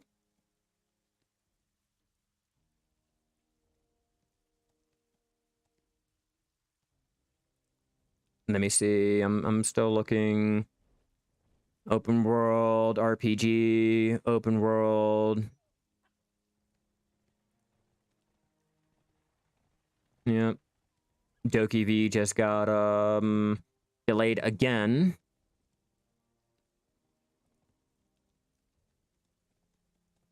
Okay. Yeah, no, I'm not finding anything about it being an MMO anymore. Okay, hold on.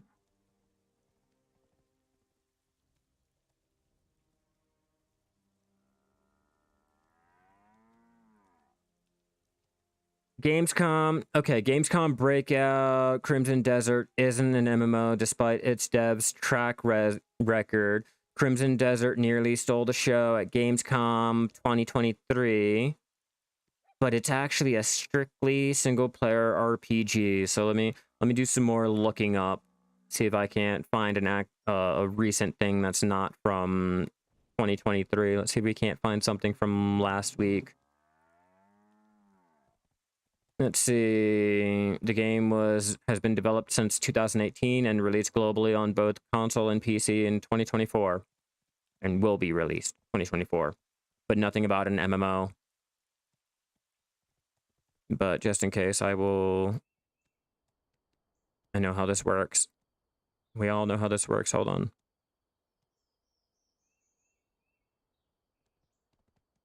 Let's see if I can't get this. Okay, let's see. Crimson Desert, because we can't go by that because that's game radar. Can't go by any of that because that's AI. Maybe Reddit will have it. No. Okay, 2023. No, we have to find 2024. Trying to find out when this whole change has come out. But so far, whoops, wrong thing. My bad. But so far, I'm just seeing everything on it being a single player.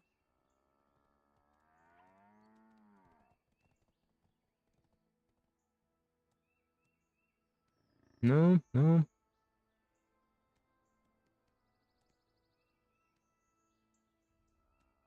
June, July, no. August, still August.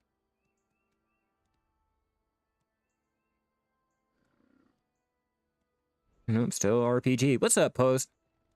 Yeah, I'm not finding anything about it being made into an MMO again. Oh, wait, oh, nope, that was a year ago. Because I remember they keep talking about how it was going to be a single-player MMO, then back to single-player, then back to an MMO, and last time I checked, it was back to being a single-player.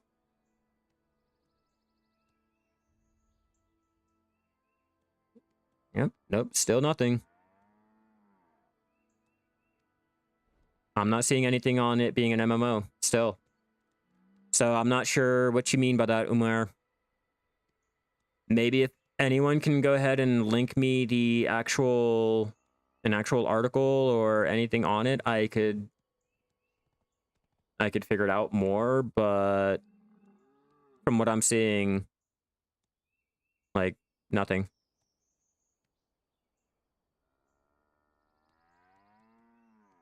Even the Google AI is not telling me shit about it.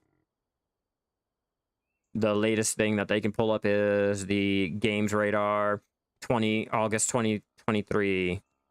So help me out.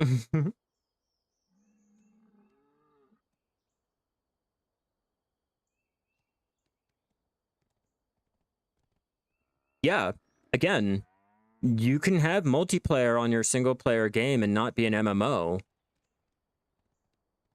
You can have multiplayer on a game and not be a massively multiplayer online game. So, yeah, still no hopes.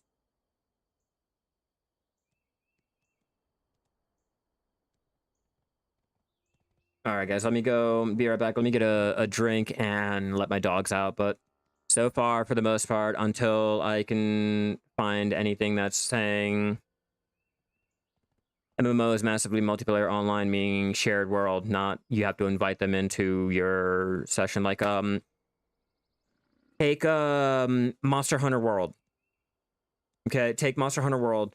It's not an MMO, but it has multiplayer. Okay, like you can invite people to your group.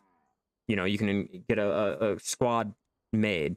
Like Destiny, I don't really feel like Destiny is an MMO because of the fact that you don't really get other players. I mean, you do. That one's really pushing the line on it. It's really pushing the line, but it's like saying your Call of Duty is an MMO or Power World. Yeah, like Power World is an MMO, even though it has multiplayer. And I mean, technically it's like single player, but multiplayer is really where you're going to be playing. Yeah, until they come out and give me anything like that, I have no type of hopes for it. I don't really care for it. It'll just be another example of just how much they could have done for us and how much they refused to do for us. That's all. That's going to be my last little statement on it, and just how much gripes I have for us getting the shaft while they make a whole new other game touting the fact that they're going to try to use the name that we're used to, you know? Oh yeah, whenever I come to EU, whenever I want to hate my life and not be able to do real life skilling, I will. Don't worry. All right, but I will be right back. Let me go get a drink, let my dogs out. They need to use a bathroom and all that. I'll be right back.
Sorry about that, everyone. I am back, and I do apologize about the sound. I am currently having to turn on my AC. But yeah, that's my thoughts about Crimson Desert and all that dumb shit. Let's go ahead and remove that. And let's get our training at least more done before I have to go.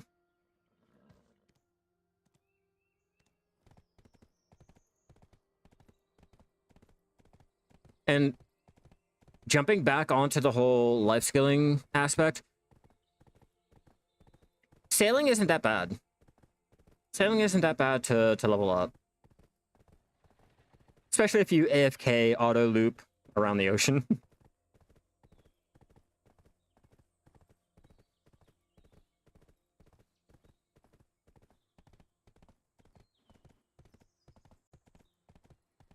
Come on.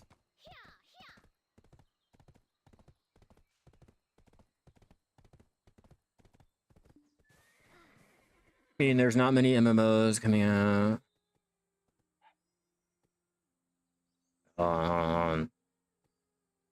Is my shit not working? Oh no, it is. Okay, cool. And by that logic, Minecraft is an MMO. Hey, they've changed Minecraft into an MMO for a server. Okay, they do have that, but not out the gate. No. The only reason why I know is because I keep seeing advertisements on, hey, do you like this map? It's highly detailed. Well, it's just not any map. It's an actual MMO for Minecraft. Join your server yeah, that stupid little advertisement.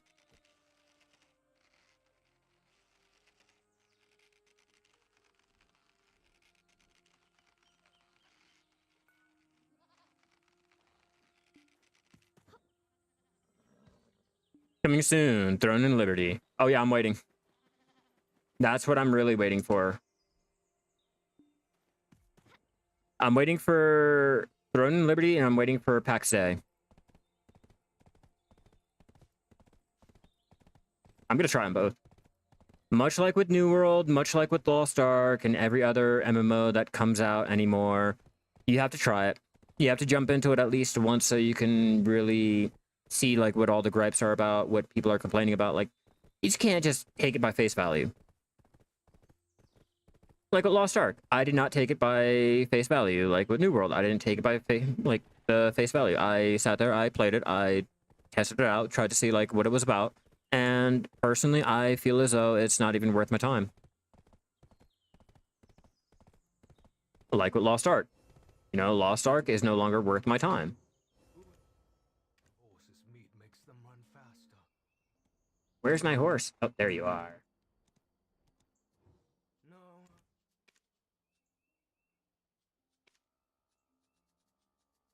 Where are all the male horses at?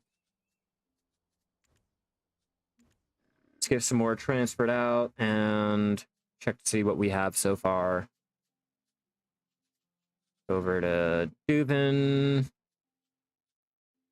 I have a grand total of 252.8 mil worth of Imperial deliveries horses here, or 505.7 mil worth of horses. Just by training or capturing. It's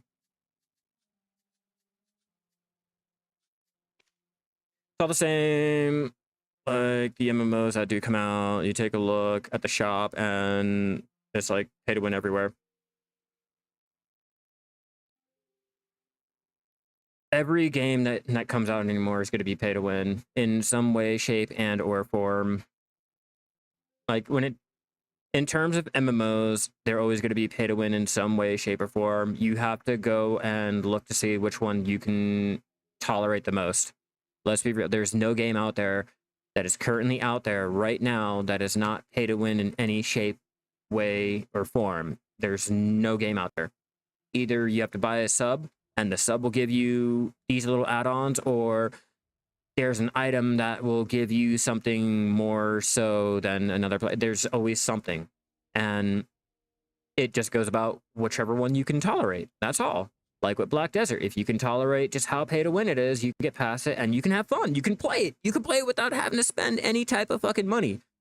You know, or you can get into a situation where it's overly paid to win, like, say, Star Wars Knights of the Old Republic online. Or SOTOR, or whatever the fuck it's called. Like, that one is extremely pay to win. All right, so after our 4.5 hours of mount training, let's take a quick little value of everything that we have so far. I'm gonna do a quick tally of the value of the Imperial and the normal current horse market value of all of the horses that we have. Add them all together for each category. So currently, what we have in Heidel is 68.2 mil. 58 plus Western Guard Camp is another 15.7. 9. Let's make sure we get the actual value on here. 79,855 plus Olivia, which is another 72. Up to 37. Ilia Island, 54.72. 2091. Let's add Serendia. I know alpacas are priceless, bro. Oh, Glish has nothing. I need to send everything over to Glish. I have to send 8 over to Glish, which I'll take from Duvin and continue training or capturing more horses. 495. What's up, OC? How you doing? Lost Ark is really pay to win, people say? Yeah, it is. And they are gate kept. That's what Ellie was talking about on her clip that we looked at yesterday or the day before. Just the fact that they're merging with SA and the community is gate kept. So far, we are at 1 billion worth of current horse market value. Let's add Northern, 64, 82, 79. Central, 28.9. 26, 765. Eastern, 51.7. I'm glad that they added this here so you can actually see how much your horses are making or worth, or if you were to Imperial them, how much they would be worth. 84.35, 355, 698. Doing good. Just woke up having your first coffee. Fucking life is good. Life is good. I've been training and capturing horses all day, so I'm going about adding them all up and seeing how much we've made in terms of the horses without training them. Just capturing them, how much they're going to be worth.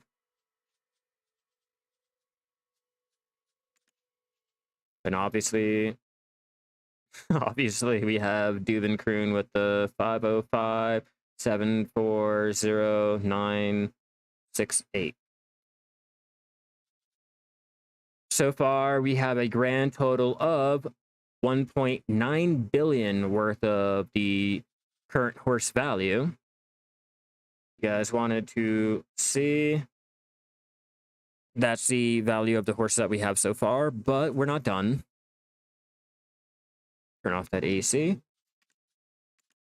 Now let's go back and check out the current Imperial delivery value.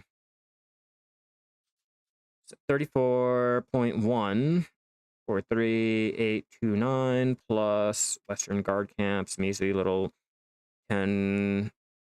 Oh, which is to be expected. It's going to be low since they're not leveled up, and you have to level them up for the Imperial.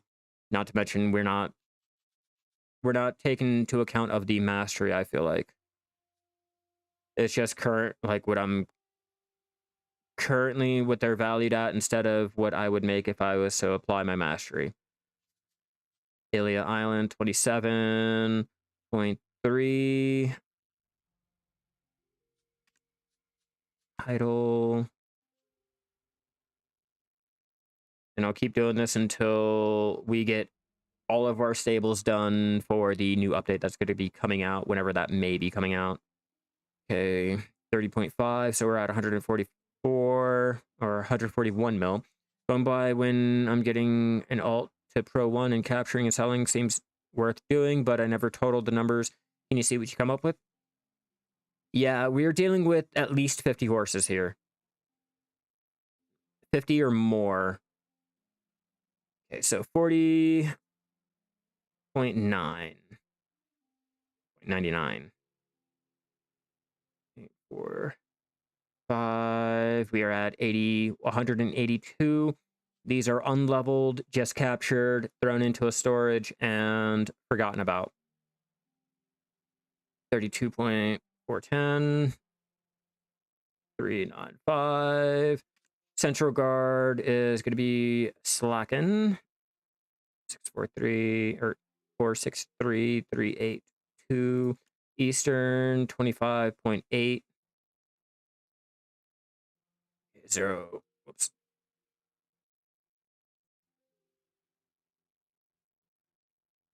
I fucked up.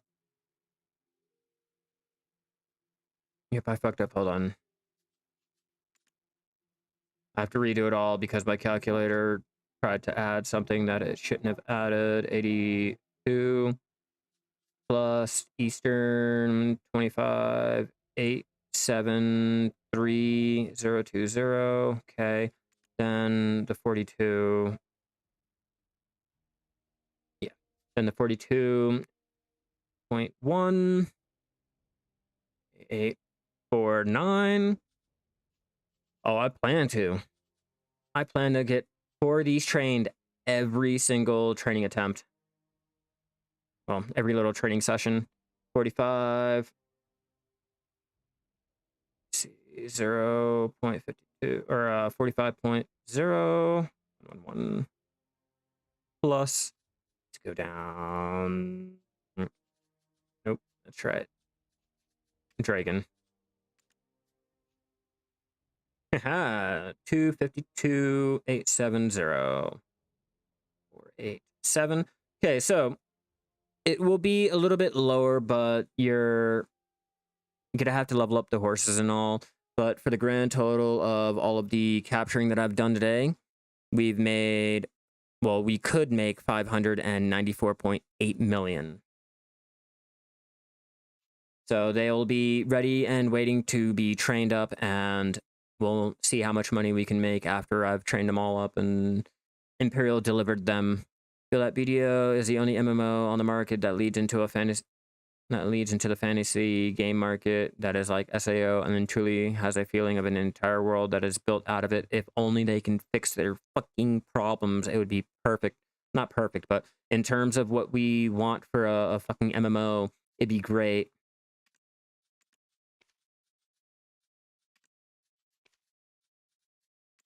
In my opinion, it'd be great if they just fix out their little problems, like iron it.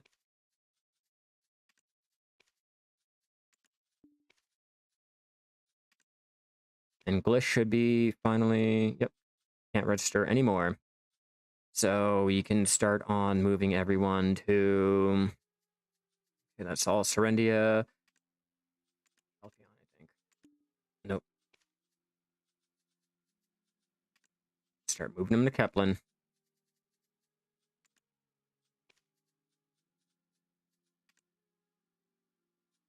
Yeah, there we go.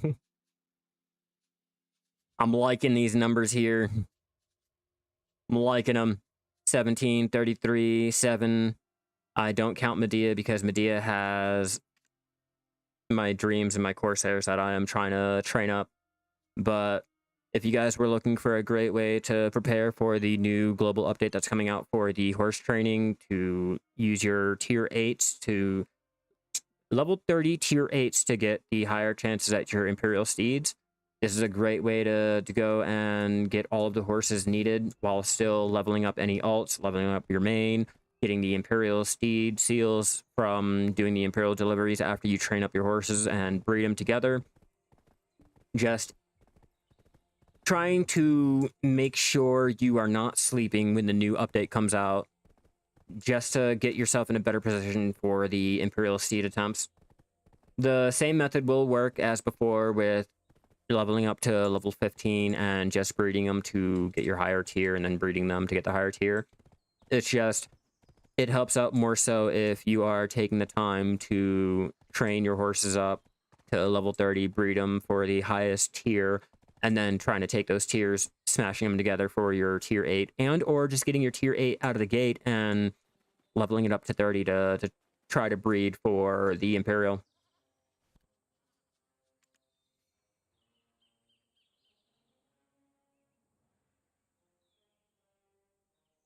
Dun, dun, dun.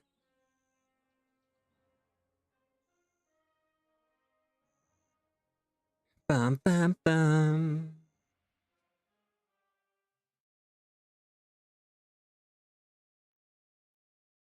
It also helps out more if you have an alt. If you have your alt set up in, say, Idle, Glish,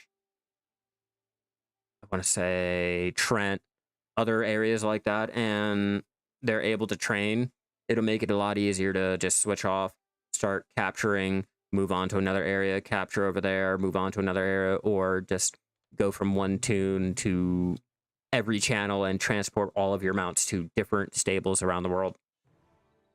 That's what I've been doing.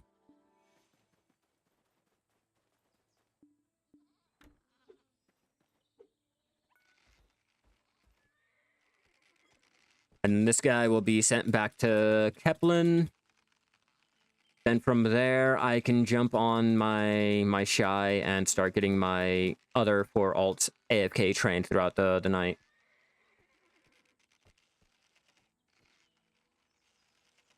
Definitely let me know if you guys would rather go out and train like this, or if you guys just would prefer to go and sell off your horses, capture, sell, capture, instead of just trying to do the Imperial deliveries. I'm curious. I want to know what you guys feel about it. Don't forget to leave a like, comment down below. Hopefully, if you guys share this around enough, the next horse you guys go to train won't kick you in the head when capturing it. Never know, but definitely be sure to hit that subscribe and find out. Let's get this next one. Yeah, I'm capturing all your horses. Oh, I've been capturing horses for almost 5 hours now. I think I am the Elmer's glue factory. And again, kicked.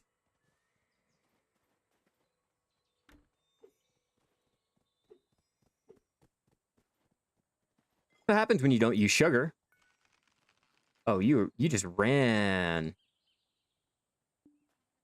The dark side of capturing horses. I don't care what anyone says. This shit is annoying, especially when you're not using any type of sugar.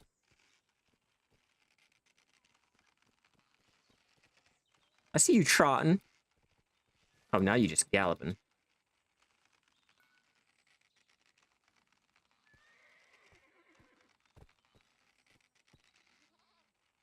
I use sugar all the time. Call me old school. Call me old fashioned. But your boy is dripping in sugar, my G. Dripping in sugar. I'll do it the classic way. I'll get made fun of. I'll get trolled. You know what? I'll have my fucking horse. I don't care about having to wait 38 seconds, having to wait your fucking 40 seconds for the horse to like you and blah, blah, blah. Nah, I don't care about any of that. Sorry. Go take every other method and you can do it. You know, you guys can have fun with it. Me, personally, capture rope, pop 1 sugar, jump the fuck on. Plain and simple. I do enjoy when people point out, like, other ways to do it. Like, you know, if you get done the capturing minigame and you just stand there and you watch the horse for like 30 seconds, you can automatically jump on the horse without it giving a problem. Or, you know, you don't need sugar because, like, if you're wearing this costume, it should give you the best chance of catching it, and you'll catch the horse instantly. I just did it live. What you mean? The only thing that I found that really works is a whole jumping onto another horse when you're capturing the one, so that you don't have to deal with the slow little trot all the way back to the stables. That one I will go ahead and say I do every single time.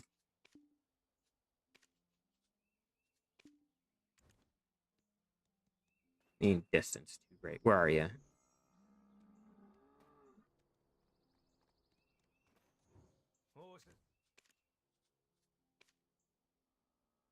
Oh, we got a different one. Oh man, oh man. All right, guys. With all of that out of the way, I'm gonna go and start ending this off here. I gotta get dinner made, get started with cooking and all that good stuff. If you guys enjoyed this whole training preparation for the new Global Lab update whenever that comes out, be sure to leave a like, share this around, subscribe to me over on YouTube, turn on all those notifications if you haven't already. If you're following me over here on Twitch, be sure to hit that follow button so you know when I go live again.